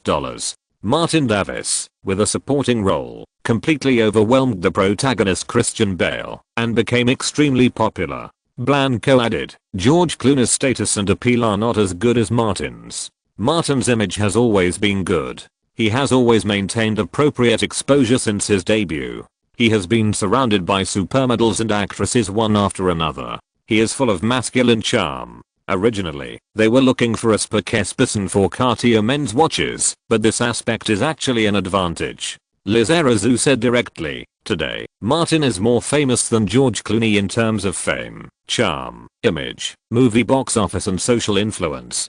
Don't forget that he has a loose sect of tens of millions of people and is also an American hero. Butters, who had been silent all the time, made a decision. Half a year ago, George Clooney might have been more suitable than Martin Davis, but now the situation has changed. The Dark Knight has made Martin a hotspot in the United States. He clapped his hands. Everyone, speed up your work and contact Martin Davis. Walking in the newly renovated front yard of Beverly Hills, Thomas looked at Martin's new home and said, "I brought a good news and a bad news." Martin walked towards the garage. "I'll tell you the bad news first. I like to suffer first and then enjoy the sweetness." The bright sunshine fell and Thomas' forehead was shining. "The talks with Nokia are not going well. They require a minimum 3-year endorsement contract." Martin felt that the risk was too high after 2010 and said, "Forget it if we can't reach an agreement."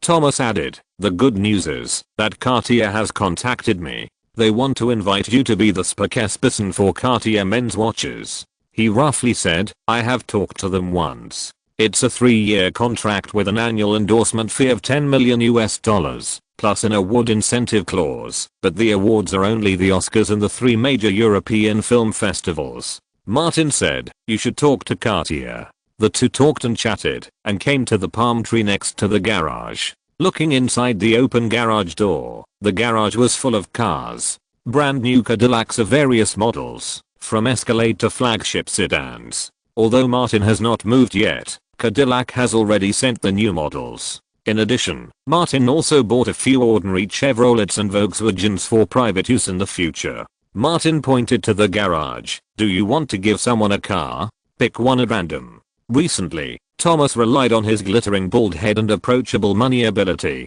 to get along with a 20-year-old girl. He didn't hesitate to be polite to Martin and went into the garage to choose a Cadillac sedan. Martin found the corresponding key and threw it to him, reminding him, "Go directly to the Cadillac Center in Los Angeles. They will take care of the registration change." The sound of the door opening came from the front yard, and the fully enclosed iron door opened automatically. Elizabeth Olsen drove a Porsche into the yard, followed by a van. She stopped the car, said hello to Thomas, ran to Martin, took his arm, and said to the van driver, "Drive to the Fountain Square and park at the door of the villa." Martin knew that she went out shopping for her new house today and asked curiously, "What did you buy?"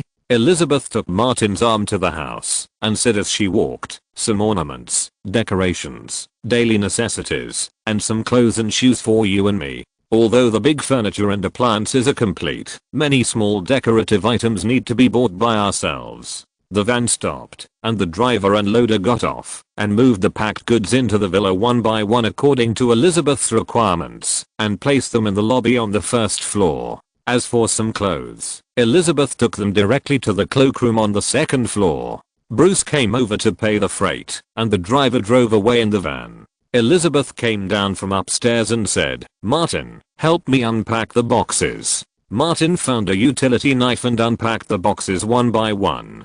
Bruce gave Thomas a look. Thomas pointed at the boxes, meaning that we don't help. Bruce instantly understood why Thomas had a bald forehead and was still a single dog. He put his arm around Thomas's shoulders and left the villa together. Thomas looked back and saw Elizabeth planning small decorations for the living room, like a hostess.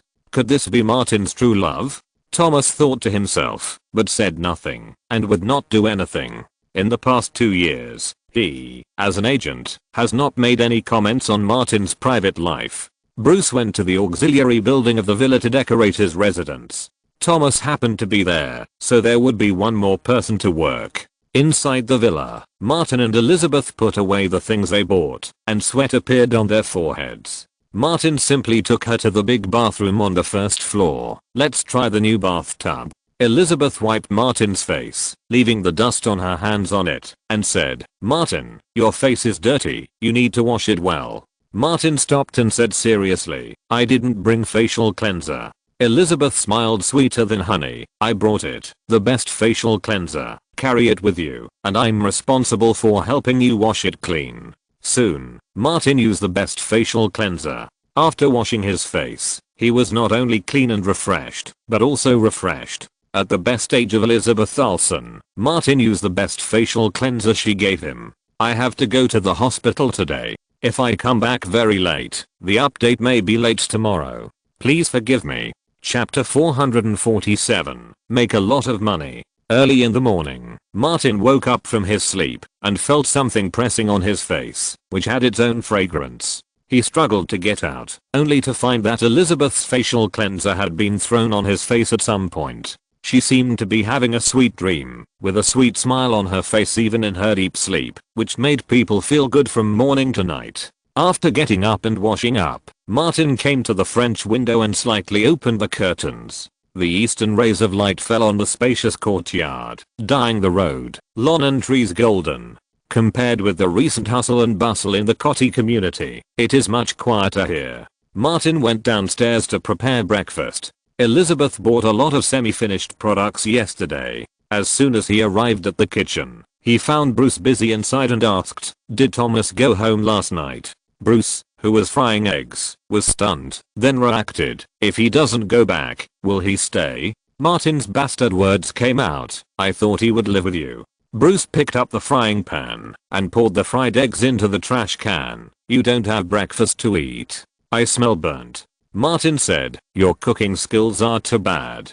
He went to help. Before the two finished breakfast, Elizabeth had come downstairs and took the initiative to get tableau. When the three of them sat at the dining table, Martin said, "We need a long-term chef." Elizabeth looked at the huge yard outside. "It seems that we need a housekeeper. Let's take our time to find it." Martin concentrated on breakfast. After breakfast, Bruce went out to find Ivan, and Martin and Elizabeth were left in the new house. The two held hands and went for a walk in the garden. Elizabeth said as they walked, "Come back to Sherman Oaks with me this afternoon and help me move." Martin said, "Will you live here from now on?" Elizabeth turned to look at him, a little surprised. "Is it not possible? I'm worried that your sisters won't agree." Martin responded quickly, "You can move in whenever you want, and you can stay as long as you want." Elizabeth drew circles on his chest. "As long as you don't move away, I want to live here forever." Martin nodded and said, "No problem." He suddenly thought of an important question. "You haven't been to acting classes recently?" Elizabeth hugged Martin and finally showed worry on her face. "I'm afraid that something will happen to you, that you will be continuously affected by the role, and that you will really become that clown. I'm with you, playing the games you like, which will always make you feel more relaxed and happy." Martin hugged her with his backhand, and the two kissed passionately. It took a long time before they separated. Being with Martin every day, Elizabeth felt extremely happy both physically and mentally. Her ambition to work faded. She continued the topic just now. "It's okay. If you miss this period of the actor class, I can still take the next period. This kind of class is for professional actors, and everyone's class time is intermittent." Martin nodded. "Just manage it yourself." Elizabeth suddenly remembered, "I will go to Europe with my sisters before the weekend. They are going to the UK to develop the market. I may have to help them there for a while." She explained. "From childhood to adulthood, I have actually been spending their money, enjoying the benefits they bring, and hiding under their wings. Now that I have grown up, I will help as much as I can." Martin understood what he was worried about and said, "I have nothing to do here. You can go without worry." Elizabeth threw herself into Martin's arms. "Let's do it here. I haven't tried outdoor yet." Martin picked her up and got on the swing in the garden. Brentwood, Matt Damon's mansion. Ben Affleck picked up the bottle, poured most of the glass of wine, and drank half of it in one gulp. Damon glanced at Jennifer Garner, who was with his wife Lucy, and asked, "Are you having a conflict?" Ben shook his head. "It has nothing to do with Jennifer. I'm just a little depressed after seeing the recent news." Damon understood. "Martin Davison, the Dark Knight." "Yes, that's the bastard." Ben drank the remaining half of the glass of wine. "Why is the bastard so lucky? He played the second male lead in a movie, and the box office was a big hit, but his supporting role completely overwhelmed the protagonist, and the Joker was 10 times more glorious than Batman." Damon also had a bad impression of Martin, but the contradictions and knots were also fading with time. After all, he did not have a direct conflict with Martin. He also poured a glass of wine and asked before drinking, "I heard that The Dark Knight broke the North American weekend box office record?" In Ben's eyes, Martin was a bastard who intervened and stole his upcoming project, so he had been paying attention to Martin and The Dark Knight. He roughly said, "Not only does it set the North American weekend box office record, but it also holds the single day box office record and the fastest box office record to exceed $200 million. Just yesterday, it created the fastest record to exceed $250 million. If nothing unexpected happens, the North American second weekend box office record will also belong to The Dark Knight." Damon didn't pay much attention, but was a little surprised when he heard it. With this trend, won't North America break $500 million? Globally expected to reach $1 billion? I see clowns all over the streets, and with such commercial performance bonus, Martin is sure to become a superstar. Fame and fortune. I heard that he signed a salary plus commission payment model. Thinking that Martin might earn tens of millions of dollars, Ben Affleck felt worse than going bankrupt, and his heart felt like a mountain was pressing on him. That bastard. Having a project like The Dark Knight is not enough, and he came to steal mine. Damon asked, "What's going on?" "I've taken a fancy to a novel, and have had substantial contact with the author. I didn't expect Martin Davis to intervene halfway." Ben Affleck exaggerated the story of Prince of Thieves. This reminded Damon of what happened when they were competing for The Departed. He really doesn't follow the rules. Jennifer Garner, who was talking to Lucy next to her, looked up and interrupted, "I heard that Martin Davis has a lot of forces behind him. This is not a big deal. It's over." "Shut up." Ben pointed at Jennifer and almost roared, "What do you know? He is not trying to adapt a novel, but destroying my career and future." Damon quickly said, "Ben." Lucy looked at Garner's face changing color and said, "I just got a cat. It's so cute. Shall we go see it together?" Jennifer Garner injured it. The drunken Ben was unreasonable. She followed Lucy out of the living room. Damon advised, "Drink less and control your bad temper." Ben rubbed his face and said, "I'm not like this usually. I just feel unhappy when I think about that bastard Martin who stole my project and gained fame and fortune with the Joker." He expressed it very directly. "Martin made a lot of money, which is tens of millions more than me, and it still makes me uncomfortable. Besides, I haven't been developing smoothly in the past few years and I've made too little money." Damon said, "Find a suitable project. It's not difficult to make money with your ability." Ben nodded and said, "I'm looking for it.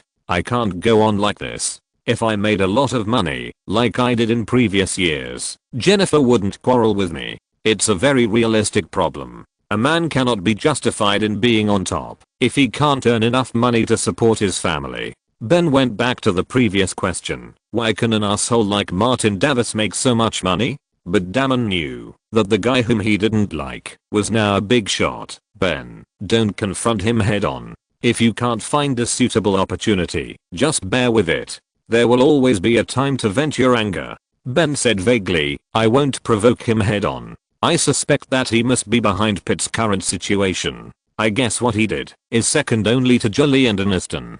Damon said, "In fact, Harvey is not happy with Martin either, because he once again rejected Harvey's kindness. Don't worry, there will always be a chance." He picked up the wine to pour it and asked, "I heard that Cassie has been visiting art exhibitions frequently recently. Is she obsessed with art?" Ben had a general understanding and didn't elaborate. After all, it was just a test. He considers himself an artistic young man. Damon said, "Cassie asked me to borrow money. He said he wanted to buy valuable art." Ben nodded. "He also asked me to borrow some money." Los Angeles, Museum of Modern Art. The multi-day art exhibition is about to end, and Martin and Bruce came here on the last day. Entering the exhibition hall, Martin found a place with few people, as if he had taken a fancy to a painting, and stood opposite to admire it quietly. Bruce came to the sculpture exhibition area, stood in an inconspicuous corner, and his eyes swept over Cassie Affleck from time to time. Today, Cassie Affleck came to the exhibition hall again, making a last effort. The booth belonging to Lily Carter has been empty, and no one is there. Cassie had a bad association before, but as a decadent man with overflowing self-confidence, he has always believed in his charm. Cassie was somewhat anxious when no one came. The empty booth reminded him of the art sculptures he bought at a high price, and he threw hundreds of thousands of dollars in. Cassie is not a big card in Hollywood, the salary is not high, and he has no habit of saving. He has always spent as much money as he has, and hundreds of thousands is not a small amount for him. Not only did he swipe his credit card, but he also borrowed some money from Matt Damon and Ben Affleck. The money was spent, but he couldn't see him in the past few days. Although they were always chatting in the exhibition hall, they were very happy to talk about art.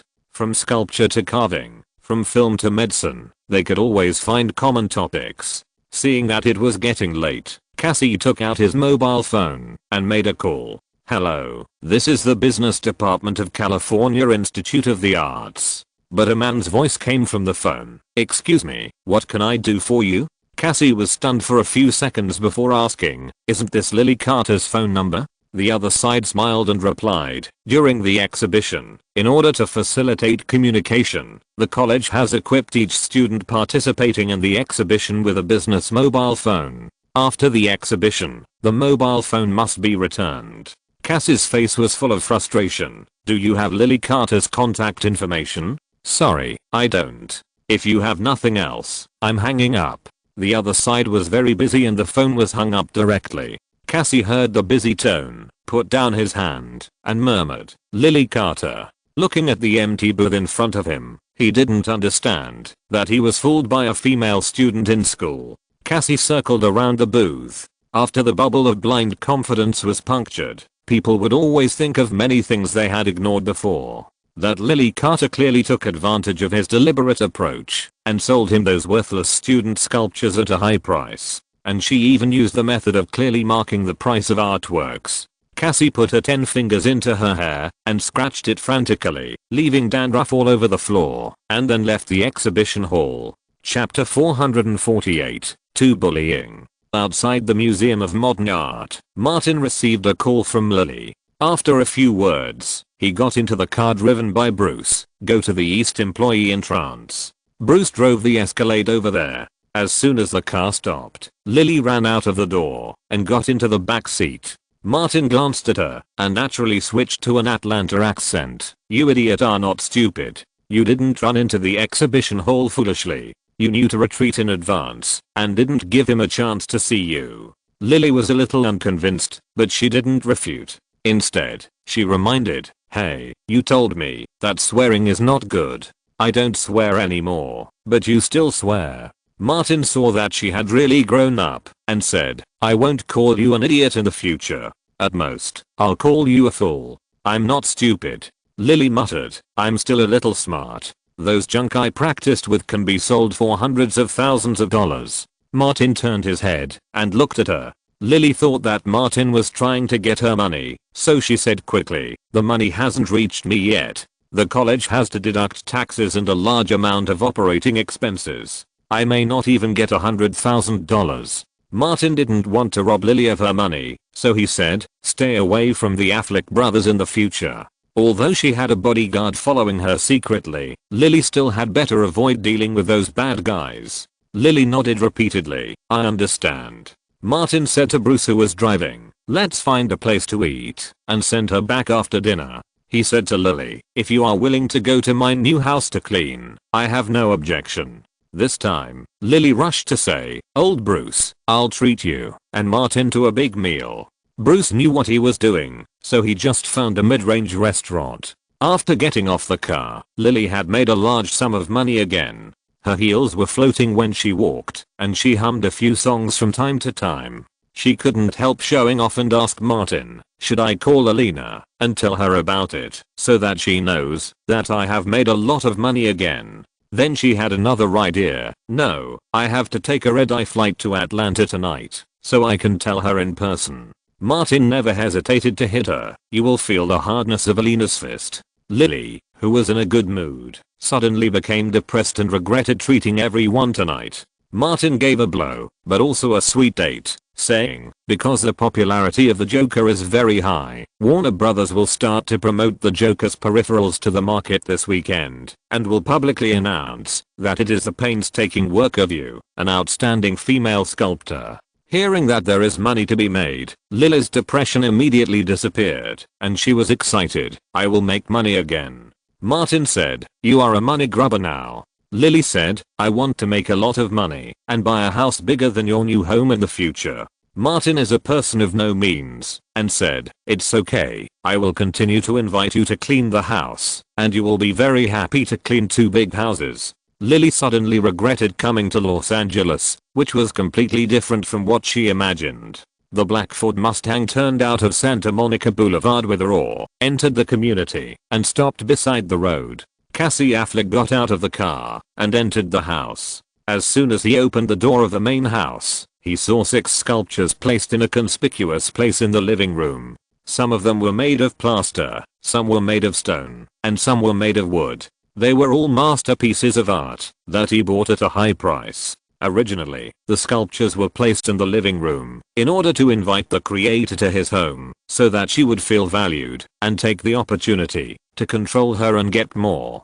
Now Cassie only felt that these sculptures were naked mockery. He did not get angry, but slowly walked out of the main house, entered the tool room, and took out a hammer and an axe. With the axe in one hand and the hammer in the other, Cassie returned to the main house. First came to the plaster sculpture, swung the hammer and smashed it with a bang. The plaster shattered, and white powder flew, falling all over Cassie's head. But Cassie didn't care, and swung the axe at the wood sculpture again. The wood sculpture fell to the floor with a bang, and a deep wound appeared on the surface. He moved the axe and hammer together, and the hardwood wood sculpture soon turned into several pieces of broken wood. Cassie panted rapidly, but still seemed very calm. He even put down the hammer and axe, went to the refrigerator to take out a can of cold beer, opened it and drank half of it. Feeling that his breathing was smoother, he picked up the tools, aimed at the next marble sculpture, and smashed it down. It took a full hour for Cassie to completely smash the 6 sculptures he bought into garbage.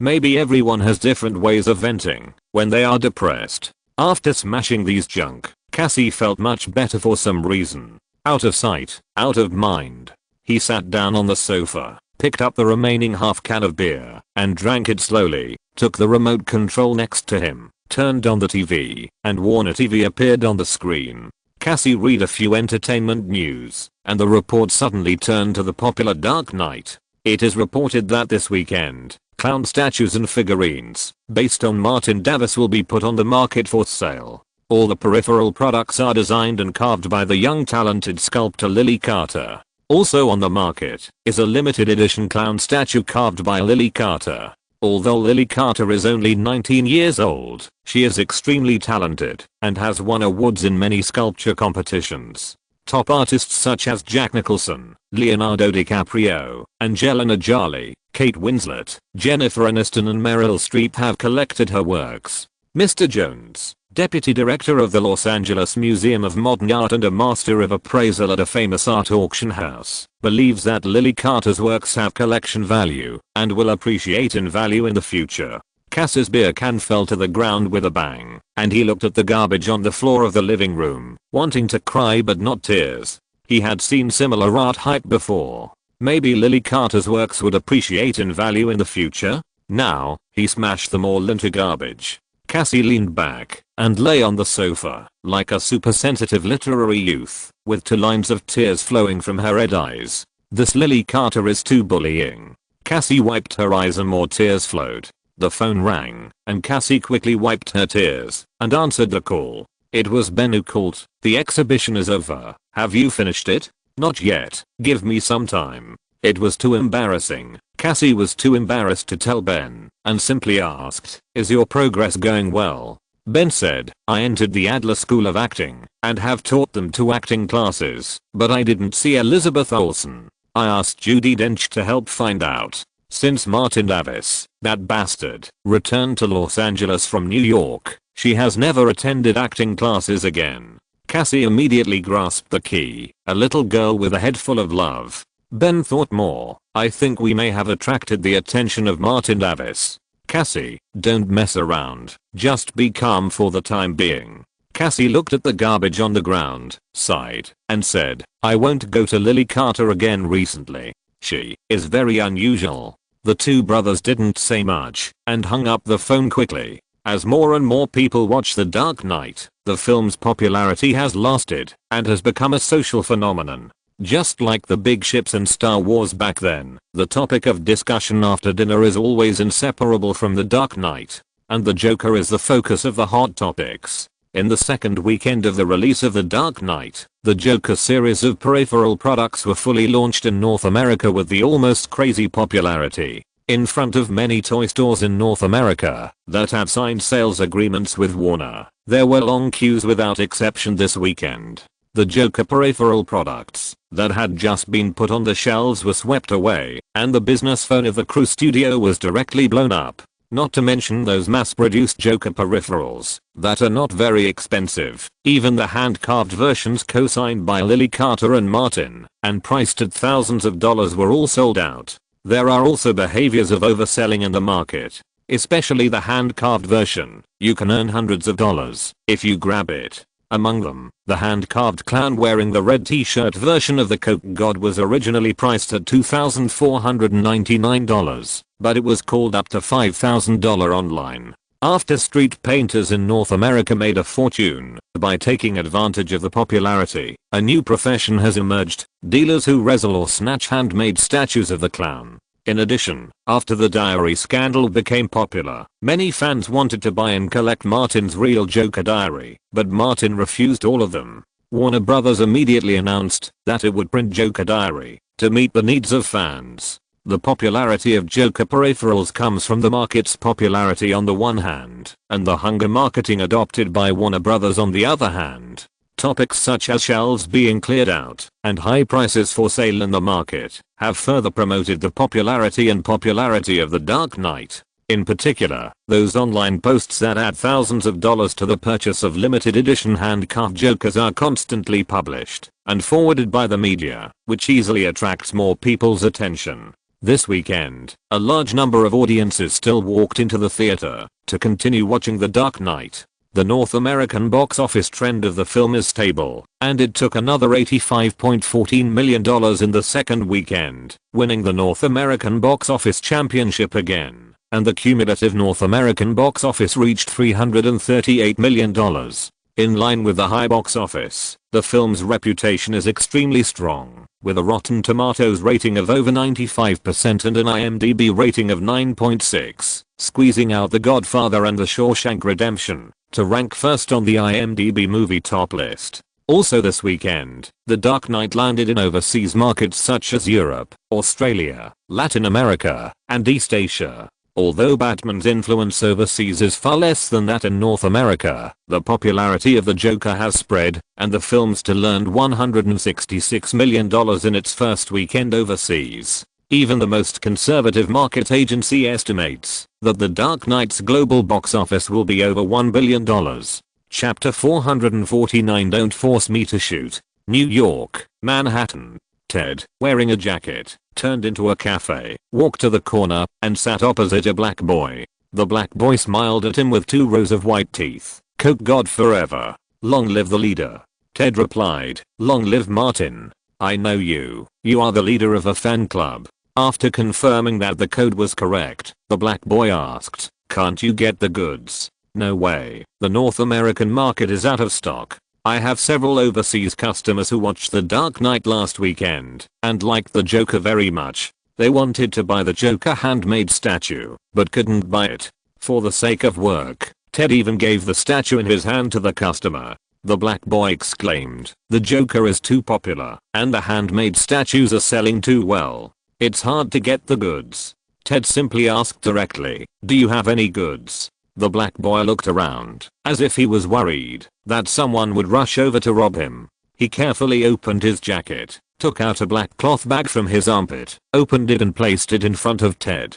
Ted looked at the goods carefully. There were limited edition hand-carved clown figurines and Coca-Cola clown statues. The black boy stared at the people in the cafe vigilantly. According to the current market situation in North America, these limited edition clown hand-carved statues and figurines are all hard currency that is difficult to buy, even if you had money. Ted picked up a statue, and the strange smell made his nose uncomfortable. Why is there a strange smell? The black boy was not embarrassed. Special period. Special way of transportation. Who do you think dares to walk on the street with Martin's clown statue? This is New York. It will be robbed at any time. He quickly lowered his voice. Spray more perfume, and it will be solved. Ted had no choice but to ask, how much? The black boy said, the figurine is $2,200 and the Coca-Cola clown sculpture is $5,500. No bargaining. Ted's performance was widened when he heard it. The black boy picked up the statue and showed Ted the bottom of the feet. Martin and Lily Carter co-branded edition. Warner Brothers has released a total of several thousand, and there are more than 300 million people in the United States. Ted thought of the needs of the customer and gritted his teeth. Okay, I want to trade now. The black boy received the money and said, I'll give you a piece of advice. Pack your stuff before leaving.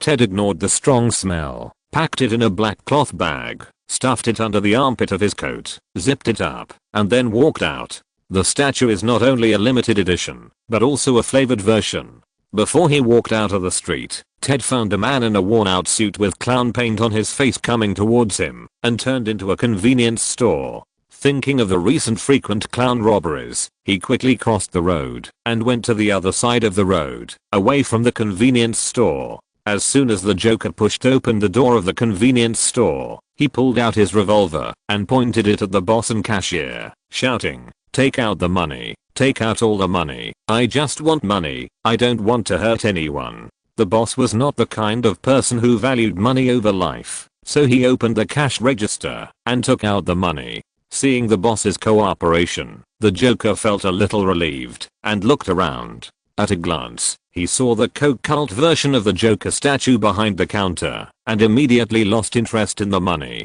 He pointed the gun at the boss with one hand and pointed at the statue with the other hand. Give it to me. The boss paused, seemingly reluctant. The Joker yelled, hurry up, don't force me to shoot. The boss very reluctantly picked up the limited edition handmade Joker statue, handed it to the Joker with one hand, and quietly reached under the counter with the other hand. The Joker took the statue and was overjoyed. This thing can currently be sold for thousands of dollars on the black market, which is much more than the money in the cash register. He also knew how to inspect the goods. He turned over the Joker to look at the soles of his feet. One foot was engraved with Martin, and the other foot was engraved with Lily Carter. Yes, it's real. Just when the clown was distracted by checking the goods, the boss took out a pistol from under the counter and shot at the clown's chest, which was the biggest target. Bang, bang, bang. In an instant, the pistol magazine was empty, and the clown was bleeding all over, and fell to the ground.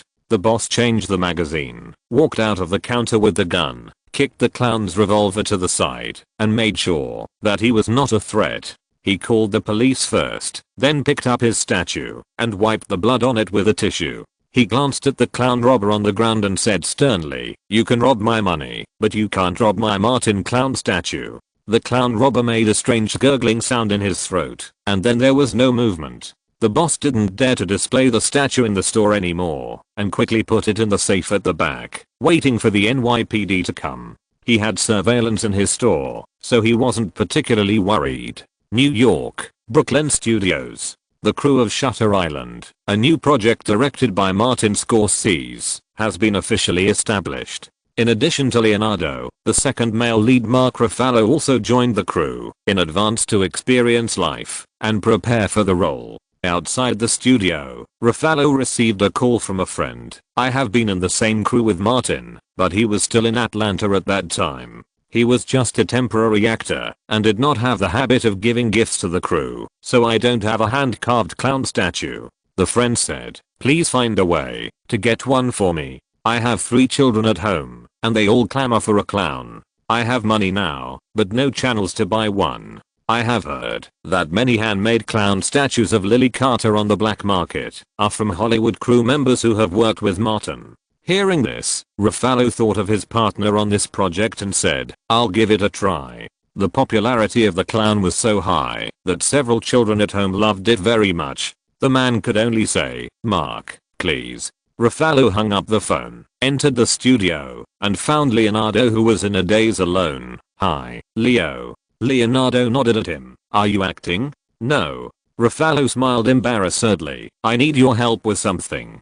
He said directly, I have several friends who want Martin's Joker statue, the Joker in The Dark Knight, but they are not available on the market. Even if they have money, they can't find the right channel. Leonardo laughed. That bastard Martin got rich. His little sister got rich too. Ruffalo asked curiously, do you know Lily Carter? I know her. Leonardo has collected a lot of artworks and has some appreciation ability. Her talent for carving. No, it should be said that her talent for handwork is excellent. He was quite generous. How many do you want? Ruffalo knew that Joker statues were super popular. From Leonardo's tone, it seemed that he had a lot of them, but he knew what he was doing and didn't ask for more. Do you have 4? 3 were for friends and 1 was for himself. I'll pay.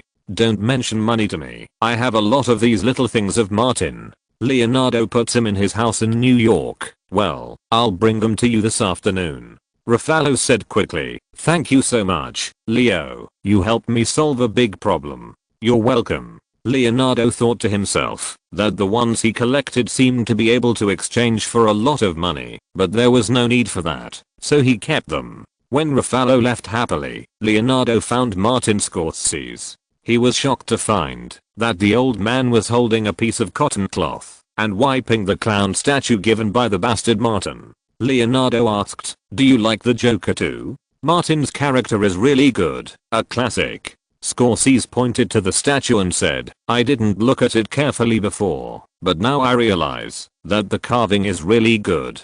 Leonardo was helpless. You are influenced by the media. Don't you think Martin and Nolan have done the best in publicity and marketing? Scorsese said with a hint of meaning. Leonardo has worked with him for many years, so he must understand that he is being disliked.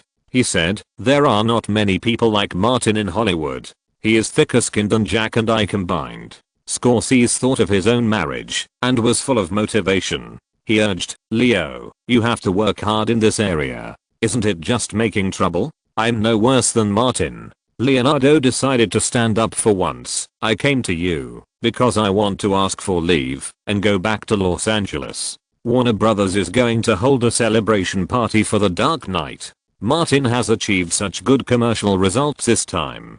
It would be unreasonable for me not to go. The point is not here. He added, recently, I have been frequently exposed to information related to patients in mental hospitals and have to experience life on the ground. If I don't go back to relax, in a few months, Martin and Jack will really come to visit me at the Presbyterian Hospital. Okay, it's better to go back and rest and relax. Scorsese's tone suddenly changed. When you see Martin, help me get a statue of the Joker newly carved by Lily Carter. Leonardo was surprised. Why didn't I realize that you are also a fan? Scorsese coughed and said, everyone has their youth. Although I'm old, my heart is still young. Leonardo agreed immediately. In the afternoon, he brought the Joker statue over and gave it to Ruffalo.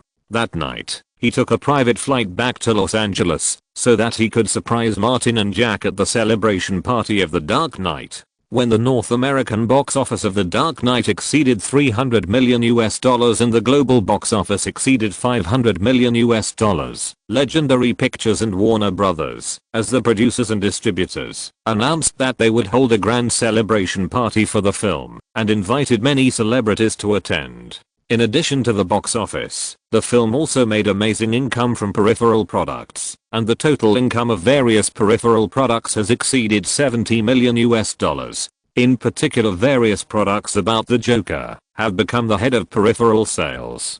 Compared with the box office, the profit of this part of the income is frighteningly high. For all peripheral products that use Martin's image rights, he can get 20% of the gross profit from them. This income alone may reach tens of millions of dollars when the year-end settlement is settled. Of course, this more adult-oriented movie cannot be compared with Disney's top children's works. Elsa's skirt once sold for hundreds of millions of dollars. Chapter 450. There is a problem with the acting school. In the #1 ballroom of the Burbank Hotel, Warner Brothers executives gathered tonight, and almost all the heads of related partners were present. The halos of celebrities were so many that they lit up the night sky. The main creative staff of the Dark Knight crew, led by Nolan, Martin and Charles Roven, cut the cake together in front of the camera and filled the champagne tower with champagne. Hundreds of people present toasted and drank together. Nolan, who had all the pressure removed, was more than excited.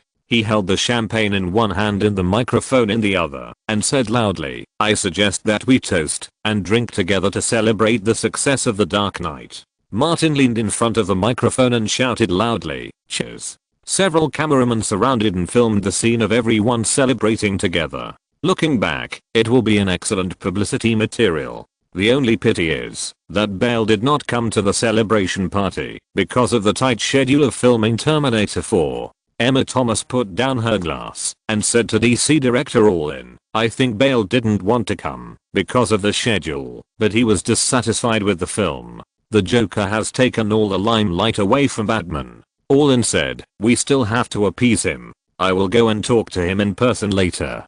DC is also planning to shoot a Batman trilogy. "Let's talk about it later." Emma Thomas saw Mean and said, "I saw a friend and talked to him for a few words." On the other side, Martin was pulled aside by Louise as soon as he was free. "Hey, dear." Martin hugged her tightly, moved a little distance away, and said, "You are getting more and more beautiful." Louise pushed up her black-rimmed glasses. "Come to my place tonight." How could Martin bear to refuse? "No problem. Your car will wait for me in the underground parking lot when you leave." Louise nodded and said, "There is one thing you should pay attention to. There are more and more criminal incidents imitating the Joker across the United States recently. Isn't this a good thing?" Martin's understanding was completely different from Louise's. More people will pay attention to the Joker and the Dark Knight, thereby selling more movie tickets and peripheral products. He lowered his voice and reminded, "Why don't Warner Brothers and DC Comics ever pursue those street artists who abuse the copyright of the Joker's image?" Louise laughed. "My understanding of movie marketing and promotion is not as good as yours." Martin and she understood each other's strengths and weaknesses and said, "It doesn't matter. I will use my advantages to make up for your shortcomings. I'm afraid your advantages will turn into weaknesses halfway." Louise hit back. Unfortunately, the two, one male lead and one investor and producer, could not leave immediately. Martin took the initiative to change the subject. "Don't worry about the movie causing crime. This has never been a problem in Hollywood. Remember the North Hollywood bank robbery? At that time, the media revealed that criminals imitated Heat. Not only did the movie not have any problems, but the sales and rental of videotapes that season were booming." Louise remembered this incident. "I hope we can make more money with the help of this national crime wave." Martin said, "To celebrate, don't you call Kelly tonight?" Louise said, "If you want, we can video chat with her." Martin thought more. "How about this? When Kelly comes next time, I will be the director for once." By the way, he also served as the screenwriter, male lead and photographer. Louise said, "As long as Kelly is willing, I have no objection." The three of them played extremely crazy, and she didn't care about these things at all. Martin, come here." Nolan waved at a distance, and when Martin came over, he said to the person in front of him, "Write your script completely according to Martin, and the male lead should be tailor-made for him." Martin shook hands with Jonathan Nolan. "Just don't write me as an ugly monster." "Absolutely not," Jonathan said with a smile. "Your character will be more attractive than the Joker." All the producers and investors, including Louise, Berrymere, and Alan Horn, gathered together. Nolan took the opportunity to promote his new film. "Everyone, you should have heard of my new project, an original science fiction film. I think it will be a masterpiece that is no less than The Dark Knight." He put his arm around Martin's shoulders. "I will work with Martin again. Even if the sky collapses and the earth breaks, it can't separate us." The new project has a production investment of more than $150 million, and it is an original theme. Nolan believes that more investors should be attracted. Almost without any hesitation, Louise, Alan Horn and Legendary Pictures expressed their willingness to invest. Martin and Nolan had just achieved a huge success. The global box office of The Dark Knight was heading for $1 billion. The probability of success again was very high. Here we could only finalize the intention, and it was impossible to discuss the details. Not long after, the people around him dispersed one after another. Warner also prepared some performances to liven up the atmosphere. Almost all the singers who came on stage were famous singers. Among them was Taylor Swift. When she plucked the guitar, she waved to Martin. Martin smiled and nodded. Someone had been paying attention to Martin, and when he saw that there was no one on his side, he immediately came up to him. "Hi, Martin. I've always wanted to meet you, but I never had the chance." James Franco has been staring at Martin since the party started. "I admire you very much. Your acting in The Dark Knight is simply lifelike. I have also played villains, but they were suppressed by the protagonists, not as brilliant as you." Martin remembered this actor who was once nicknamed Fulanlan and had read some gossip about him, especially his downfall. He said, "I like the Green Goblin very much. When I was preparing for the Joker, I also referred to your Harry." Franco was surprised. "Really? It's Milner. Can I tell others?" Martin looked at his slightly exaggerated expression and said, "It's your freedom. Among young actors, no one is better than you." Franco's praise and flattery were all preparations for the next words. "Martin, your acting is so good. Have you ever thought about teaching others? Most actors of our age are struggling at the bottom." He recalled Martin's resume and said, "I'm an actor who struggled from the bottom. Now I have achieved a little success and I want to help more actors at the bottom." This remark resonated with Martin a little bit, because he also struggled to climb up from the bottom. But how could someone like him make promises casually? Therefore, Martin did not respond at all. Franco saw that the trick of arousing resonance was not effective, and said, "Individual power is limited, and it can't help so many actors at the bottom. I opened an acting school, thinking that instead of recommending a few people, it is better to let more people have basic survival skills, and seize opportunities when they encounter them." Martin would also say nice words. "James, you are an amazing person." Franco knew that his strength and fame were not enough, but he wanted to make more money. Anyway, it was an attempt. "Martin, are you interested in joining my acting school? Let's help those in need together." Martin looked at Franco, but did not speak. Franco was cruel and said, "I will give you 30% of the shares. You only need to go to 2 or 3 classes every week. No, every month." If Martin agreed, his acting school could recruit actors under the banner of Martin. Not to mention other things, he could reap a lot of money from the followers of the Coke God alone. "Sorry." Martin came up with an excuse. "I'm not mentally and psychologically stable, and can't do this kind of work." Franco wanted to say more, but Martin pointed to the entrance of the banquet hall. "My friends are coming." Leonardo and Nicholson arrived late. Martin strode over, looked at the two guys approaching, and asked, "Should I take a piece of cake in each hand and slam them on the faces of you two late bastards?" Leonardo explained, "It's all Jack's fault for that stretched old car. It broke down on the way. Martin, can you believe it? I'm going to call a taxi to come to your celebration party." Nicholson's eyes swept over Leonardo's increasingly protruding belly. "It's obviously you who have gained weight recently. The overweight and overloaded car crushed my beloved car. You should compensate me." Martin shook his head. "That's enough for the two of you. Drink 10 glasses of wine each, and this matter will be over." Nicholson glanced at Leonardo. "He will shout, 'Hear my favorite Giselle.'" Leonardo also revealed his past. "You will say, 'Marlon Brando, why did you leave me so early?' Taylor Swift, who sang a song, got off the stage. Led by her agent, she greeted some people and then came to Martin. Leonardo turned to look at Taylor, but Taylor came over and took Martin's arm. She was not very old, but she knew that suddenly changing the person she was close to would cause more trouble than benefit. Martin introduced the two sides. Taylor smiled and greeted Nicholson and Leonardo. The three bastards were used to changing their female companions. Nicholson took Leonardo away temporarily, leaving time for the two to talk privately. "You haven't come to see me." Taylor's face was full of grievance. "I'm still waiting for inspiration to burst out. Martin has been hanging out with Elizabeth recently, so he doesn't have time to take a vacation," he said. "In a few days, the work on The Dark Knight is too busy recently." Taylor nodded. "It's settled this time." Martin smiled. "I'm still waiting to see you write a song for me." Everyone at the party was socializing.